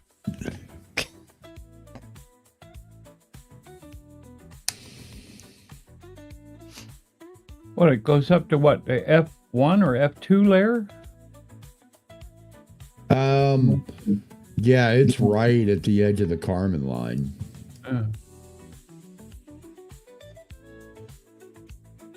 So that's definitely an atmosphere. Keep them particles charged, baby. Let's say it's definitely an atmospheric phenomenon. Then that's interesting. Yeah, they were very elusive for a long, long time. Very, very, very, very, very few photos of them. And with the advent of digital photography and digital video, have really been when we've really been able to start capturing them. Yeah. It's not like a new phenomenon though, right? Like it's probably been happening. No, it's happened since since thunderstorms have been a thing. Yeah. On Earth, but it's new as far as research goes. Sure. They were not really considered to be. I think that they were first seen and photographed in somewhere in the 80s. Yeah. They were caught accidentally by a storm chaser. One of the early storm chasers caught him. What was I gonna say? And he got accused of faking it. Yeah. that he made it up. They doctored the image. Well, we've had space stations in orbit since Skylab, and was Mir the first Russian space station? Yeah. Yeah. But you have to remember, though, these sprites and these blue jets happen so quickly, you can't see them. Right. Even from The space. the human eye is not going to catch them. I see. Interesting. Now, So they've it's just the luck of the detected- draw. Yeah. Or if you're They've detected similar phenomena on Jupiter, I think. I thought they had also seen it on Venus. Venus. Yeah. Venus was the other one. Makes sense. Venus is very similarly sized to Earth, but it's a much different atmosphere. I do, since you're here, since you're going into nuclear, have you read about China and their new fission reactor? It's China- chromium, I think. Thorium. Chromium based. Is it thorium? Thorium. Thorium, yeah. I was reading into it. It's interesting. That's nothing that they've invented. We had thorium molten salt reactors back in the 60s. Well, it says it's the first, like, world. Like, everyone's reporting as a No. first for the world. It's not. That's Chinese propaganda. They built the molten salt reactor experiment at Oak Ridge National Laboratory, I believe. It was the late 60s, early 70s. But was it fission? Yes. Really? All of our reactors are fission that we have right now. Oh, shit. Well, then I'm retarded. I'm thinking fusion. Yeah, fusion is not viable yet. Right. They're playing with it. Yeah, it's getting there. It's getting there. It's much more difficult than fission reactors. I mean, you have to think, with a fusion reactor, you're literally trying to contain the power of the sun. Right. But it's, isn't it like lossless or something? It's a lot more efficient, and you can create a lot more energy out of it. Well, it's not necessarily that it's more efficient. It's that the fuel is so abundant because it's water. Yeah, hydrogen, right? Yeah. Hydrogen, yeah. What's the downsides of it? Like, is it containment that's the problem? Or... Containment's the biggest problem, yeah. And we're talking into like containment and net positive energy gain, meaning that you need too much. Now we're just barely breaking even on how much energy it takes to create the plasma and contain the plasma compared to how much energy you get out of it. Okay.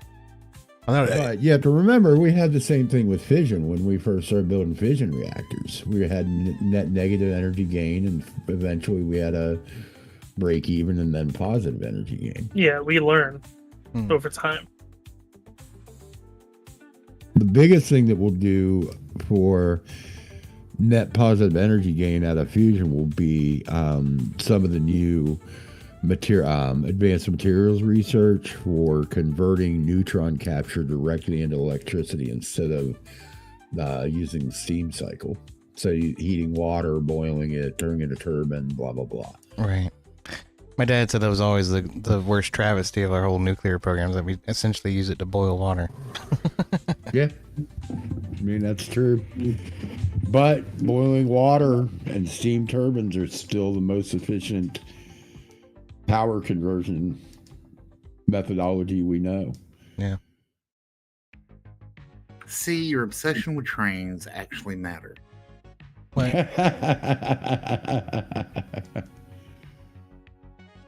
Well, hopefully we can get some form of cleaner nuclear so people will be happy before we decide to pull the whole Snowpiercer routine. Oh, wait. Nah, too late.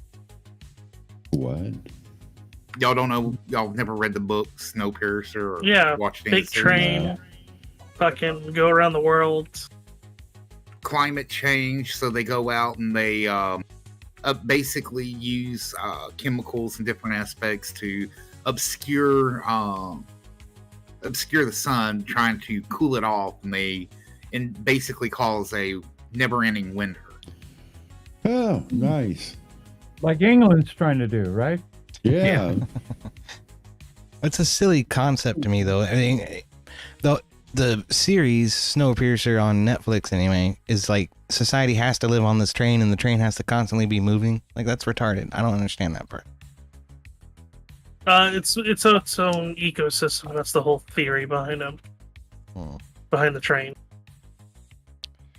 The movement of the train heats and cools everything in the train, and then the humans do like agriculture, and some of them are just there to be bums. Society. Yeah, I mean, modern nuclear is fission. Even fission. Modern nuclear fission reactors are a different animal than what you think of. They're very clean. They're very safe. They're passively safe. Let's fucking build some. Right. I'm just saying we get to the point that technology makes people actually want to go that route because it's some form, more acceptable, cleaner energy. It kills me as the lefties that, climate change. Nuclear, what's wrong with you? Why do you want to build nuclear? Because it's clean. Maybe because it's fucking clean. The What does it turn byproduct is into? steam. Just water at the end? Like, is that the byproduct? What, fusion or fission? Nuclear. Well, nuclear refers to fission and fusion. Okay. See, I don't know this, So fission is what we currently have, right? When you think of 3 Mile Island, Chernobyl, yeah, that's fission. Or the modern small modular reactors, the molten salt reactors, what powers submarines. I mean, And aircraft carriers, yeah. So that it produces a variety of different what's called fission products. Cesium, strontium 90, cesium 137, iodine 131, xenon. What's the elephant's foot in fucking Chernobyl? That's mostly cesium, right? Well, that's thorium a mixture. They call that corium, which is unspent nuclear fuel, fission products, graphite, concrete, steel, everything all mixed together, it all melted together and formed this blob. It just keeps melting through everything. Actually, not anymore. Yeah. It did for a long fucking time though. For years, I thought. The scary thing about it is, since it formed a ceramic, it's now fracturing and crumbling and releasing dust. Oh shit. Yeah, That's it ain't good. Very radioactive dust. And then you have the Russians that decide to hit the fucking containment building with that they built. Fucking artillery, built with artillery and drones. Trying to cause that's fucking nuclear war right there. Trying to cause a goddamn nuclear incident.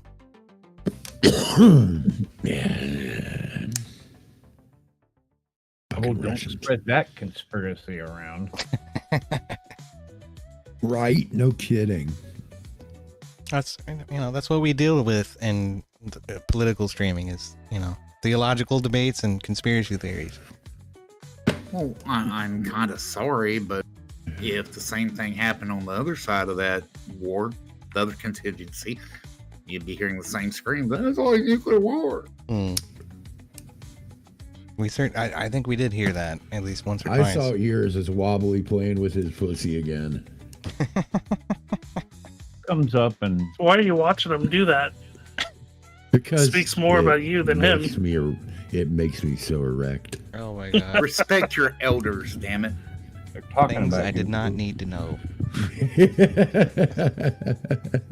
I'll be right back. Damn, this is a big file. 42 gigabytes. Damn. Was a 4K movie? No, it's Blu-ray. 1080.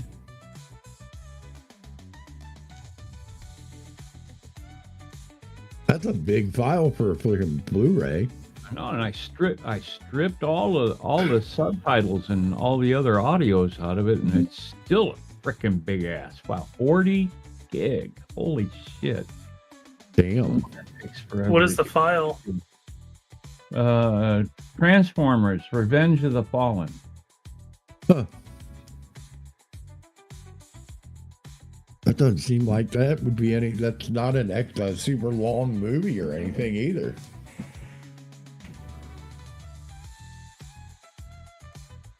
Can visuals increase it because it is Michael Bay.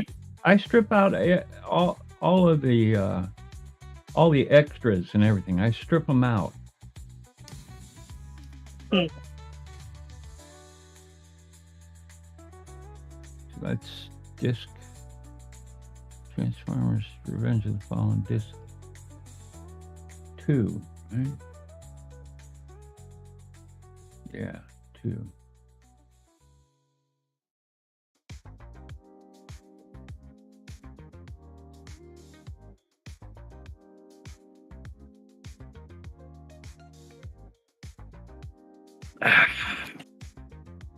Wait a minute, I can't do that yet. I have to, since there's still a hook in it. Once it was reluctantly aroused. It was hard to get it aroused, and it is hard to get it aroused, but we got it aroused.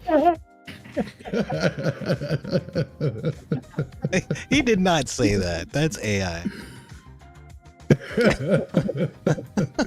Actually, no, that is an actual clip. You gotta be kidding me. No. Because I do have some AI ones I made. I am so erect right now.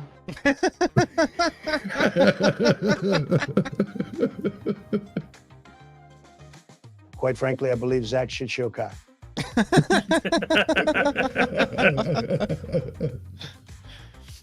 Oh, shit. And we're going to have a lot of fun tonight. After that one, I could believe he said. Oh, this one is Dark Side of the Moon, and it's 43 gig. Damn. Are you sure those aren't 4K? No, they're not Or 4K. Blu-rays aren't 4K, are I they? don't have the means to display 4K, so these are some Blu-ray rips. Actually, some Blu-ray are 4K compatible. I was gonna say, I think more contemporary Blu-rays are 4K, but I was telling him the same thing the other night, Nader. I feel like those file sizes are way too big.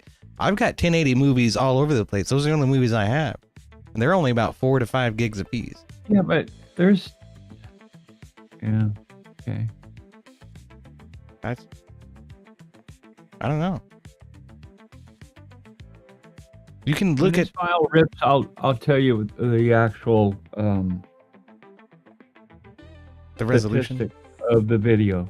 Yeah, but they're still 1080 because I do not have the ability to play 2160 or above. Yeah, and these are just store-bought discs from, like when they first came out on the show. 4K wasn't around then. Wow. Yeah. And it's saying here 4K Blu-rays anywhere between 50, on average, 50 to 66 gigs. Yeah. And see, and I'm stripping out all the other stuff.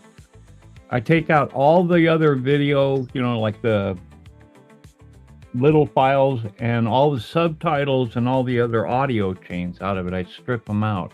So it's just English and the movie. Oh. I feel like it shouldn't be that big if it's not 4K.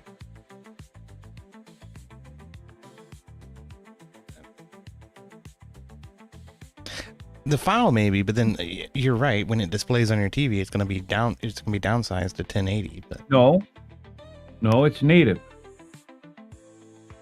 That's the way the players work. They're native. Yeah. Now, if you have a 4K player, it will upscale, but they won't downscale. you'll get video tearing. Hey, Wobbly, yeah. What are you doing? Oh no, no, no, no. That's mine. Stay out of there. Go on, go on. That's another thing they're notorious for. hey, Wobbly, what would you suggest as a application or program to actually play 4K or just Blu-rays in general on a PC nowadays? VLC. I was gonna say the same thing. That's what I use. DLC? VLC. All right, I'll keep an eye. Or I'll take a look at it because It's I don't free. want to. It's free. You don't have to buy it. It's free. It's a free download. You go in and you can adjust exactly how you want it to play. Audio, video, everything. It is by far the best player out there. Yeah, There's another one, media player, something, HTC. It's also pretty good and it's free, but I prefer VLC because you can build playlists. There's a lot of cool things about it. Number one, it includes a bunch of packed-in codecs, so you don't have to worry about managing codecs. All that's baked into VLC. Also, there's a phone app for VLC that I use, and it will tap into my network, and I can stream video off of my computer onto the phone and cast it to a TV. So that shit's really cool. I don't have to set up a server or anything. The VLC app on the phone acts as the server. That's Plus, really cool. if you have access to IPTV files, you can plug the IPTV into the VLC and you can watch television all over the world. Oh. What Nice. the hell is IPTV? Well, it's a TV service, I guess, based on IP. I guess, yeah. It's just a big script file you plug into VLC, and it just anything free. Nice.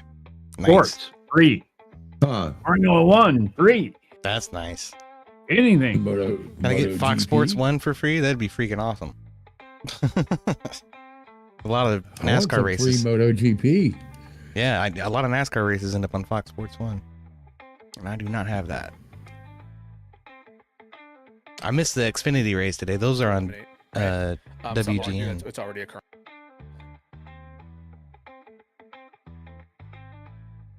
And I used to post in my Discord IPTV script.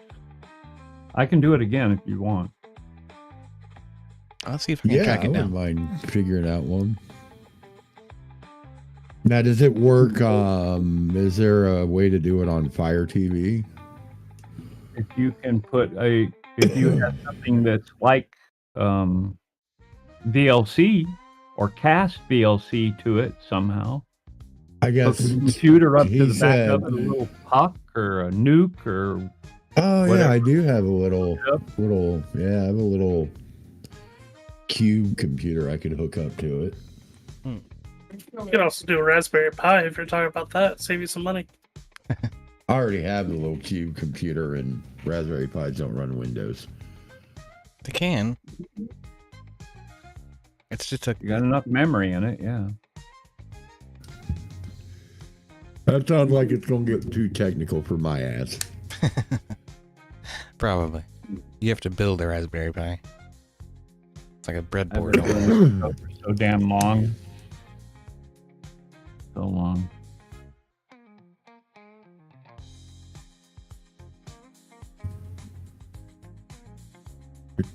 Yeah, I could hook that. Yeah, I've got. Yeah, it's sitting over there on my table right now. I was going to put it in my chase truck, and I decided just to go with a laptop.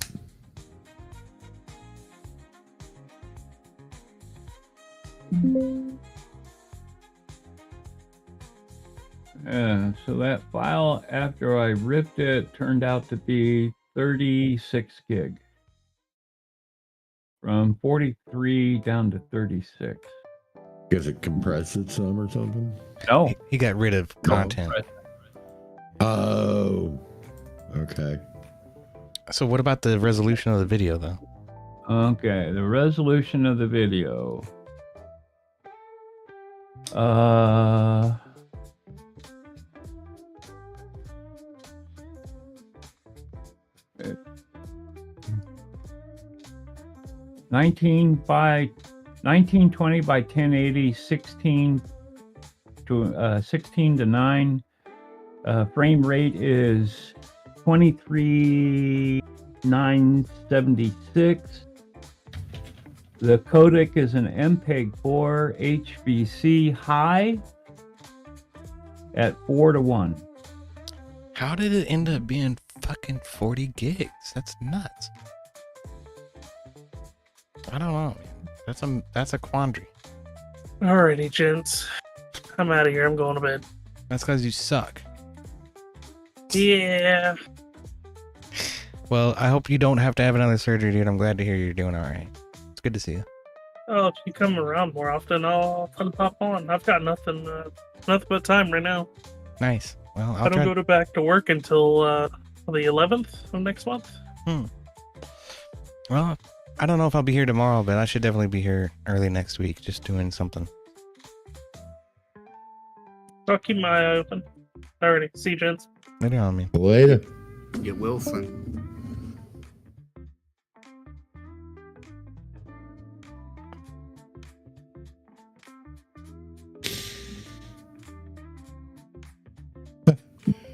There's a game called Nuclear War Simulator. Oh, shit. It sounds like it's right up your alley.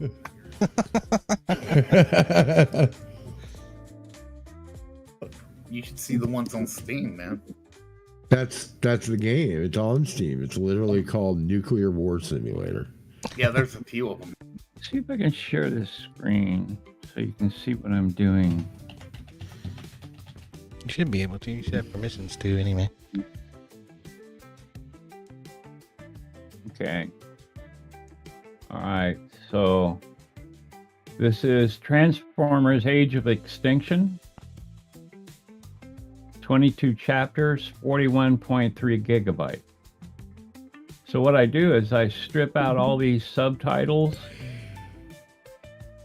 and other languages, audios, just leaving the default 7:1 English and, Dolby Digital Surround. Yeah. And then just make the file. So you see it says 42 gigabyte up here. Yeah. Right? Yeah. But the actual file will probably be somewhere around 39. That's because you stripped out a bunch of audio tracks, but yeah.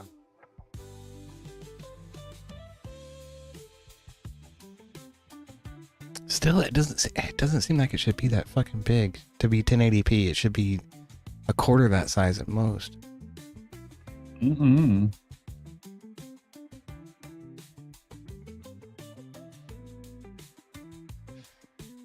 More resolution in the BDs rather than DVDs.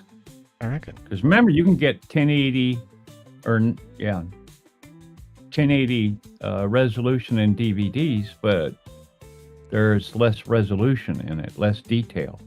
Yeah.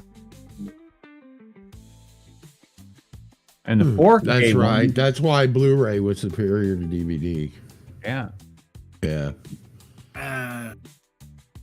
That it depends. I mean, shit. I've got a 240 hertz 1080p up there that I'll take any day over the 4K Samsung. It's picked up. upscaling it. It's actually upscaling it. The TV is actually upscaling it. Well, I've got both digital inputs and also Blu-ray player on that one as well. Yeah, through HDMI. Right, but the digital, that's, Remember, HDMI has its limitations also. That's fair. Yep. And that's why they're coming up with a new standard real soon. Well, let me preface 4K 60 frames a second. I'd still prefer my 1080 at 240. Oh, the fucking refresh rate. That makes a big difference. But most of your movies are shot in like 30 frames per second anyway, or slower sometimes. If they're shot on film, rather than digital film. But yeah, that's the reason a lot of TVs have like filmmaker mode or film mode. Yeah.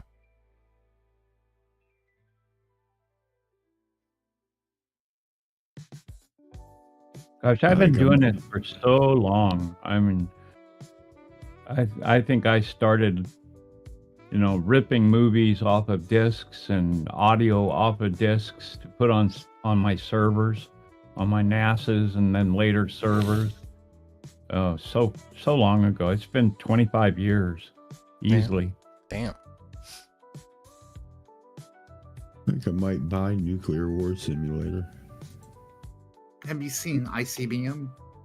There's two of them.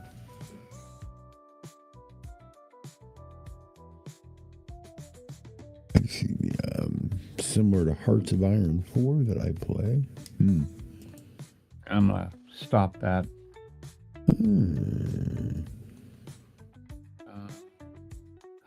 There's ICBM and ICBM escalation. There.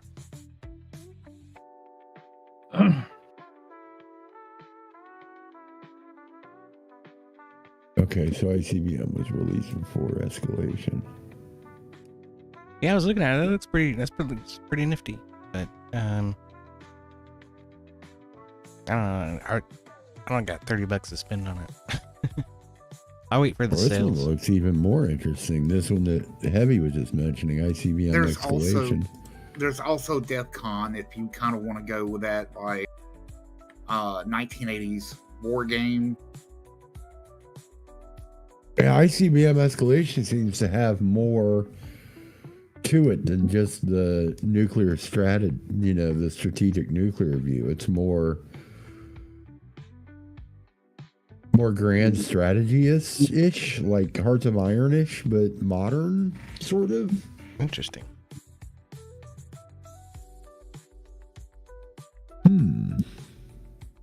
Oh, look, they got a fucking SR-71 in there. Yeah, that's what I'm saying. It looks like there's a tech tree and stuff in this one. I just want to launch nukes at people. That would be Nuclear War Simulator.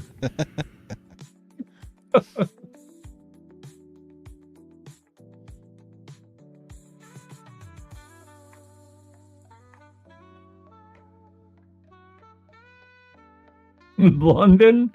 Really? Ice. Yeah, a B-52 dropping an ice or a nuclear bomb on London. I'm down. That is cool though. Fuck your tea again. Glow in the dark tea. Yes. That's right. Iridium tea. All right. Kat, what did you do? You stole that again, didn't you? Good call, Heavy. I think I might get this ICBM one. Yeah, it looks like it keeps all the infrastructure of war intact. It's not just missiles.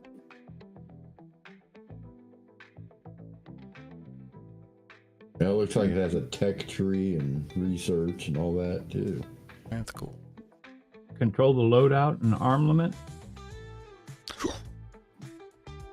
Cool. I just downloaded Transport Fever too. That's a lot less violent. It's just trains. You can't even crash the trains. Well, what fun is that? A lot of people call it train set simulator, so that's really what it is. You're just building train set, building out transport networks and watching the whole machine work. That's kind of cool. Remember Phantom? Phantom? Yeah. No. Used to hang around all of us way back. He used to play that train simulator all the time. Oh yeah, I remember him. Yeah. Yeah, trains is fun. It's from back in the Colonel Dan days. Yeah. Phantom. Way back. We're all getting too damn old. Oh, Jesus. You're not kidding, man. Oh, you are not kidding. What's next? Teeth are falling out of my damn head. All I know is in March of Dark side next of the- year, I'm done with alimony payments.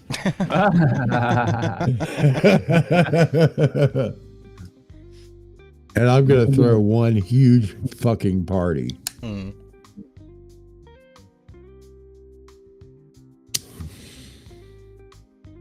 Well, I'll be there for it. Like, you know, in spirit or on the internet. I mean, you're not that far away. Yeah. It's a long trip up to fucking the midpoint between Dayton and Cincinnati, though. You said you were somewhere in there, right? Yeah, somewhat. Yeah.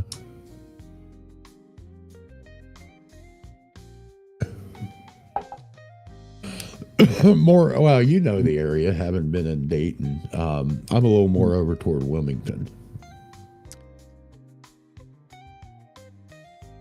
What am I doing here? I'm doing the same one again? I didn't really get to know the place. Oh, no. That's not what I wanted. Yeah, excuse me. Outside of Fairborn and Dayton. Yeah, I mostly just gotcha. I mostly just drove south through Cincinnati into northern Kentucky. I don't know northern Kentucky that well either.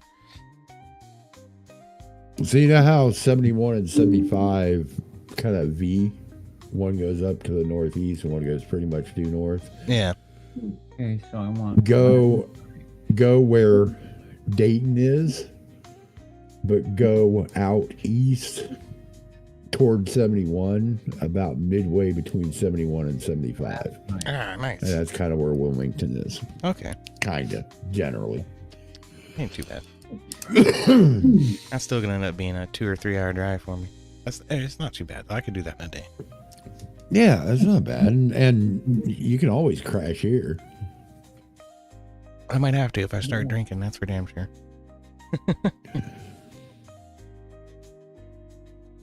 I got 3 spare bedrooms, couple couches, basement, whatever. Pitch a tent out in the yard if you want. I don't give a fuck. Yeah.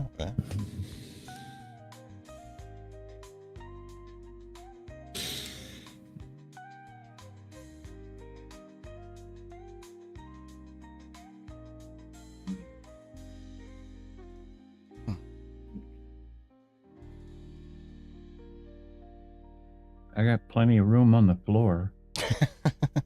That works for me too. I don't even give a shit. I'll pitch a sleeping Yeah, there's bag. plenty of floor.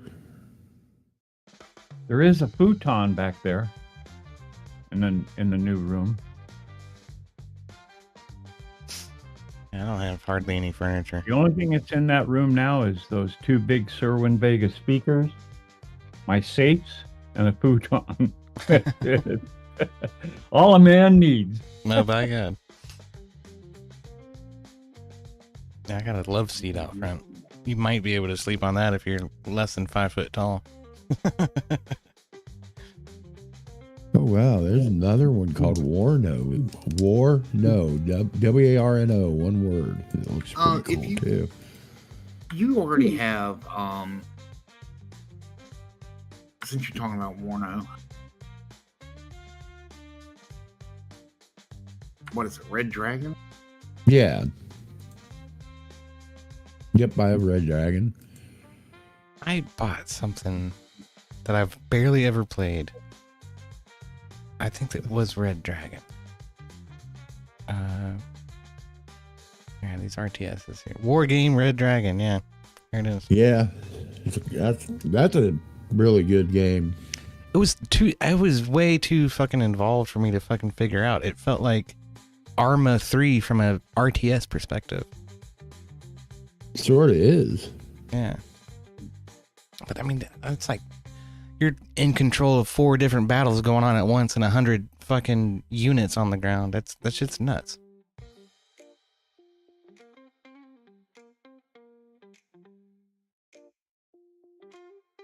I couldn't decide what to deploy. You know what I mean? Like I was looking at fucking tanks and shit to do the South Korea scenario, and I couldn't figure out where I should be prepared for the fucking enemy and shit. It was very confusing to me. I don't know. I need to watch somebody play it. Well, if you pay attention to the units that they're deploying, the counters are pretty easy. Yeah. You just have to know what you have and what they have. Well, yeah. I guess that was the hard part for me to fucking figure out. I used to play Red Dragon with Tiberius a lot. Yeah. I'm friends with him on fucking Steam. I don't know why, but he fucking unrecommends games more often than he recommends games. I have noticed. Half the games I have, I'm like, yeah, that's a pretty cool game. He's like, don't buy this. This is a piece of shit. I'm like, dude, come on.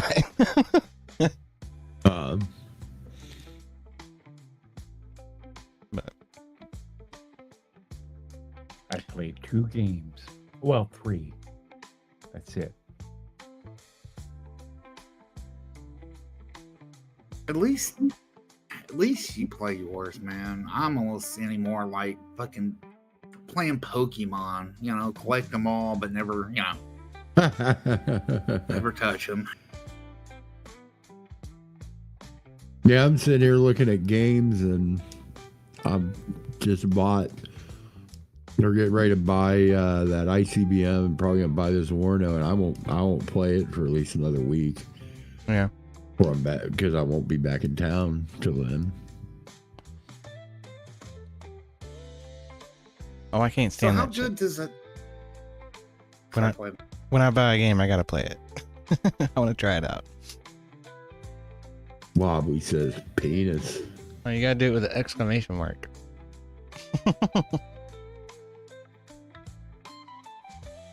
What were you gonna ask, Heavy? What are you hoping to? I mean, what's your expectations on that 3-day outlook? Looking pretty good. I don't know until the morning model run will give me a little bit more information, but they're talking long track tornadoes, supercellular long tracks.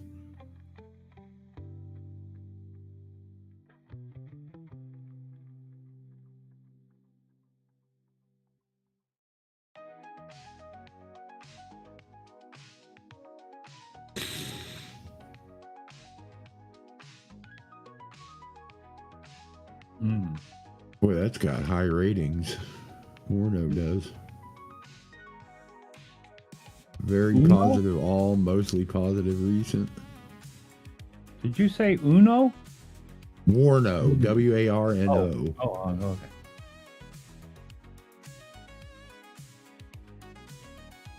Man, I haven't played Uno in forever. That'd be a great game to play on fucking Hangout. Man. Eugen Systems War Game. Or Is this part of War Game? It is. It's the same company that did Red Dragon. Yeah, there's a bunch of War Game games. Must be its next. This must be their next iteration of the War Game Red Dragon series, or the War Game series. Yeah, they've done a fucking European dozen of them. Escalation, Air Land Battle, Red Dragon, and now Warno.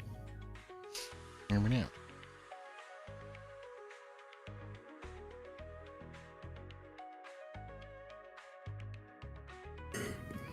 Huh.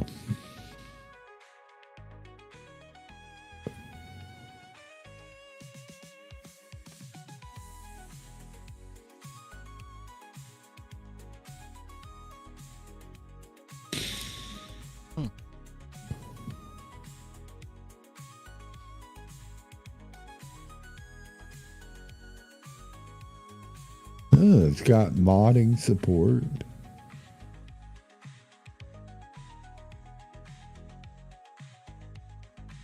Oh, it says it'll run on Windows 7. I guess I could run it. It does have a bunch of DLCs. I still run Windows 7. I don't care. I still. Oh, Yodi over there with his Windows XP. Look, there's a warning in my Steam. It says Steam will stop running on Windows 7 in 0 days. It's told me that for like a year and a half now. A Windows flat earther has been spotted. Yeah, but what'll happen is if it ever goes bad on you and you have to reinstall it, it probably won't install.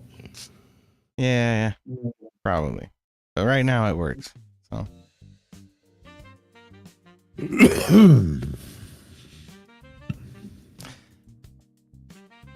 It's bullshit that Steam should require anything out of the operating system at all. It's nothing but a goddamn browser. What are they doing that they require brand new .NET libraries for? You know what I mean? This motherfucker's words trying to spy on you.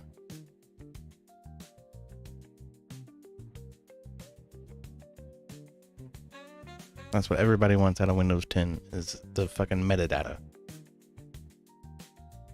Doesn't it also have to do something with CPU scheduling though? I don't fucking know. Maybe. That's what the propagandists want you to believe, Heavy. They're just trying to spy on you. Okay, I've seen what that will do to AMD. It would not properly, accounted for.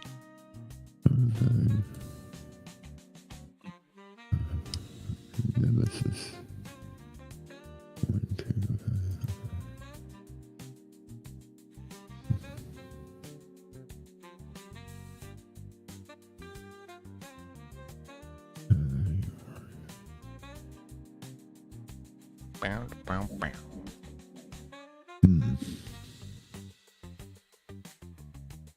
You know, if you really wanted to play an old school fucking war game, you should do the Battle for Middle Earth 2.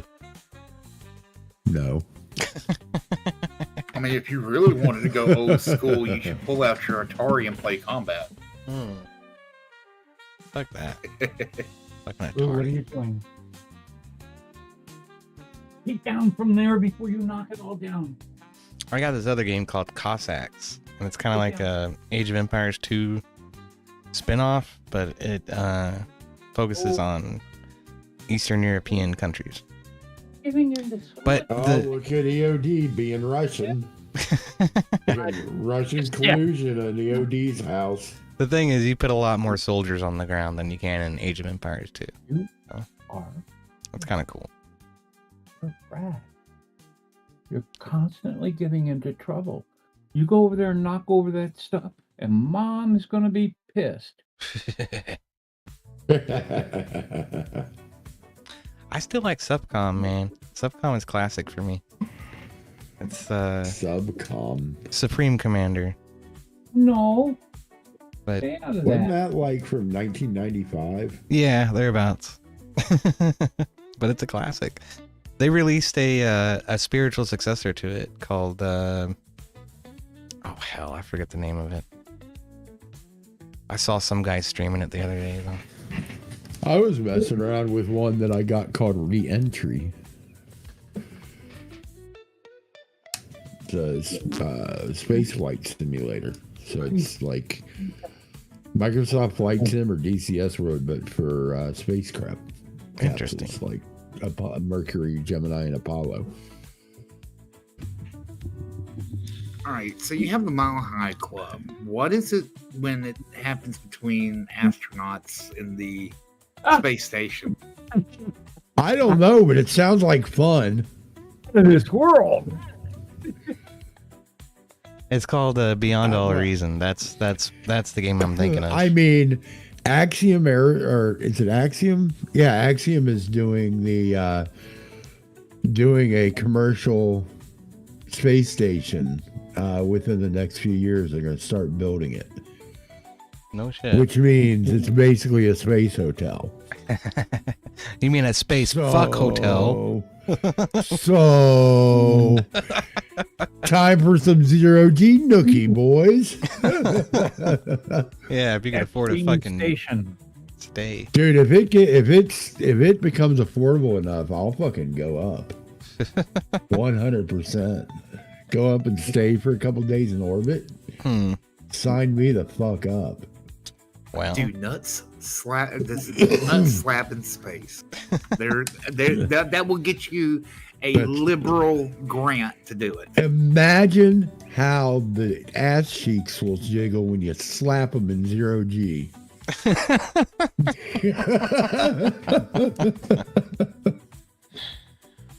I just got looked at like I was going to get slapped by my girlfriend.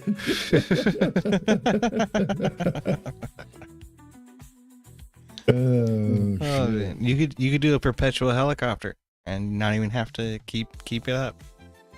That would be awesome. Look, it's pulling me across the room. I would so do that too. The other experiment I'd want to run is take some space Chipotle and see if I can propel myself across the cabin just with fart gas. Brussels sprouts. Shit. Oh Lord, just please don't try to light it. Yeah, that would be bad. Fire in a space station is not a good idea. Yeah, let's not do that. Right. No, but if it becomes relatively affordable, I'll go up with my girl. Fuck yeah. Maybe between Blue Origin and SpaceX trying to do civilian flights, it will be. Maybe. Especially once Starship gets worked out. Yeah, that's what I mean. Much higher capacity on Starship. Yep.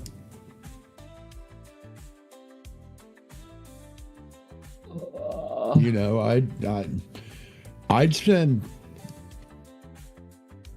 50 to 75 grand for a couple days in orbit. 100 grand even. Damn. That's an expensive fucking vacation. Yeah, but it's once in a lifetime, yeah. It's an experience, you know.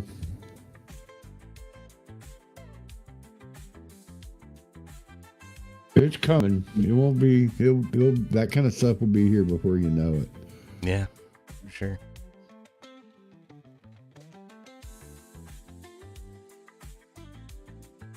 Is it Axiom? Axiom.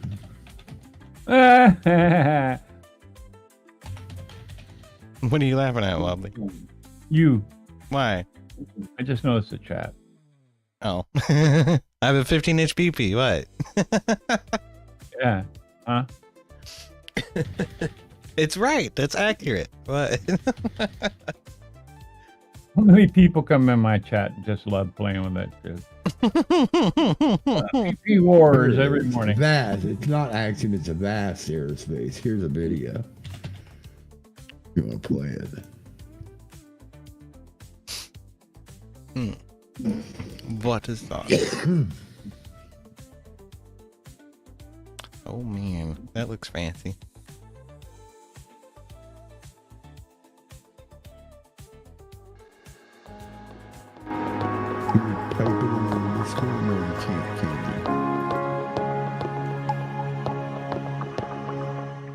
Let's pull it up. Space is an unforgiving place, so working and living up there is not easy. That also translates into the structures meant to support human life and activities being more functional and intent than comfortable and beautiful. Or, that's how things were until now, when the interior of the world's first commercial space station was unveiled for the world to see. The station's name is Haven 1, and it is a design by space startup Vast. We've known the place is coming for a while now, as the company has constantly released details about it. Today's topic covers the station's interior, but before getting into it, it's worth going through what we already know about Haven 1, aka Haven 1 Lab. The station is supposed to be launched next year, and it will be deployed in orbit to serve the needs of paying customers, be them private citizens, governments, or companies. There will be several modules making up the habitat, as in all other space stations, but unlike all others, one of these modules will be spinning to some degree. This should allow it to provide occupants with gravity, not as much as on Earth, but enough to earn it the title of world's first microgravity research station. The place will be 100 meters long, and it will comprise 4 private crew quarters, a common area. Do what? SpaceX Dragon capsule was what they're using to get to it. Yeah.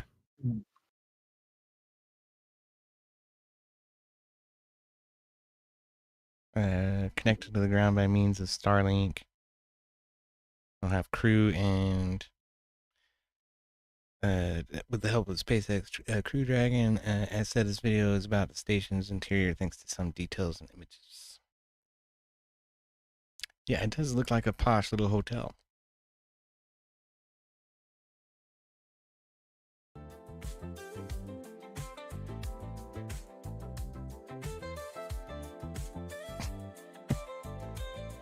I don't have one for pussy, Wobbly. You have to type in vagina.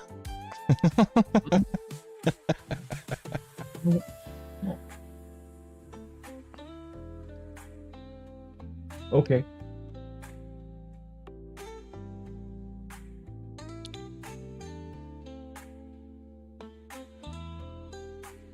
It's gonna be hooked up with Starlink too. It sounds like they're deeply embedded with SpaceX.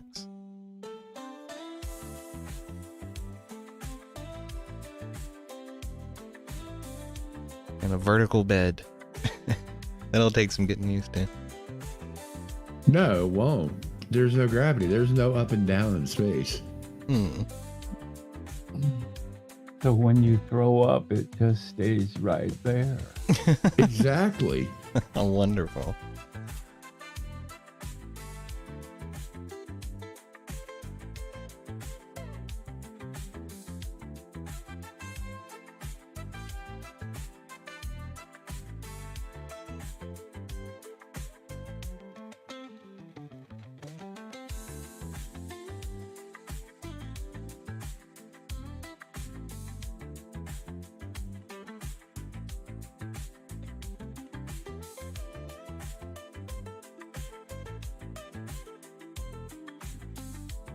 Oh, I don't have to do that. Okay.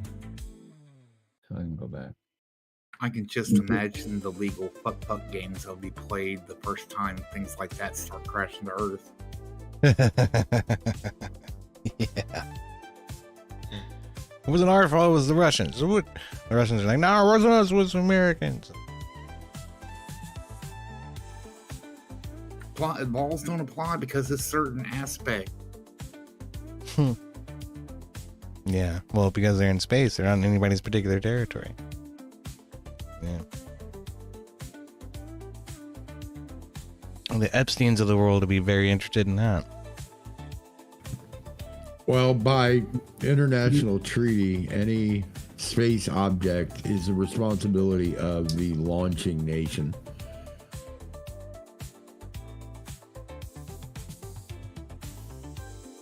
Yeah, but we kind of saw the legal situation with that.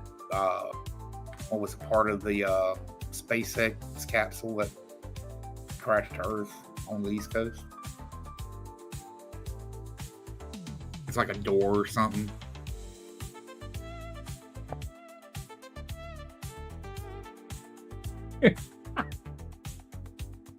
What?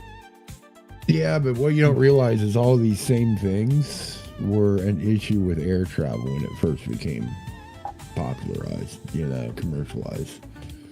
We're doing the same thing with spaceflight. Originally, aviation was a purview of government only, right? And then finally you had some commercial stuff, but it was only for the very, very, very, very wealthy. Yeah, that's true. And then as time went on, that cost came down further and further and further until now, for a couple $100, you can get on an airplane, fly across the country. Well, you can fly far, but you can't fly across the country for a couple $100. You can if you fly Spirit Airlines. Shit.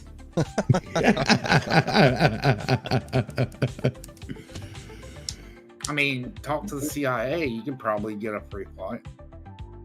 Strings attached. Well, I mean, even $1,000. Let's say that it costs $1,000 to fly, right? That's still cheap. Yeah. Well, like I'm thinking like from Kentucky to Florida is something like, it depends on the destination too. Like if you're going from Puxatawny, Pennsylvania to bumfuck Nevada, then yeah, you could probably do that for $500. But if you're going from New York to LA, it's probably gonna be closer to $1,500. Right. But it's still the same thing. We've got, we're at the stage of the ultra rich are the ones that can afford flights into space, right? But that's going to come down, and then it'll be instead of the ultra rich, it'll be the wealthy, and then from there it'll come down to the well off, and then to the middle class, and then anybody will be able to do it. What does it cost you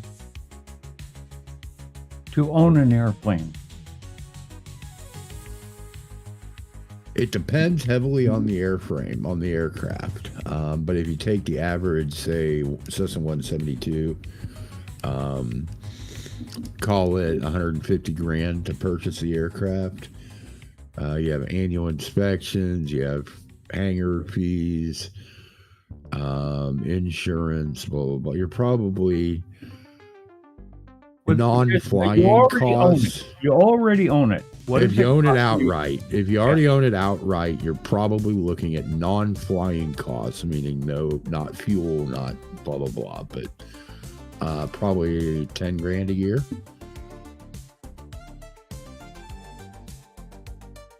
That's an expensive hobby.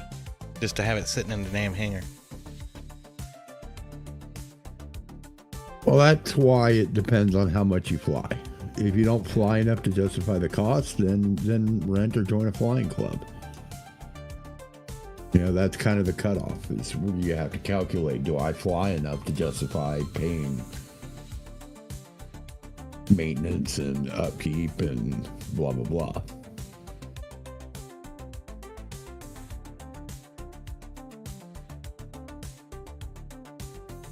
So yeah, I'd have to estimate about 10 grand a year. Is there a Go ahead. Is there a major uptick in either between rotary and fixed wing aircraft? Oh yeah, rotary is massively more expensive for maintenance. Got to give you an idea. You can rent a Cessna 172 for probably 150 to 175 an hour wet, meaning with fuel. Rotary wing, you're looking at $250 to $300 an hour minimum for a little Robinson R22. Oh shit. Okay, and if you're taking that somewhere and keeping it for a few days, that just fucking skyrockets. Well, typically it's measured on what's called a Hobbs meter. That the minute the engine starts running, that starts measuring hours. Oh, okay. So it's engine runtime. Usually if you take it and rent it for like a week, they might say it's your engine runtime with a minimum of 10 hours, right? So even if you fly 7 hours, you're going to pay for 10. Right. But if you go 12 hours, you're going to pay for 12. Right. That way they're getting their money for the time the plane is not available for other people to rent. Yeah, right. That's where a flying club comes in really nice. Flying club is, think of it as group ownership of aircraft, right? So your club might have 5 or 6 airplanes, and you pay a yearly club membership fee. But then you can rent the planes from your club for about half the cost of renting it from an FBO, and you can keep them out for a week without any weird fees or anything. Right. I was gonna say it's probably closer to cost, if not at cost, because it's right. Exactly.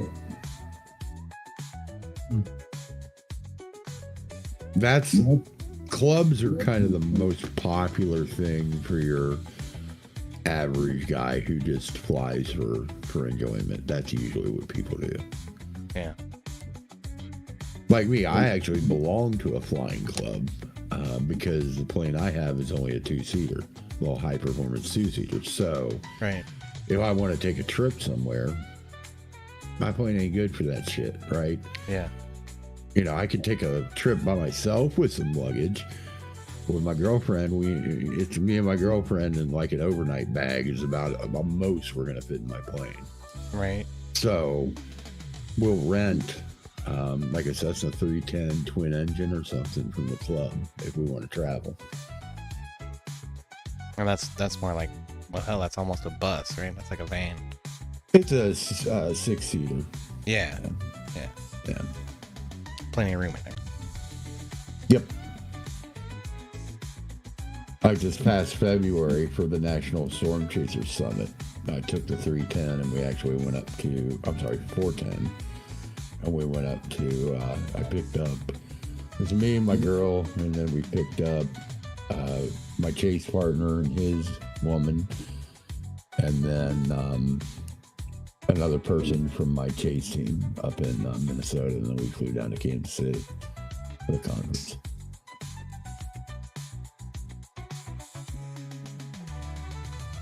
Yeah, that looks a little bit bigger than your stunt plane, but I bet you could still get pretty squirrely with it. Yeah. No, not necessarily. No? No, they're real nice, stable flyers. Yeah, it looks like it would be a comfortable ride. Yeah.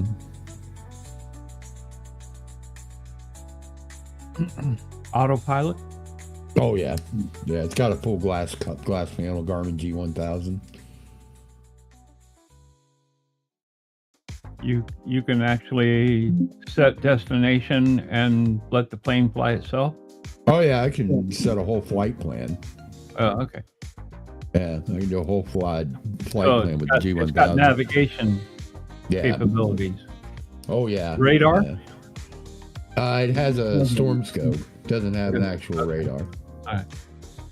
But the G1000 links to NextRad via satellite, so I can get actual radar images on the G1000. Nice.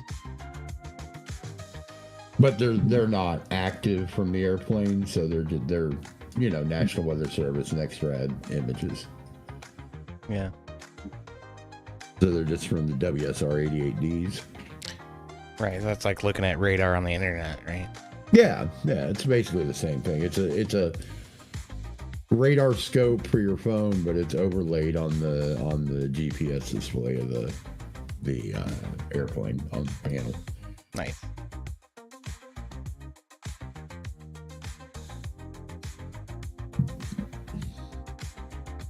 Okay, so we have the 310, the 410, and the club, two 172s, a Archer, and a Malibu Mirage. That's a nice plane. Oh man, it's a single engine turboprop. Holy shit, that thing is just decked out. It's like the freaking Rolls Royce of small airplanes. What's it called again? A Malibu Mirage. Malibu. Piper.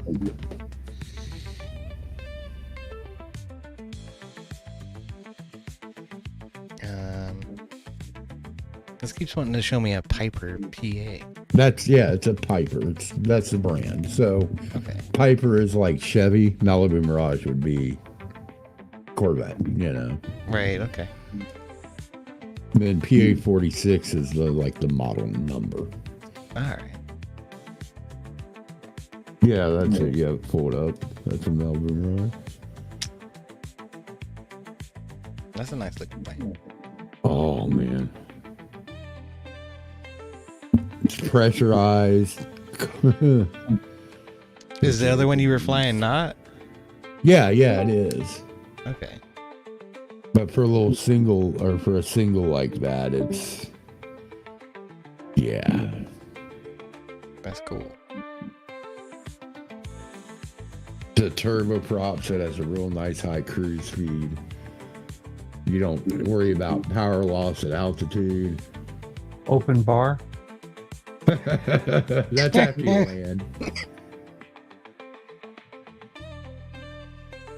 Yeah, that's certainly a benefit of flying private, for sure. The 410 has cooler in the back for champagne. No shit. Wine. Yeah. Well, we saw Mr. Bill for a second. Where did he go? He saw me in here. Was like, fuck that. Fuck that guy.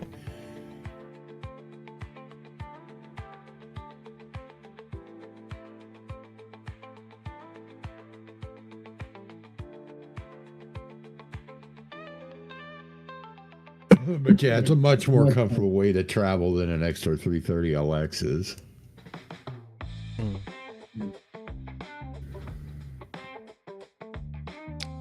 Kind of like the 330LX doesn't even have like nothing in the interior. It's all just bare tube frame. Yeah. But it's designed to make it as light as possible. Right. That's like trying to take a race car on a cross-country trip, man. Yeah, exactly. That's a good way to. Yeah, that's a good equivalency. Definitely not built for comfort. No. I mean, hell, it doesn't even have seat cushions. Your parachute is your seat cushion.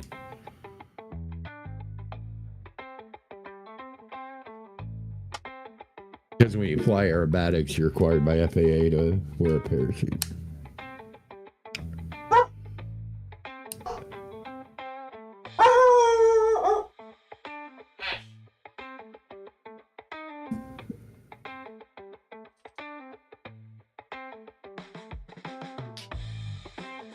The well-known aerobatic pilot named Rob Holland that just passed away in a crash at Langley Air Force Base a couple days ago. The wing completely broke off of his plane while he was landing. And he was too low to bail. He wasn't even doing a routine or anything. He was just arriving at the airport for the air show.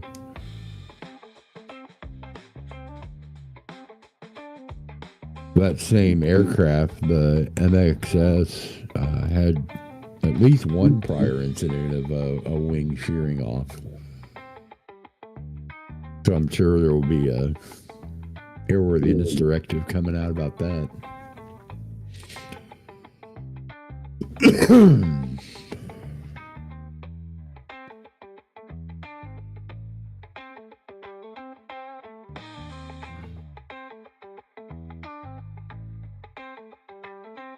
I agree, Wobbly. We need a pussy command.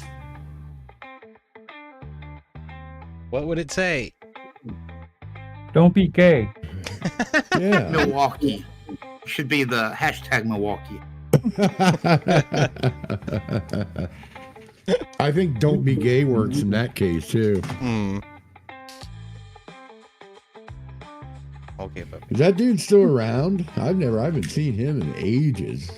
yeah, I was talking to Mav about him a minute ago. I think he went and started hanging out with Rampage Paul. I don't think he cares about us anymore. Well, they're both about the same intellect. Fair enough. Oh, did I say that out loud? I'm sorry.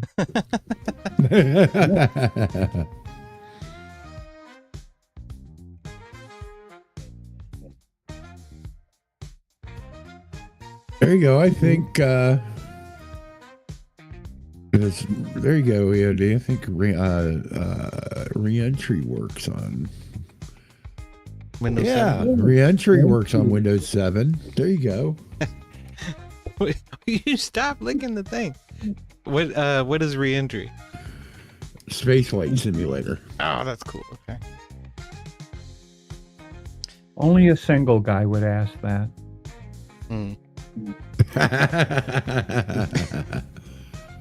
Well, I'm single. What can I say? Only Mr. Bill says, what about don't be Bud Light? Pussy. But yeah, they're actually making re-entry multiplayer where people can be fly the capsule, multi-crew the capsule, and do Capcom.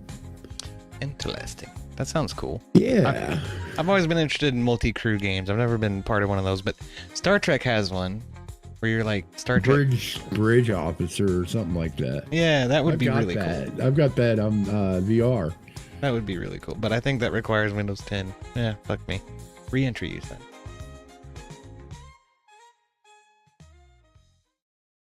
Oh wow, that looks like an actual fucking capsule. Yeah, it's like I said, it's the DCS / Microsoft Flight Sim with space capsules. No shit. Spaceflight.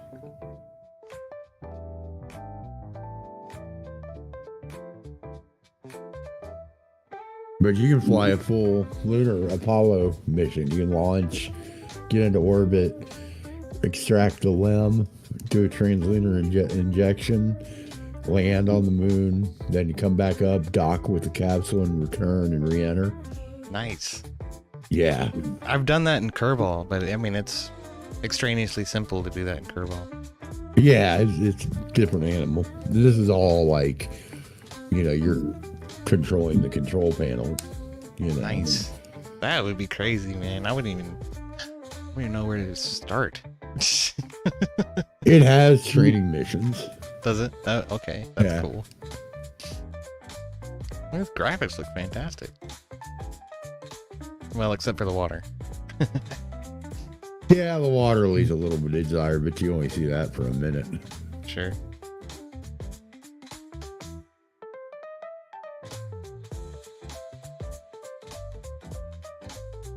Then they'll throw you into our Russian capsule for hard mode. Everything's in Cyrillic. The devs planning to add the Soyuz. His roadmap includes Soyuz, the ISS and the space shuttle, and eventually Dragon and all of it. Right now, it's just Mercury, Gemini, and Apollo. Well, that suits me. American engineering is much better than Russian. Except for that pin thing with the pencil. Actually, no. Using a pencil in orbit is dumb. Why? What do you get when you rub a pencil on paper? Dust? Yes. Graphite. It can clogs your light support system. Well, that's not cool. Yeah. That would not be cool. There's a reason the pen thing was done.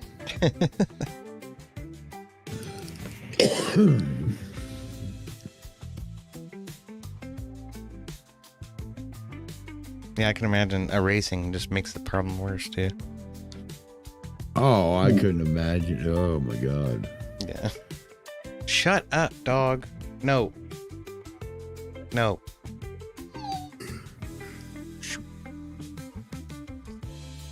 But yeah, you don't want graphite dust floating around in your capsule.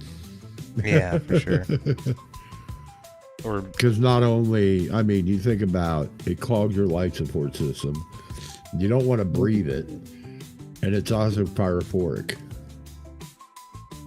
You don't want fire in your spaceship. Yes, fire is very bad. That's what oh my god, so the Chinese have their little fucking Timu space station up there right now, right? Yeah. And there is a video of those morons lighting a birthday cake for one of the astronauts. The Oh, Chinese Jesus astronauts. Christ. With the oxygen-rich atmosphere inside of them. Oh, they're so lucky that they didn't have a bad outcome from that. Yeah, no shit, man. Like, holy fuck, really?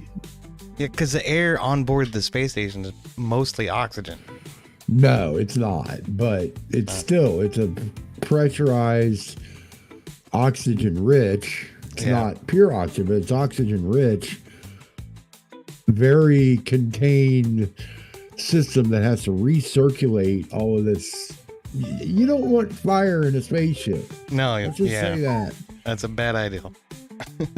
But you're talking about the Chinese space program, right? You know they you know what hypergolic rocket propellant is. So it's a chemical combination that when they mix together they light on fire. Okay. Right. They're used in, like Dragon uses it in the Draco thrusters, right, for re-entry and stuff like that. The problem is it's extremely toxic. Yeah, for sure. I mean, like, breathe it in and, you're dead. What is it? Hypergolic propellant example. So it's, hydrazine, monomethyl hydrazine, unsymmetrical dimethylhydrazine, and nitrogen tetroxide. And it's bad news. Well, so like Dragon, when it comes down, if you ever look when they're recovering the capsule, you'll see one guy swim out to go out to the capsule on a jet ski, and he's got a mask on. He's checking for leaks of those hypergalls before they let anybody else close to the spacecraft.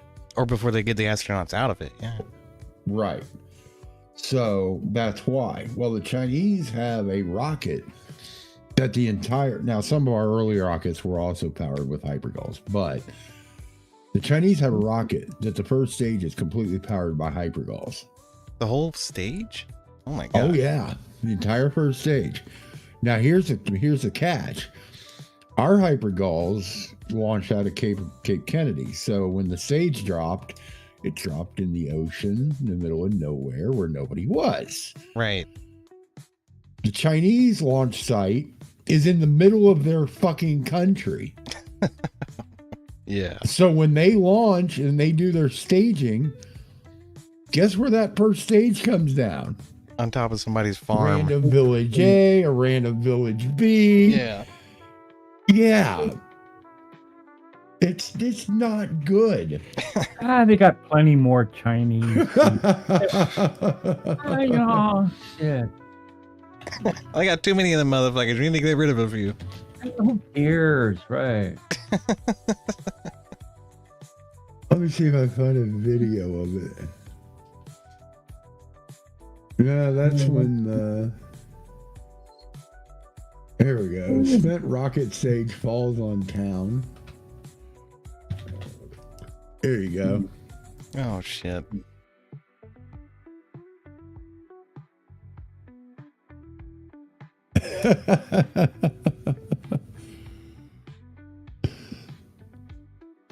All that area around it, and it happens to fall right on that. Good lord. Can't tell me it's not planned, right? Well, there's certainly math that You will can tell hypergalls by the color of the rocket exhaust. See how it was kind of orange? Yeah. Yeah, you don't want to breathe that. That's bad. It does things like melts your fucking lungs. Lord. I was gonna say, there's math that'll tell them exactly where it'll end up. Whether they did the math or not is a different question. Whether they cared. Yeah.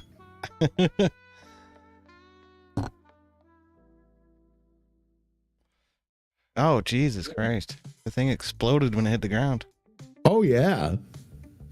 There's still fuel in it. See how it's orange, though? Yeah. That looked like a chemical burn. Yeah. Oh, yeah, yeah. You don't want that. And they're standing right next to it. Well, what are they going to do? All rocket scientists themselves, right?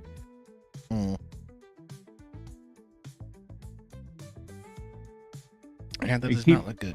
They keep trying to convince us that, the brightest are the Chinese students, and they're not. Right. They're not.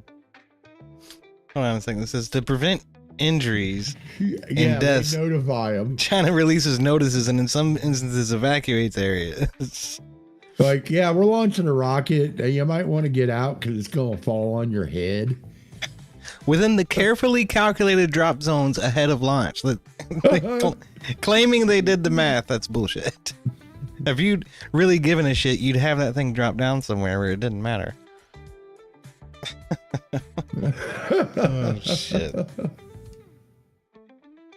It's out in the middle of fucking nowhere. They could have hit the mountains instead. Oh, hell. I mean, we have all kinds of regulations about launch sites. You have to drop stages over water. You're not allowed to drop anything over the U.S. Yeah. Or but the military can. We let them come back and land them in chopsticks. Actually, it works really well. The boosters have been caught multiple times successfully now. Nice. Yeah. Well, landing the Falcon 9 on a fucking raft out in the middle of the ocean was a feat of engineering in and of itself. Yeah. SpaceX is astounding what they've been able to accomplish, man. They almost got their second pad complete for Starship down at Boca Chica. No shit. Yep. And they're getting there on their Starship pad at the Cape, too. Yeah, they need one down there. That one's more equatorial, isn't it? Not really. It's about the same latitude, but it's a better launch site because you have more trajectories you can fly without having issues of overflights. Right. So you don't pull a China. Right. Yeah, have because they you ever can't. seen the video of the booster being caught by the chopsticks? Yeah. Yeah. Yeah, pretty it's fucking wild, isn't it? It looks like It something is. out of a sci-fi movie. It does, man. It's so fucking metal too. It's coming down, all the flames coming out of the side, and That's I a love methane it. rocket, isn't it?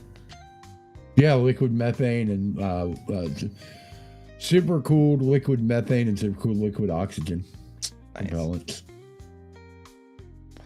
Yeah, Methylox. One of my mods for KSP adds that as a potential fuel. Yeah, I've got some mods that do that. Yeah.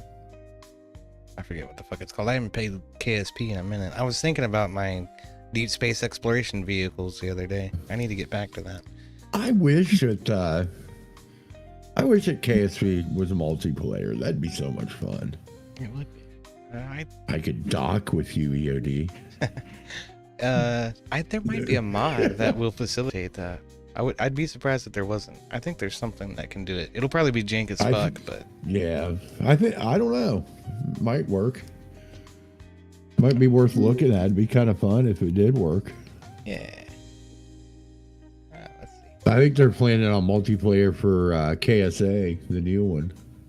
Yeah, dude, KSP 2 was such a fucking flop. I could not believe that shit.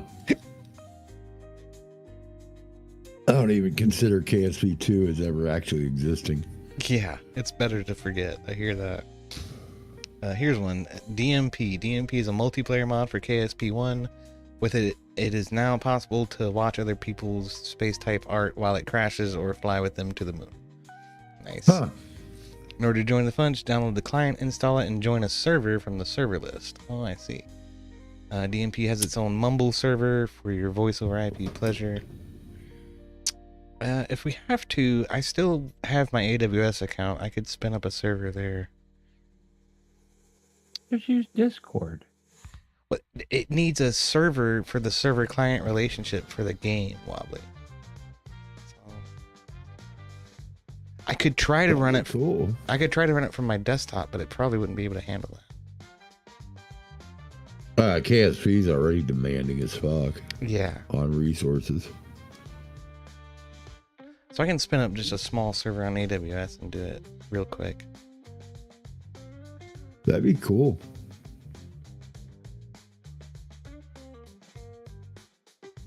Or we might be able to run off one of these public servers. Maybe.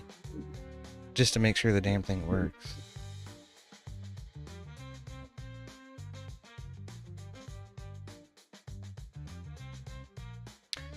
But yeah, then you get into the problem with a setup like this is we have to have the same mod loadout or no Right. mods at all.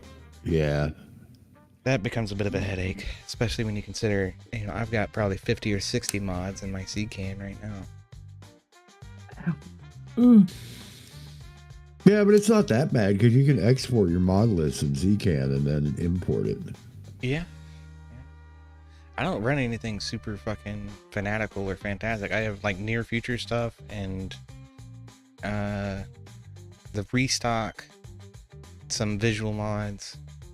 But no, I don't do a Yeah, lot. I pretty much have that. And then I also got the SpaceX mods. I have Dragon and Falcon 9 and all that in Yeah, there. that's cool. We gotta have outer planets too, because Saturn and Yeah, I have Uranus, that. those are fucking cool.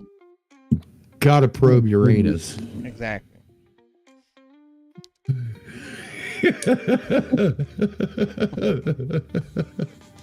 Fucking, you broke wobbly. I think I broke wobbly. Oh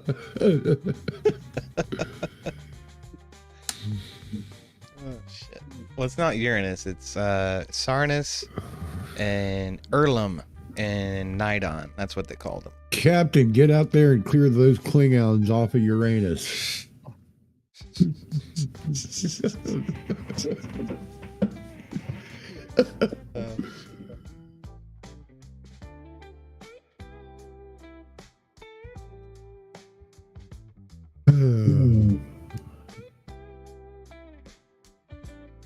Shit fire.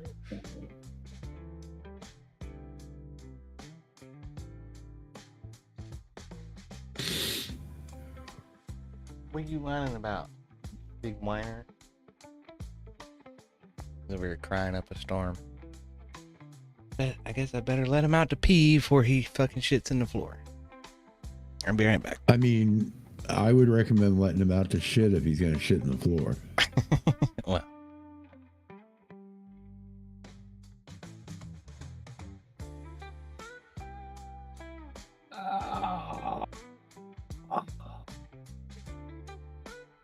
I agree completely. Been a hell of a day.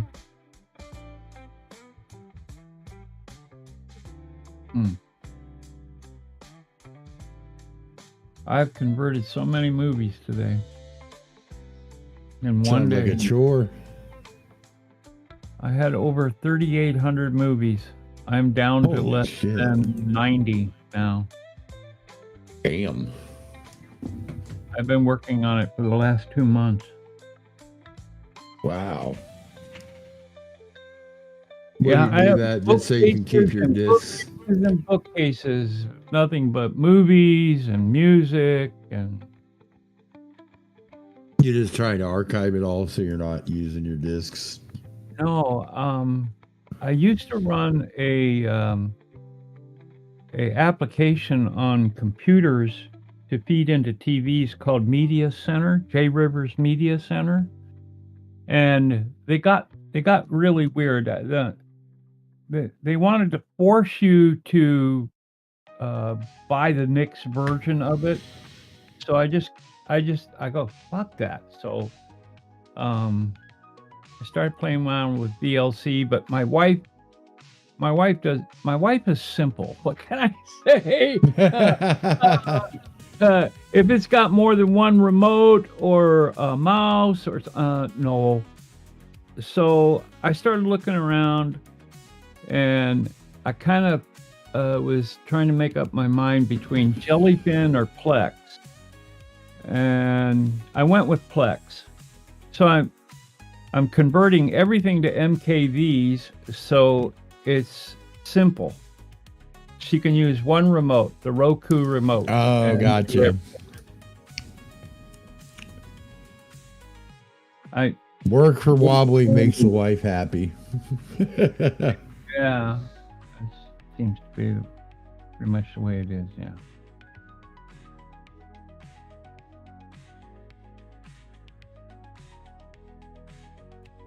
Happy wife, happy life. That's what they keep telling me.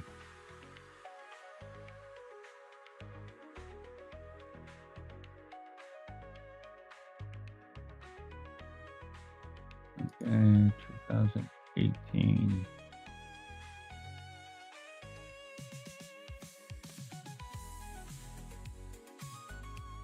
I got one that won't convert for some reason. Not sure why. I may have to re-rip it.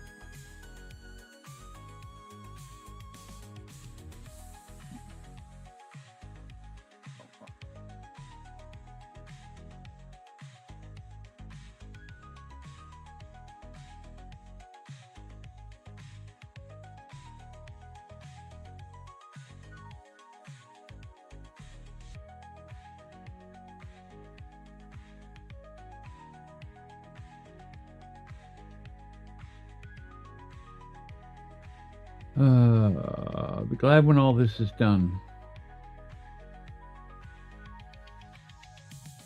Oh, I bet. That sounds like a lot of time invested.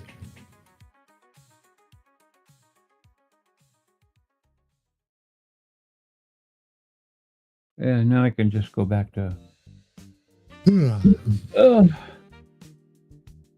fucking off all day. Actually, I need to do some more work to my solar. I've been kicking around the ideas of getting solar. Not here, but in Hawaii.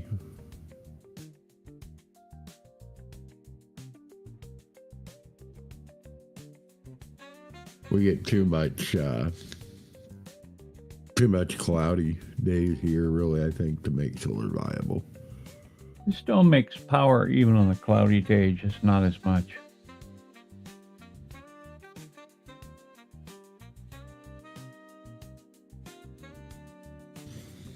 The current drops down on it. Voltage is stable most of the time, but the current drops. Oh, gotcha.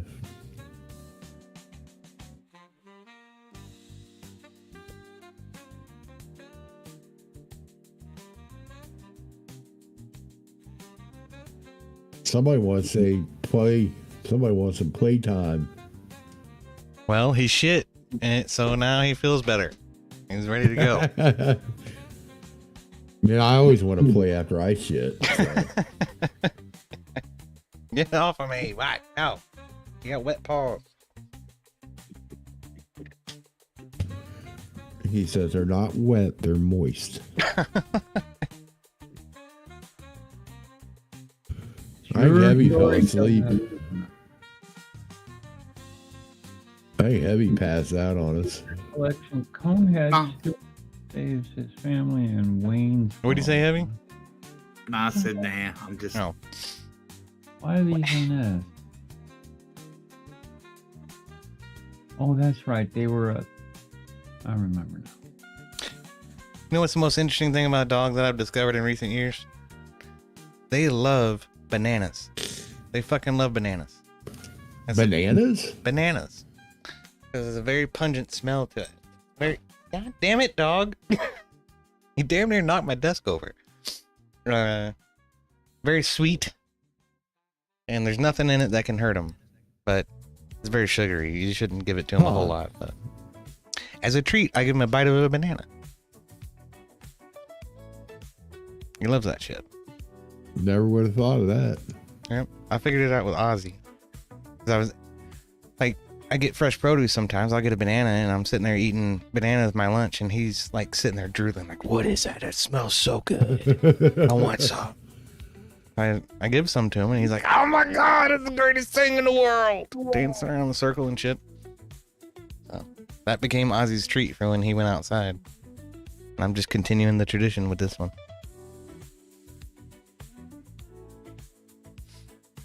They do. They fucking love bananas, though.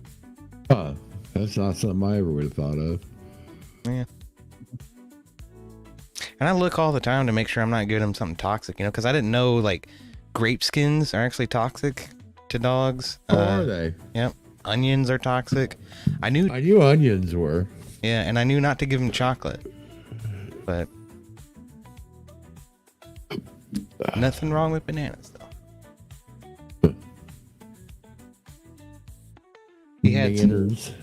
He had some sausage from I had breakfast for supper. That's probably why he's shitting.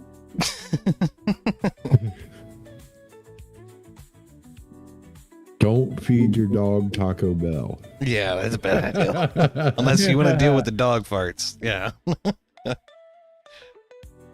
Dog farts are the worst. Yeah. All right. Gotta get some water. Oh, Casey dog, my first dog when I was a kid. She used Heavy. I like water. She used to fart and it would scare her. She would just be laying there, chill as fuck, and just suddenly you hear like a and she'd get up like, what the fuck was that? Something just touched my butt. It's like, no, you dumb dog. You just farted.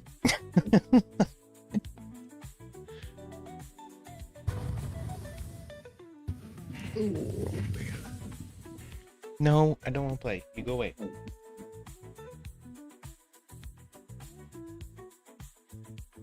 No. Don't start with me. No. No. Mm-mm.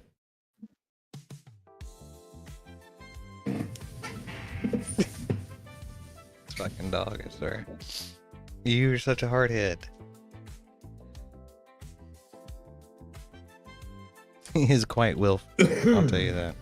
I should have got a girl dog.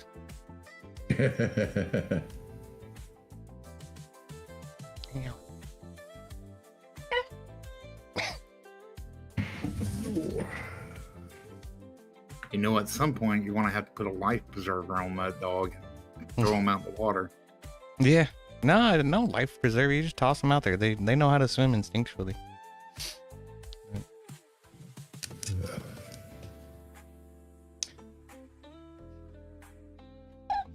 He'd probably love the water. He's so athletic. He needs much stimuli, which I'm not sure I'm really able to give him. I'd have taken fishing with me and throw him out. But see, if his fucking dumb ass is running around in the water, he's gonna scare all the fish off. Yeah. My dog loves storms. I take him chasing with me. He loves fucking storms. He gets so excited when he sees a tornado. Yeah. Oh yeah, he loves it. What kind of dog you got? Belgian Malinois. No shit. Yeah. My ma thinks he's Belgian Malinois. I don't think so. I think he's mostly German Shepherd. No, that's a Shepherd. Yeah. Shepherd mix, but that's mostly Shepherd. Yeah, that's what they told me at the Humane Society. They wouldn't distinguish between Australian Shepherd and German Shepherd. He does have a blue eye, which is more of an Australian Shepherd trait, but that's my guess. Will you stop chewing on me? No. Mm-hmm. But you taste so good. No. Mm-mm.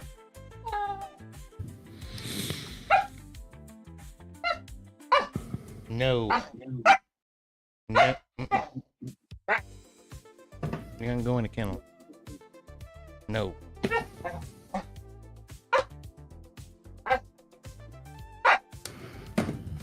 No means yes, and yes means anal. Uh-huh. Come here. Where you going? You gonna go over there and be good? Yeah, I didn't think so.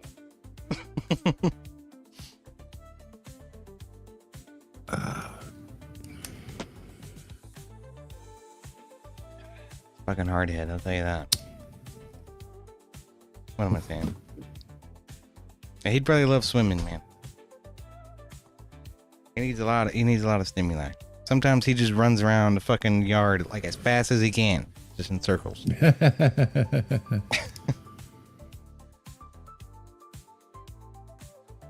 Called zoomies.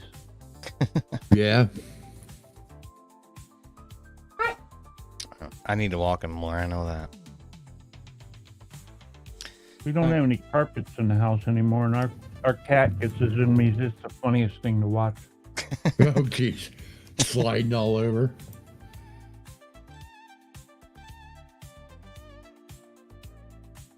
Running into things, sliding into things. It's hilarious.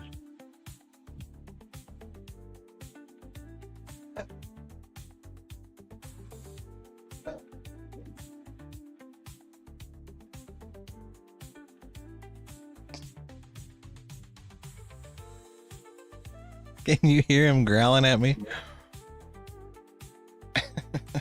You need to start working with him on how he needs to go get you a beer. Yeah, that's what my mom been telling me. I'm like, yeah, he's probably smart enough. If I put a towel on the fucking fridge, on the door, that.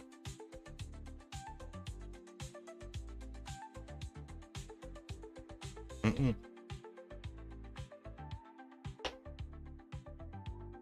No.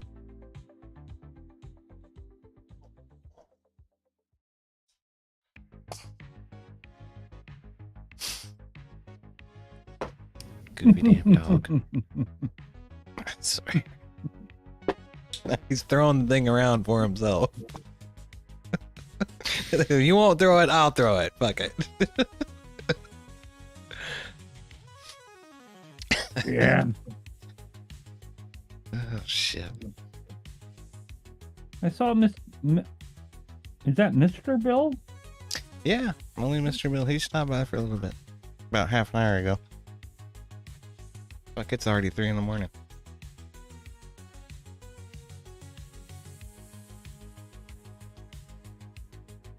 He mistakenly joined the voice call. And I told him in the side chat, I'm like, dude, you can come in.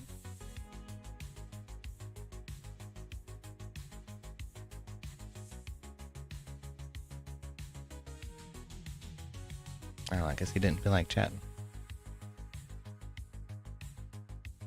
See, man, I'm like a fucking toddler parent. When it gets quiet, I'm like, where the fuck did he go? What's going on? Look, camera.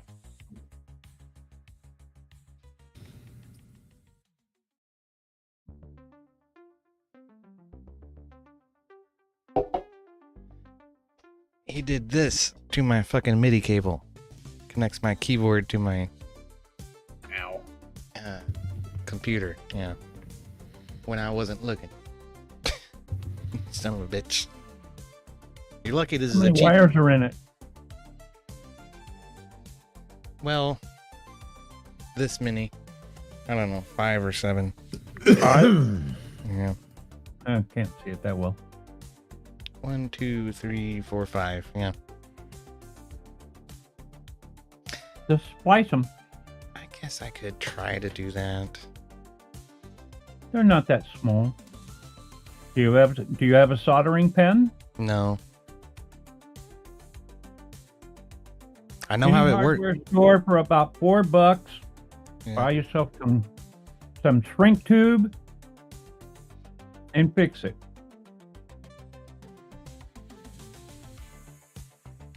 It's a relatively cheap cable. The problem is it needs to be very long. Ugh.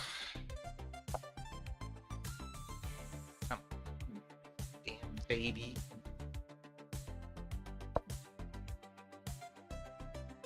Oh.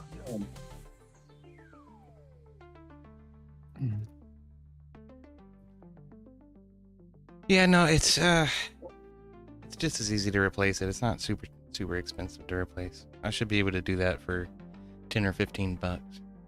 Give me a break. Just fix it. Only for the length of the cable. I don't know that would work, and I'd be afraid of shorting out my fucking keyboard. Why? One wire, same color, to the other wire, same color, a little dab of solder, move the shrink tube over it, right? Do it, all of them. Yeah. Then one at a time, take a butane lighter and slowly just shrink it down, wrap it with electrical tape, and voila, you're done. Take you all of about 20 minutes. Be worth a shot.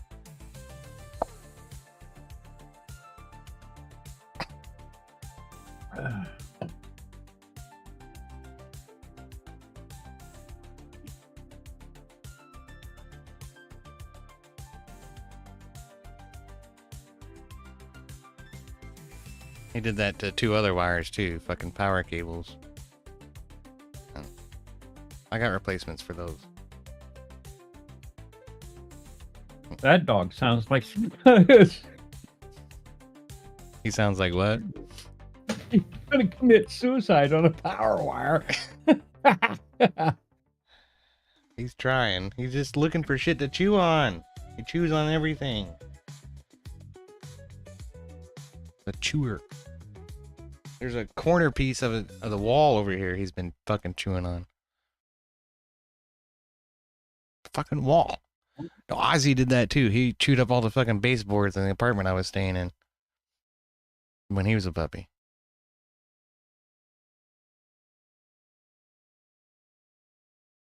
Need a rolled up newspaper. What? Stop that. They learn. I know. Dogs learn, cats don't. Yeah, I know that too. Cats will just sit there and look at you When you turn right, they go right back and do it again. Yeah. Oh, you don't want me to do this? That's exactly what I'm going to do then. He has his fair share of that, don't you? I got all these USB cables on my tabletop to charge things with when I need to. She just plays with them like they're a string or something, but chews on the connectors, right? Yeah, exactly. That's the important part. Yeah, but she doesn't hurt anything. She just plays, then goes away. Worst thing is she'll come up here and lay on the keyboard while I'm streaming sometimes, which just sends everything into Berserkville.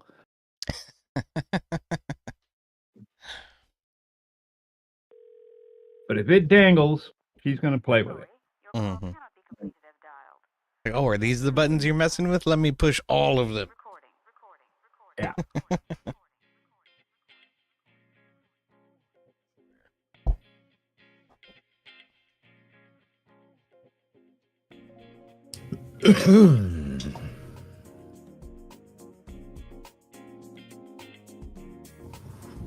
So what do you do to exercise your mind while Twisted? Oh, he just gets out and runs here at home. On the road, I kind of have to take him to parks and stuff in between chases, and yeah, it can be a little bit more of a chore on the road. The hardest thing on the road is finding hotels that'll accept pets. Yeah, I can imagine. That's always a rough thing. But he's become my little chase buddy. I don't know that I'd go without him anymore. Yeah, you said he liked the storms. Oh yeah, he loves it. Fucking Frodo it was thunderstorming here last week, and it would thunder and the walls would shake, and he'd start barking. Who the hell is shaking my house, damn it? Huh. Like, he's not scared at all. My dogs in the past have been terrified of thunder, though.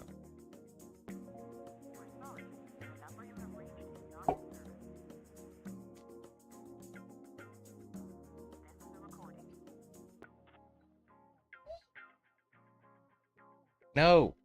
God damn it. Come here. Bastard. Oh, Reentry has multiplayer in beta now. Yeah. EOD, that situation with Buffalo, the public schools have now come out with a statement on it. Oh, no shit. What's What that? is it? Do you know who Angry Cops is on YouTube? Oh yeah, yeah. Yeah. Well, he works for the Buffalo PD, and he's on the Special Victims Unit. Oh. And the Buffalo public school system kept covering up and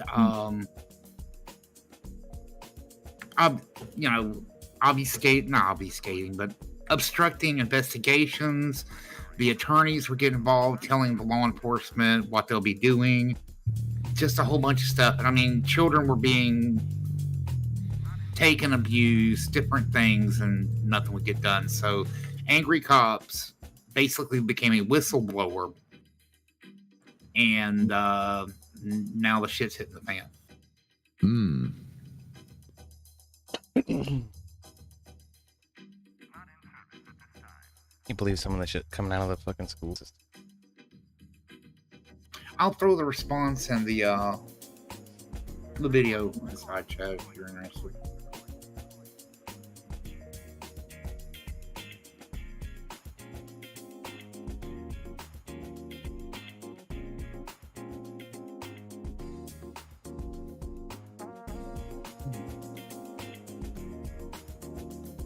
Oh shit! Apollo has they added the Apollo 13 mission. Nice. Yeah, that's the one that just about didn't make it home. Right, they made a movie about that. Yeah. It's a really good movie. Tom Hanks and whatnot. Yeah. It's really good, yeah. If you want to see a good series, it's kind of like Band of Brothers, but for space. It's called From the Earth to the Moon. It covers the entire Apollo program. Yeah. Really good. I tried to watch one on Apple TV that was alternate history. They made a space station on the surface of the moon, and the Russians made a space station on the surface of the moon, and it's about tensions between the United States and Russian space program, and it starts out as being quasi-historical, but then it goes all 100% girl boss. There's like lesbian fucking leadership in the administration of NASA in the 60s, and Are you talking about For All Mankind? yeah, that's the name of it. Yeah, it's actually really good. It's a very good series. I really enjoy it. Well, it is okay. Like special effects wise, sure. And then like the premise of the story between the conflict of the Russians and the American astronauts on the moon. Yes, I like that part of it. But the rest of it is all virtue signaling fucking cultural Marxist garbage. Like everybody who runs NASA is a fucking woman in that show. It's retarded. You have to even it out with Iron Sky. Yeah, but it can be, I feel like you can overlook a lot of that with For All Mankind. It's not that serious. I call bullshit, man. Like half the show happens on the ground regarding characters in NASA administration, and it's all fucking women. Yeah, Some of them are fucking muff munchers. It's fucking bullshit. I hate that part of it. But like I said, the conflict on the surface of the moon, that's actually pretty good, well done kind of stuff. And then they go into shit where they're like demonizing the guy who first landed there. Right, like it starts out where all the astronauts are men and they're all public heroes and great dudes and everything, and as the show progresses they slowly get broken down in the way that they wrote the story into this guy's a fucking alcoholic, this one beats his wife, this one neglects his fucking kid, this, that, and the other thing. And I'm like, and none of that kind of introverted like criticism occurs with the female characters. It's so plainly obviously heavily influenced by cultural Marxism to me. I hate it. Yeah. Anyway, I'm sorry. That was a rant. That shit pissed me off. Because it could have been a great show. It had a lot of potential, and I was very disappointed. I think it's still a really good show. But anyway, what is this? Statement from the Buffalo Public Schools. Buffalo Public School District is aware of the unfortunate and recent allegations circulating in an online video. The district is prepared to vigorously address these untruths. That's a Marxist fucking word right there. The district has prioritized the safety and security of its students and staff every day. BPS is the second largest district in New York with some 60 schools, 30. Okay, who cares? Any transgressions that may happen are handled swiftly with seriousness, integrity, fairness, and empathy. Buffalo Public Schools maintains a close and professional relationship with the police department as a means to ensure that safety is a priority. Well, they didn't really say a whole lot of anything, did they? But what all was Angry Cops accusing them of? I put the video in the side chat. Yeah, I know. But it's a 37-minute video. And there's portions of it that you don't have to play that's,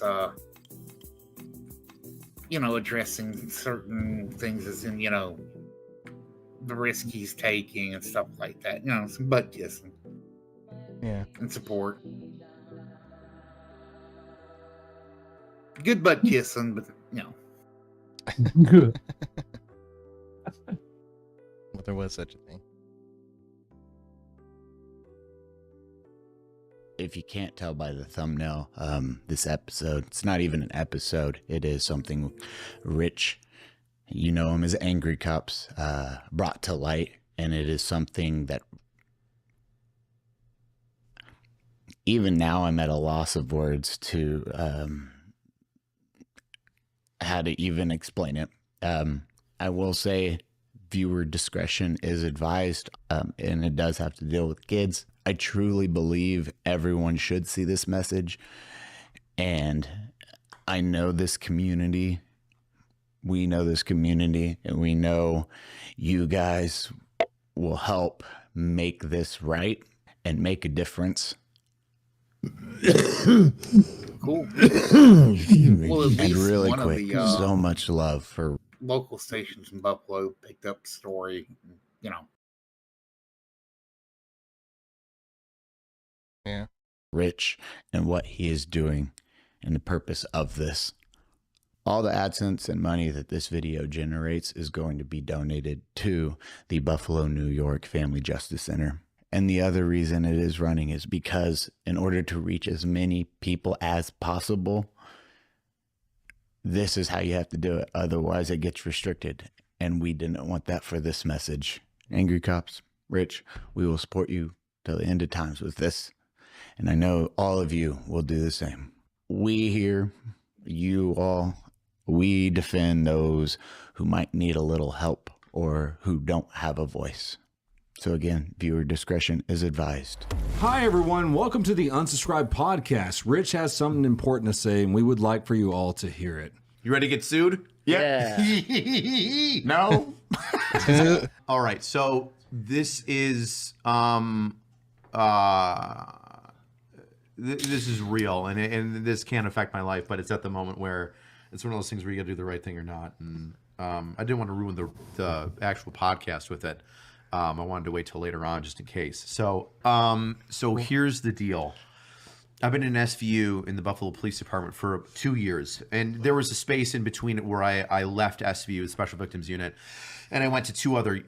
I got promoted to lieutenant, and then went to the FBI and assisted with that, and I'm back in SVU. But during those 2 years, even before then, there has been an issue where the Buffalo school system, specifically their legal representatives in the city, like the city attorneys that specifically work for Buffalo Public Schools, right? So I'm not sure if that's the city of Buffalo buying these attorneys and having them protect them, or if it's like the schools, like lawyers for the schools as their own thing.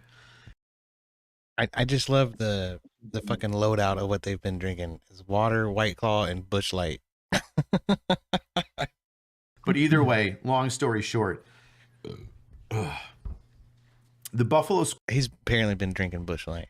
School system has been intentionally not reporting the assaults of student between student, and then has also used the Buffalo Police Department's school resource officers to write reports and then had their influence over those officers to then close the reports.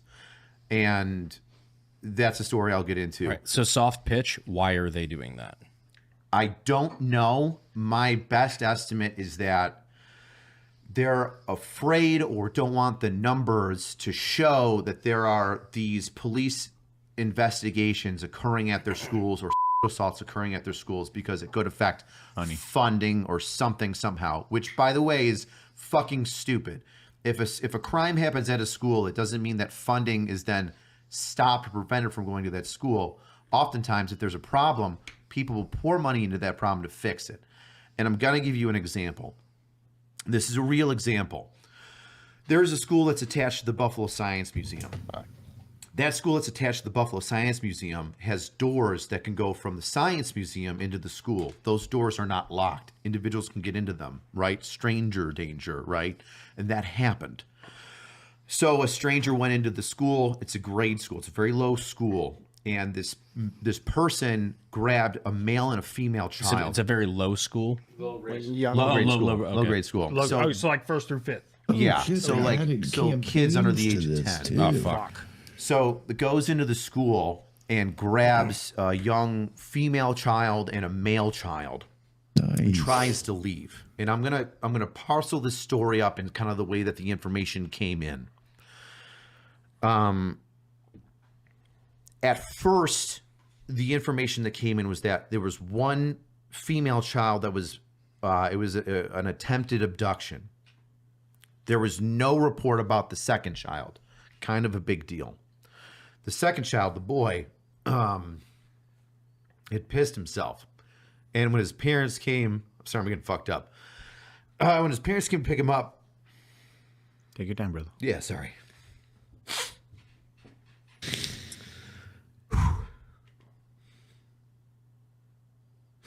Shit.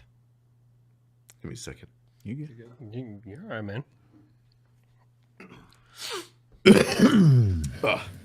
When his parents came to pick him up, the school did not disclose to the parent that the kid was a part of an attempted abduction. So when parents asked him, why did my kid piss his pants at school? The teachers and the people in charge did not tell them that there was an attempted abduction. The school then deleted the video of the What attempted abduction. The fuck? In the district attorney's office, excuse me.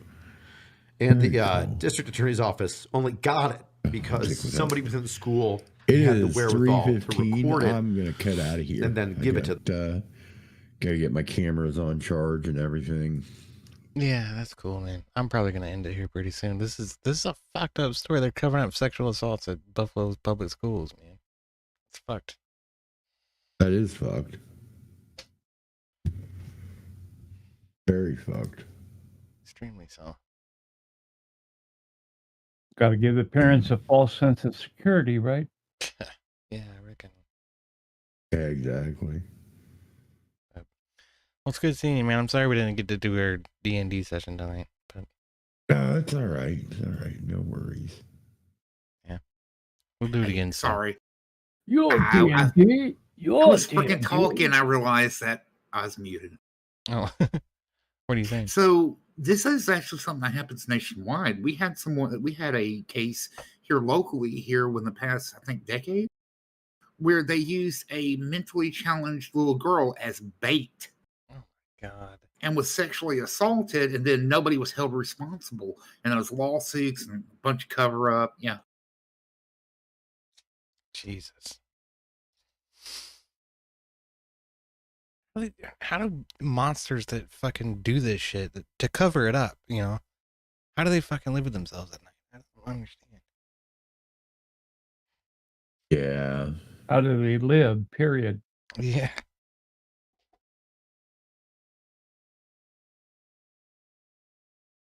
Fucked, man.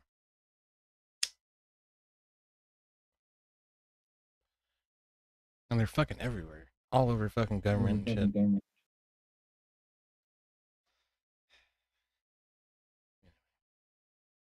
But I was also going to say, well, take it easy, Twistman. Good to hear from you. All right. Yeah, for sure, man. All right, y'all. Have a good one. We'll catch you the next time. Yeah, for sure. Later, Twisted. Good night. Good seeing you again. Oh, yeah. Cheers. Good seeing you again, Wobbly. It's been even longer since I talked to you than these yahoos. Been a while. Yes, sir. All right. Have a good one. Yeah. Good night.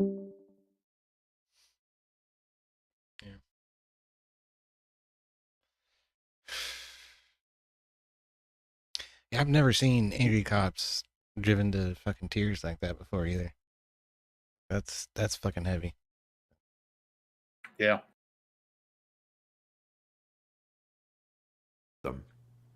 The district attorney's office has, like, he was a fucking drill instructor in the army, wasn't he? Yeah, he still is.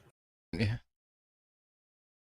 sent subpoenas, so like court order documents from judges that are signed, to the school's legal representatives, and those representatives have intentionally not responded to them. Now, here's the weird thing, which is like this is the biggest issue right here. Is that specific one is the one that sent me over the edge. Obviously, I'm emotional from it. So,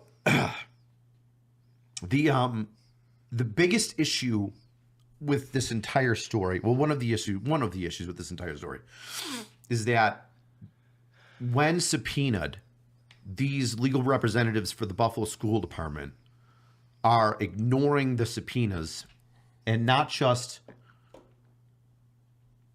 not responding to them, but being obstructionists and actually giving information to school administrators and school personnel to not talk to the police or assist the police in any way. In fact, to obstruct us, like intentionally, you're gonna make me do put not my do these headphones things. Here's back how on you again. prevent the police from doing their sorry. job.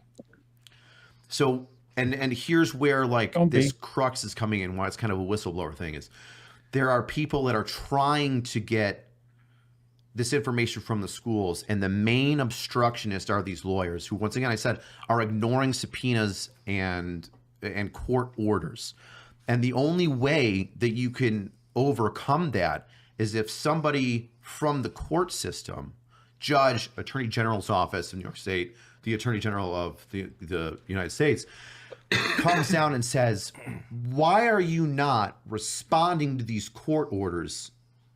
You're ordered to respond to them and you're not.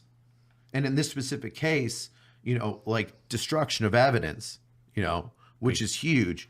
And then not telling one of the, you know, the kid's parents. Now, if somebody comes forward, you said somebody had the wherewithal to record Mm-hmm. the surveillance video or whatever it was. Yeah. If somebody comes forward with that, that's still usable as evidence. So they right? have to, that Or- person, that's a weird thing about New York State. And I'm not a lawyer, and my knowledge is limited in that, but from my understanding, Some big old you need to have somebody confirm the authenticity of the recording.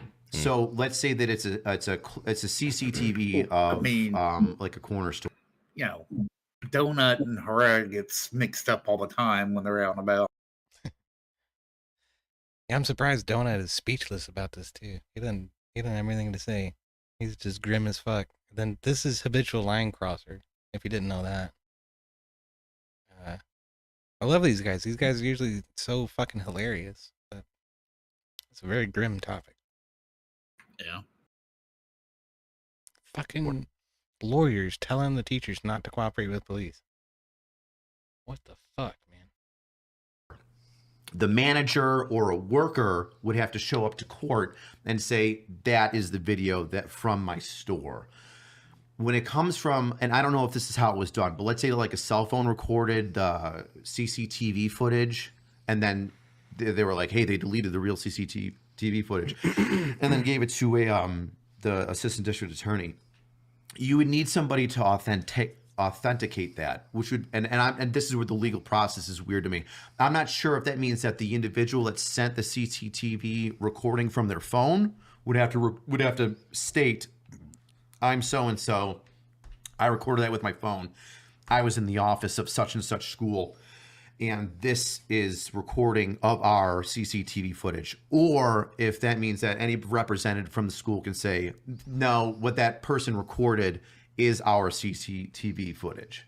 Gotcha. So whoever recorded versus anyone can say yes and verify that. So was I'm not sure. Like that's something for like the lawyers to do. I'm not sure how that process goes, but The yeah, school district did that. dude, I'm telling you, it's a lot of the schools. When I say that's the worst example that I have, which is obviously a horrible example, I can't tell you the amount of shit that I have to go through in order to go to a school, talk to a principal and say, what did the kid tell you?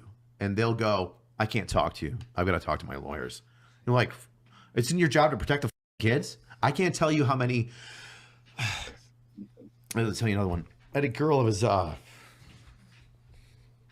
I'm getting fucked up.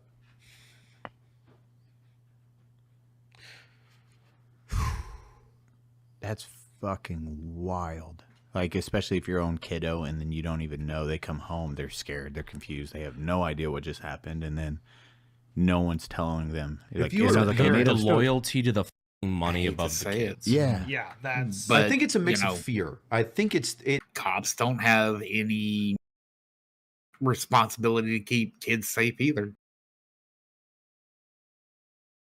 It's not true. No, actually, in court of law, they are not required. They're not. Dude, you can't tell me that a cop can't be prosecuted for dereliction of duty or whatever it might entail if they see a child being assaulted and they just walk away and don't actually act to stop that. Schools shot up with cops refusing to go in. We haven't heard that before. Well, that's not what it's. And then they're told, then the courts rule that no, they don't have an obligation. when the lawsuits come about. I mean, yeah.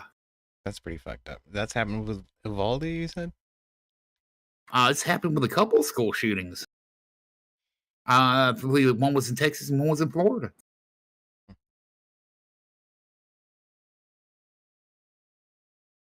In the very least, they should be removed from the fucking police force.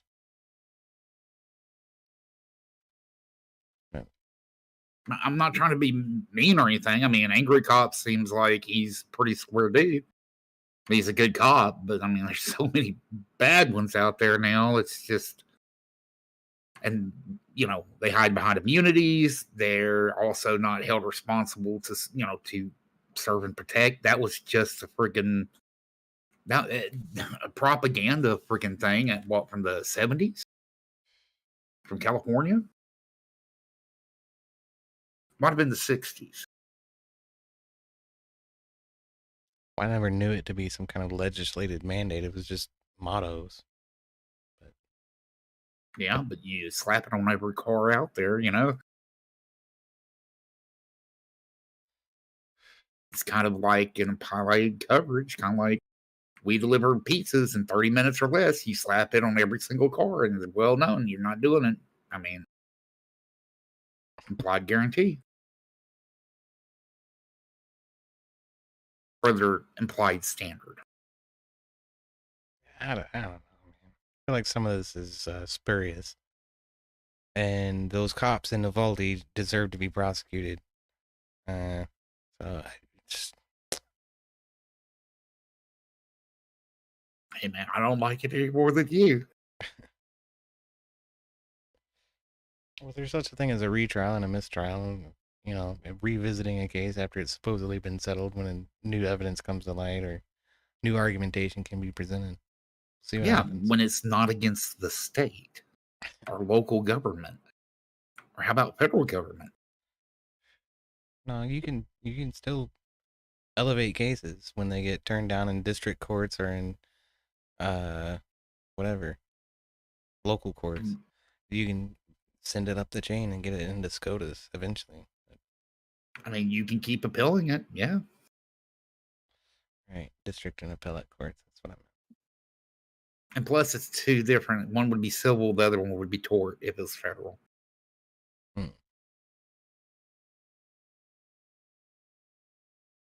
It's the fear of there's a lot of shit there. I don't think it's like dirty money. I think it's a fear of losing your job. It's a fear of the people that are above you that are going to come back and get you. I think it's the fear of stepping out of line and then getting, you know, reprimanded. Bystander. But like one of the cases that I had is a girl went to she got beat by her dad, who's a blood. He's a piece of shit. She got beat by her dad.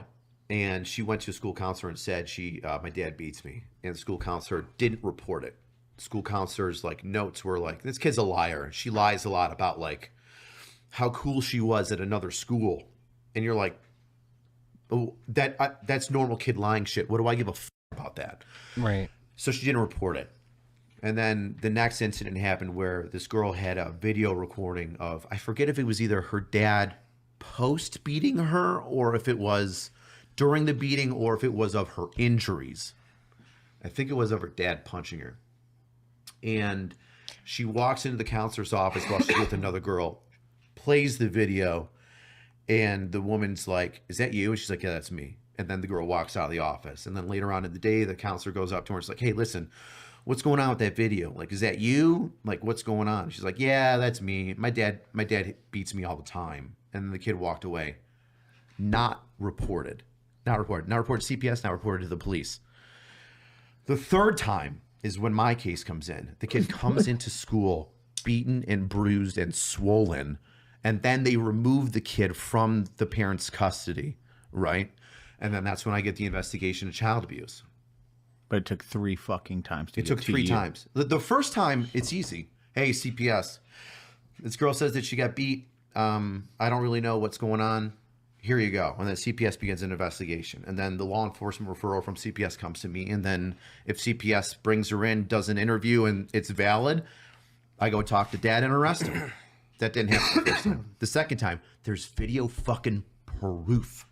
That she's got a video on her phone and shows you, and then you do nothing, and yeah, and so like that. Those are the two. That's one. You know what this is this misguided principle and liberal ideology that children need to be protected from not only their parents but also the law. You know, it's like somehow the school system has become this arbiter, this presuming to be some type of haven, right? To offer a unique, you know, type of safety or place where students can be, you know, protected. But what they're protecting them from is sometimes due process, where CPS should have been called and wasn't. Because what? Because it's a black family? Because it's a minority? Because it doesn't fit into your fucking narrative that only white people are evil? You know? This shit fucking drives me insane. The cultural Marxism is off the fucking rocker, dude. Dealing with more redneck country areas, I mean, it's happened with those, you know, families as well. Like this? Where the school will cover it up and not call CPS? Will not involve law enforcement. Yeah. That's fucked up.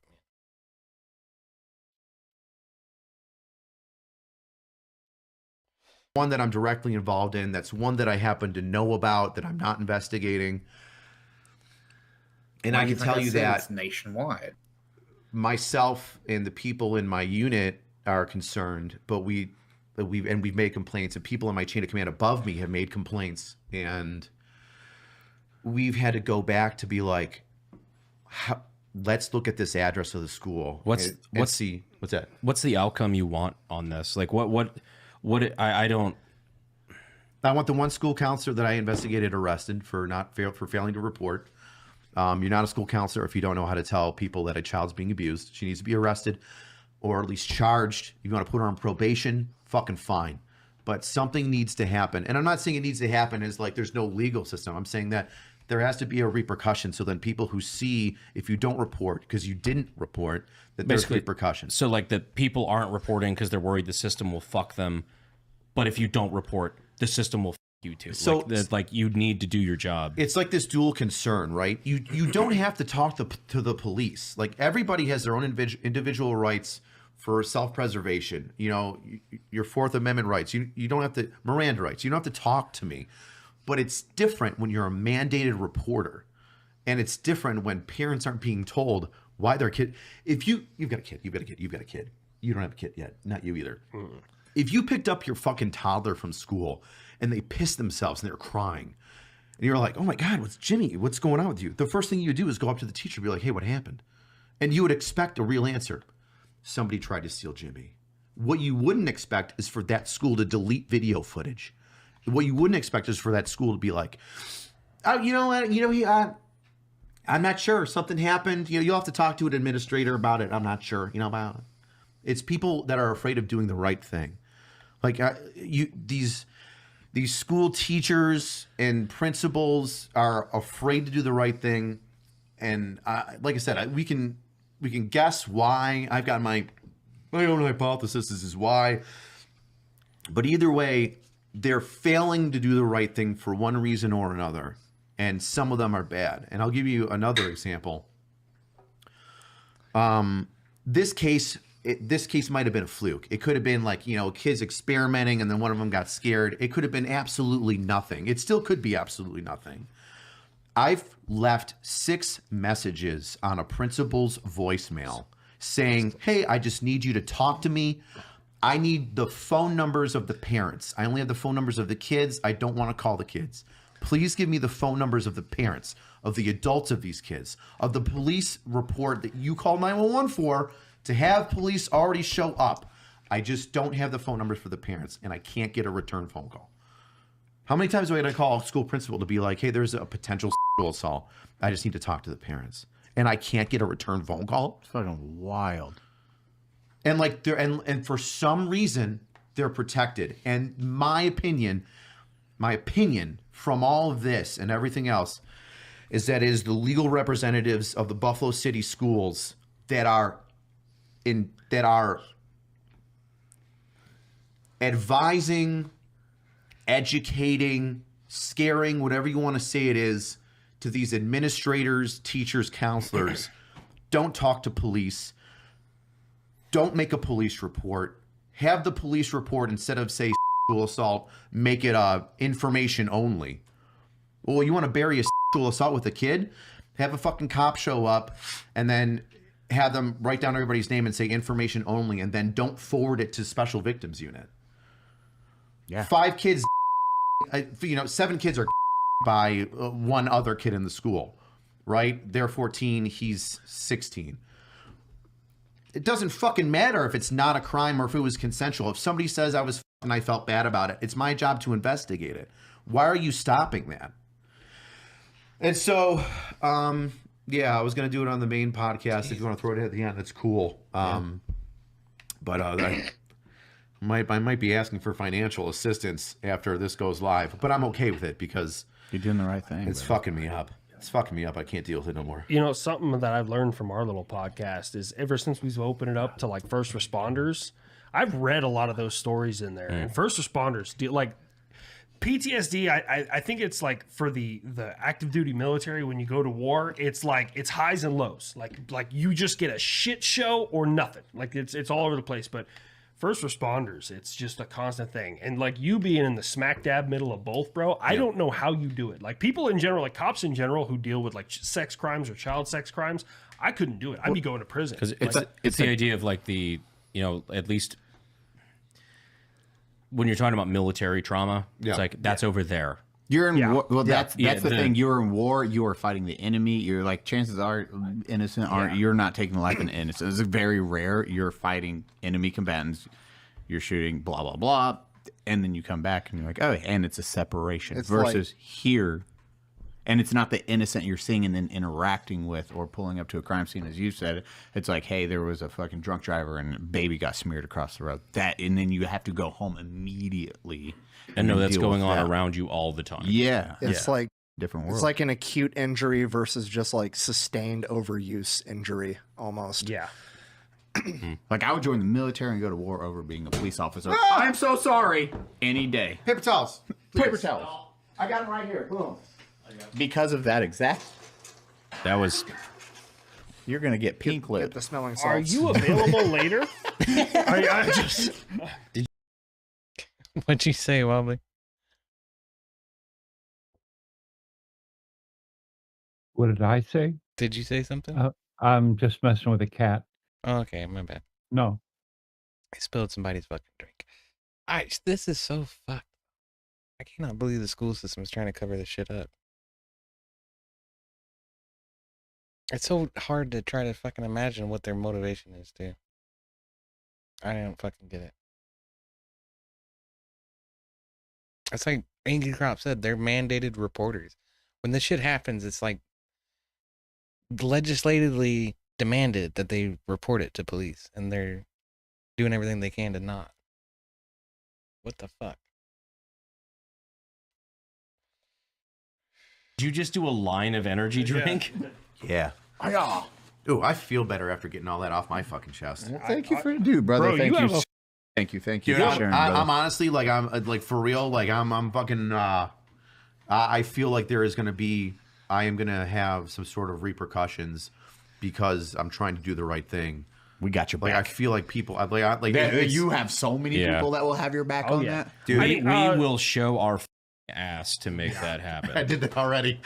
Well, on a different issue, yeah, you did literally do that. Do cops have whistleblower protection? I know military does. Like, honest question. Well, I mean, there's a whistleblower protection for everybody.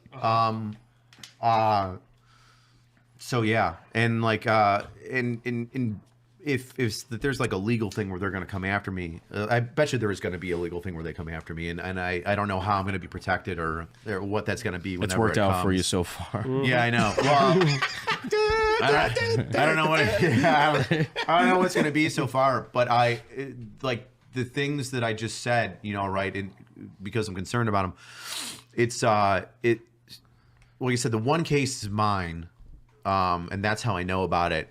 but like these are concerns from higher ranking people in the Buffalo Police Department. These are concerns from patrol people in the Buffalo Police Department. These are concerns from the district attorney's office. Like the district attorney's office is like, Rich, like I know what you're dealing with. This is fucked up. I've got this. I've got that. This is going on. That's how I know that. Like the lawyers from, or that's the information that I'm getting that back up that thinking that the lawyers that represent the schools are not just not responding but also obstructionists, which is what the like, and if I can be frank, I think everybody in the world is going to be like, so let me get this right. You're a lawyer, and instead of assisting the police department in protecting kids because you represent the schools, instead of assisting them, you're going to intentionally obstruct them. You're going to not respond to subpoenas. You're going to not respond to court orders. You're going to think that you're so high above the law and you've got no repercussions have happened to them because like you need somebody above a judge. Like, what's the judge going to do? Hey, give this to me. Yeah, I haven't given you anything and I'm not going to give you anything. And nothing happens. Like, where the else do you go? The commissioner of police can't do shit about that. I mean, maybe we can make an arrest here or there, but then we need the assistant district attorneys and the district attorney of Erie County to have her back and do that. And if there's assistant district attorneys that are like, dude, these lawyers aren't even responding to us. Like, we don't know what, like, we got to get somebody higher above our DA to do something, or the DA to do something. I don't know, like, who can do something. And it's gotten so bad in the schools that, like, this is my, like, I don't know. I just gotta like talking to a shrink and fucking and this. I just hate how bad it's gotten to the fact where you believe that the unsubscribed podcast is the best outlet because Jesus Christ, bro. I mean on the plus side, I can guarantee this will light a fuck that school on the system. plus side. That's part two because it's like because we know you, we love you, we're here for you. Like we're. I know that you guys will do your best to protect me, but at the same time, like if these people are like, hey, because I know what's going to happen, right? I'm not an idiot. I've been around the legal system long enough, and I know how if you shake the right tree, something's going to happen. Like I know what's going to happen is they're going to say that whatever I said, they're going to pick it apart. They're going to go through all my videos. They're going to go through this right now, what I'm saying, and they're going to go, you violated this, and this of your department's policy and procedure, and they're going to go, and you violated this, and this of whatever procedure, and you should be fired. You need to be removed. You're suspended, and here you go. And so what's going to happen is a guy, myself, if I can toot my own horn, who's a hard worker, who's been crushing his cases, who my lieutenant and my chief of detectives can vouch is like an asset in whatever unit I go to, especially under the investigative unit of being, special victims or others. Like a good ass cop. Yeah. Like, a good ass police officer. So I know that I just know the squeeze is going to happen to where there's going to be, I feel like there's going to be negative repercussions on my career and they're going to come after me for it because just that, if nobody else has done this yet, why? Wait, I guarantee we could pull way more money than their attorneys do. I guarantee we can pull way.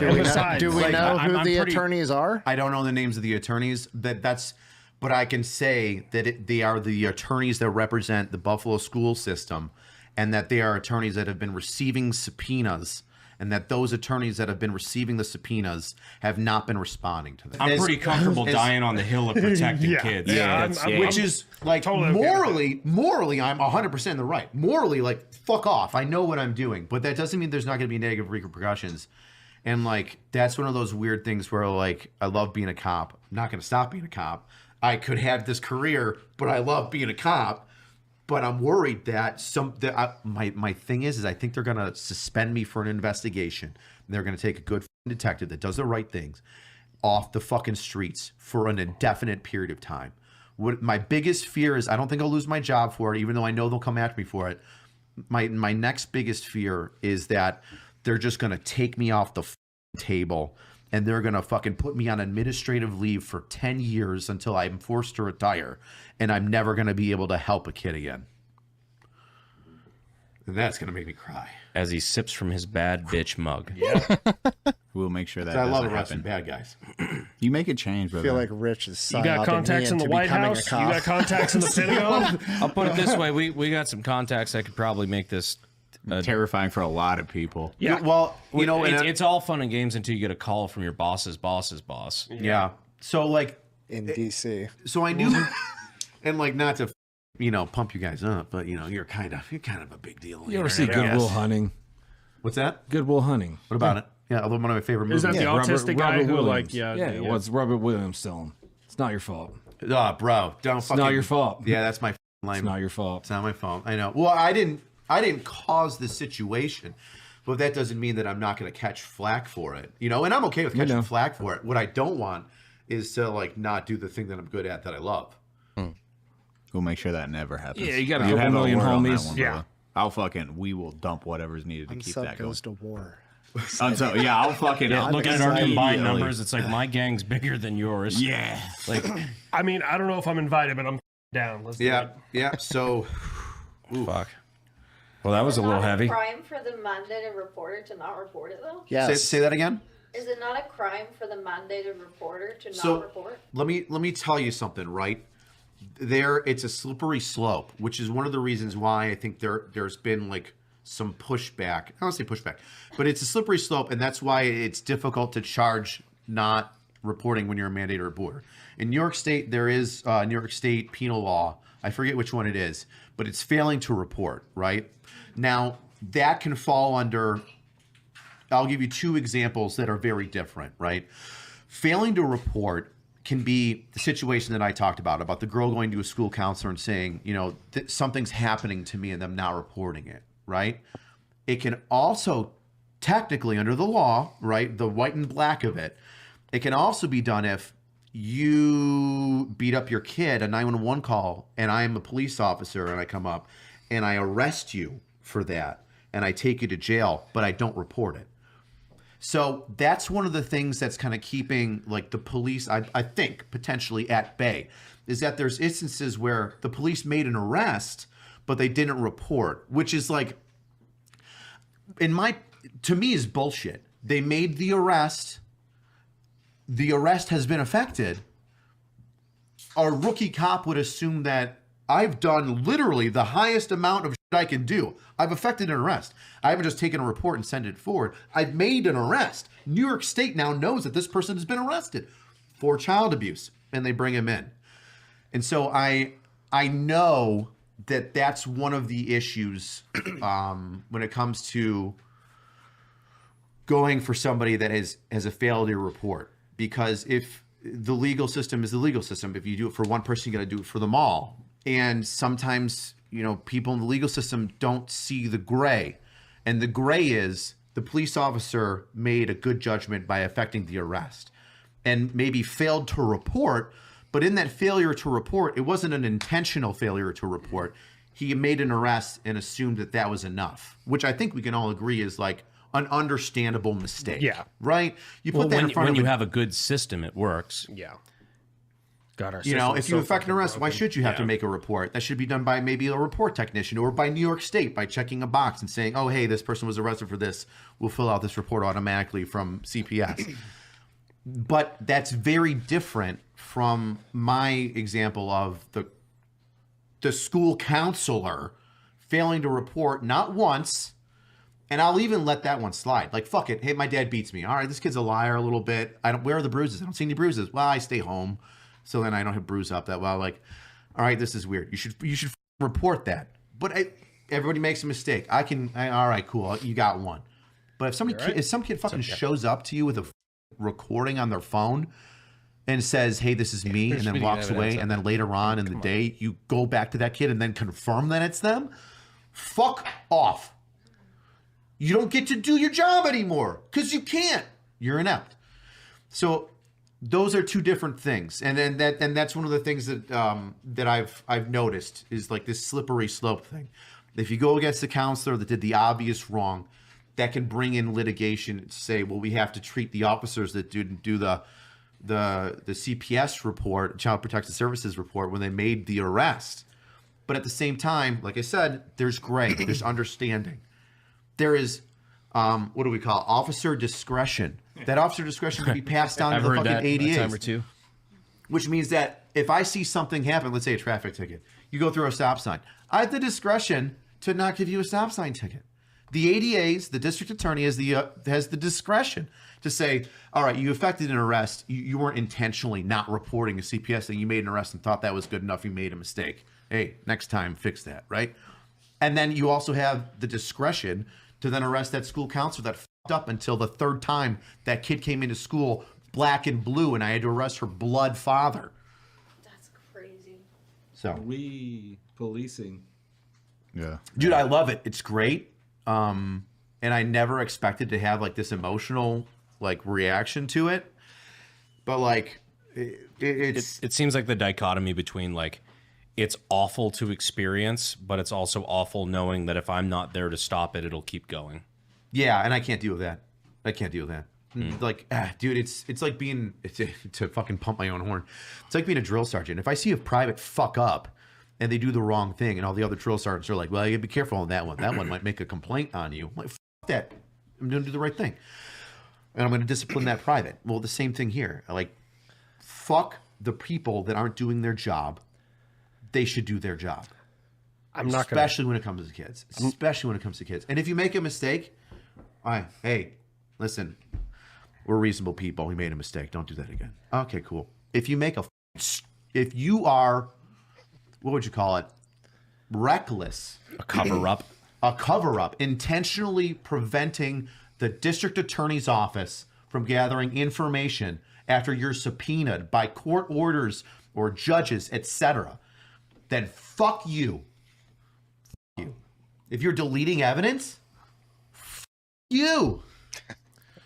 So it's come to that point where oh man, I've been like stressing about it for like the past like 5 days, ever since I like decided that something had to happen and I didn't know what to do, and I was like, man, I think I'm gonna bring it up on the podcast. We got your back. I'll fucking yeah, you are a bad bitch. Dude, I picked the right mug. Dude, thank you. I'm not gonna lie though. Thank you first off. First off, Brandon, hey, thank you. Yeah, Seriously, from dead serious. Thank you, brother. Like, that takes a lot of balls doing the right thing. A lot of people don't do the right thing, as it said. My arm around you, don't touch it's taken so much to not hug you Yeah, this like, whole time. Don't do it on camera. I don't people don't need to see me be all weepy and How do you want us to start? What's that? How do you want us to start? I think that if I think we just did. Yeah. No, I know we did. Just what's the opening move? I'm not gonna lie. Like, hearing you talk about that, and then Brandon brought up the whole, like, you know, if you're not there, then who else is gonna do it? Dude, there's a lot of people that care that don't know what to do, and they're like we're trying to do it, we're trying to move it forward, and I'm like it's not fast enough. This isn't you know what? We've been in the same spot for 2 years.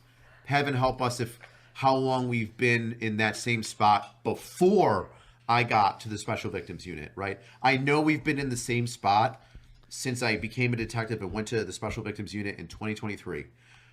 And if we were still in that, if that spot is where we're at now, I don't know how far back that beginning was. And like I said, there's a lot of good people in the ADA's office, in the commissioner's office of my police department.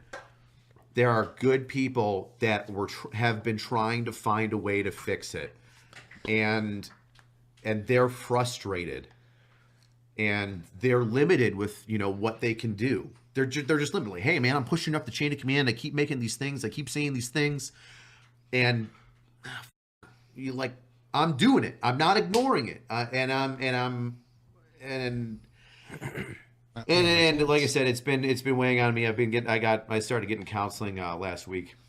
No, it's a good thing though. That's a really good thing. It's been fucking me up. So I got counseling last week, and then proud of you, brother. Yeah, thank you. And then a couple of days ago, it I couldn't sleep. And we'll make a difference the best we can. Yeah. Appreciate it. Oh, Rich, I think we can all say you're not ever going to be jobless. Yeah. Yeah. Yeah, but man, I really like this job. I tell you, the police. I mean, I'm talking about police. Man, I really love being a cop. Man, I love being a cop. Well, outside of all the millions of fake people. You know we all love you, brother. Yeah, shut up. All right, let's say some jokes for the after show now. Hey, Rich. I speak for the entire table. We will always have your back, no matter what, buddy. The entire community will rally behind you. Thank you so much for opening up, showing that side to the world. You and your lady, Tay, are amazing, amazing humans. Be proud of everything you've accomplished in this life and continue to accomplish. You guys are going to be fantastic parents. We are blessed to call you a friend. We are blessed to share the room with you and experience those laughs. We're blessed to call you a business partner. Keep kicking ass and taking names, man. To the audience out there that might not know Rich, Angry Cops, you're talking to a dude that loves being a police officer, loves being a detective. Most importantly, loves helping others. He is still in the military as a drill sergeant. He doesn't have to be. He doesn't have to be a police officer. He chooses to be because he actually cares and he actually wants to make a difference. That is so rare to find a human like that. And that's why he is a very, very, very good friend. At some point, and Rich is going to why I have stress how one of lucky those we fire are. trucks. He's going to get some form of plane to drop beer. Rich is going to get a plane to drop beer. Think about it. It's the next step in the evolution.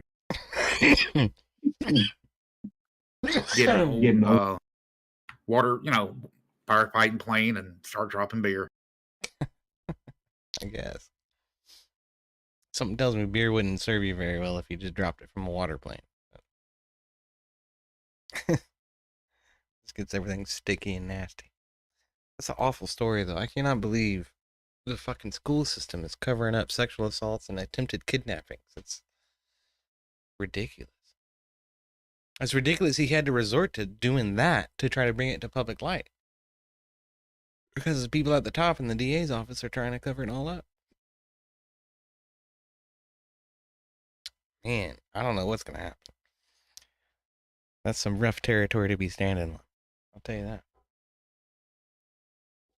I don't envy his position. But, good on him for bringing it forward.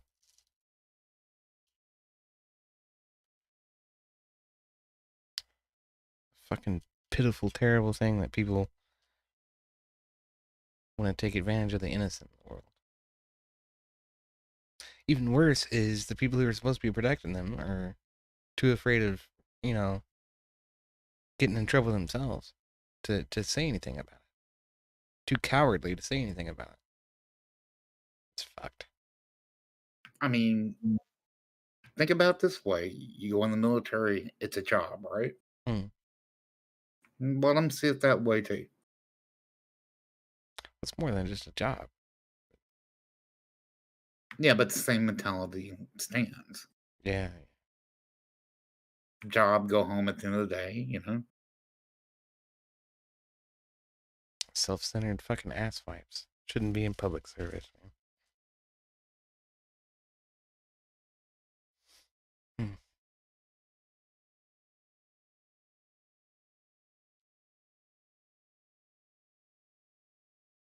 It's a pitiful state of affairs that we live in today. Pitiful state of affairs.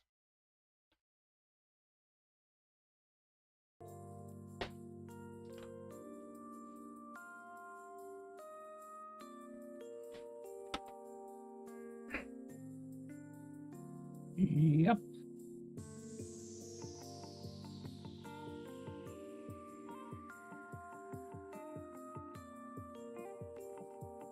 One more.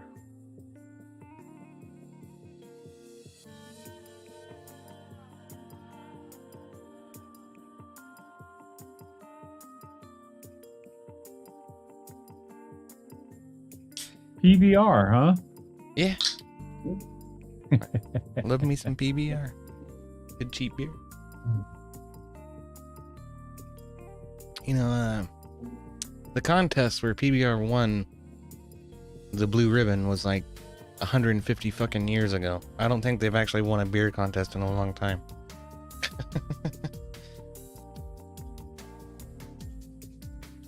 It used to say on the label somewhere. don't think it does anywhere. Nope, there it is. 1893. Yeah. Selected as America's Best in 1893. Yeah.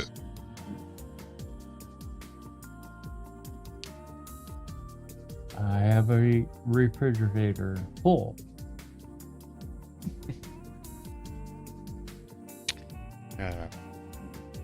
I'm thinking about calling it here, though, fellas. I'm tired. I am sorry we didn't get to our fucking D&D sesh. I was excited to pick it back up. Thinking Grumple might join. Is what it is, man. It is what it is. I talked to him. I thought we had it settled. Apparently we didn't. I told him I'd be here, and I was. What more can I do?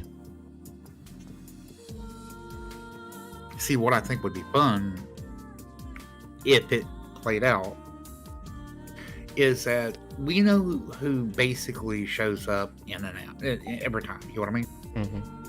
Like Melissa, you know, different members of our community that shows up anytime you go live. Yeah. It'd be cool if we could recruit a couple of them and then work from there. Sure. Start with people you know are going to be around. Or at least have them, you know, in the group as well, so that way just keep moving.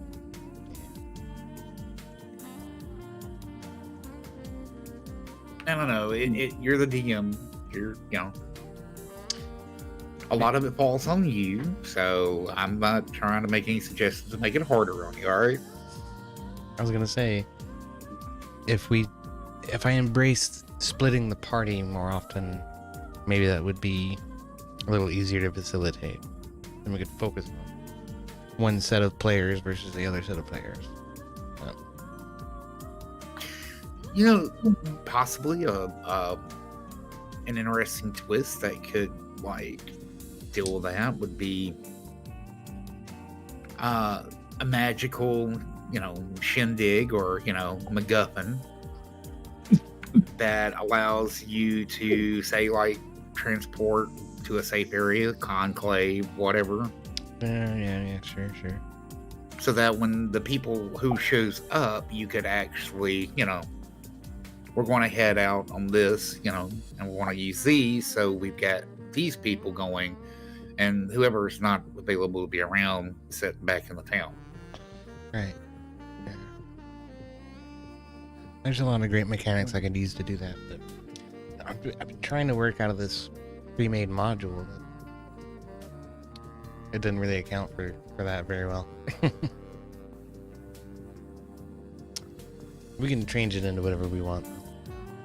Hey man, I don't mind helping trying to put things together. I mean,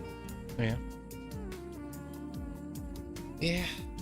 I haven't looked at the other module that I have, so it would be good to have some of these provisions in place before we try to embark on the next journey. Sure, I'll think about it.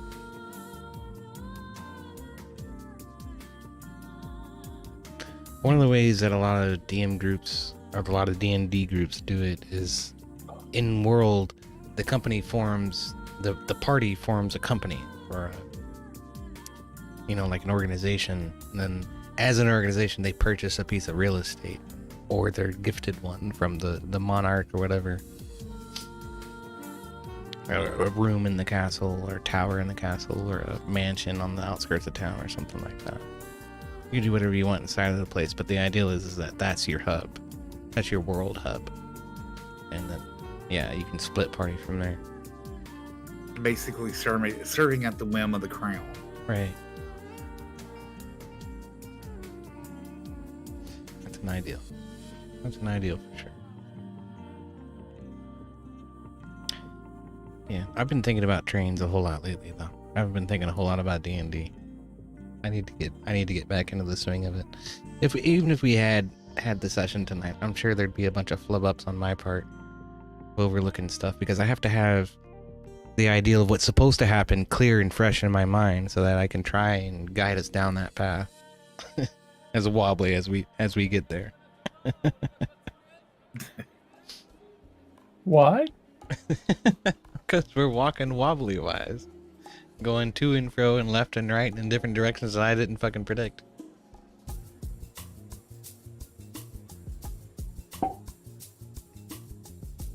Anyway, yeah, I think I am gonna call it though. I'm tired. I'm gonna go and drink my last beer and watch some TV and try to get the dog to fucking be chill before I go to bed. Good luck with that. Yeah. That's good to see you guys. Thank you for coming and hanging out. Thanks for having us, man. Oh, yeah. And y'all, whatever 5 people are actually watching the stream, look for Wobbly weekdays in the morning, 7 o'clock Eastern time, every fucking weekday on Kick.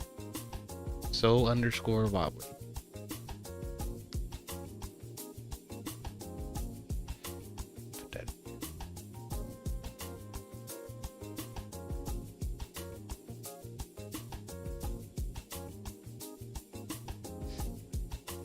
Thanks for hanging out. We'll catch y'all on the next one.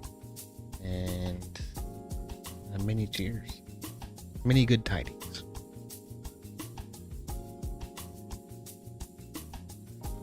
Yeah. That should stop every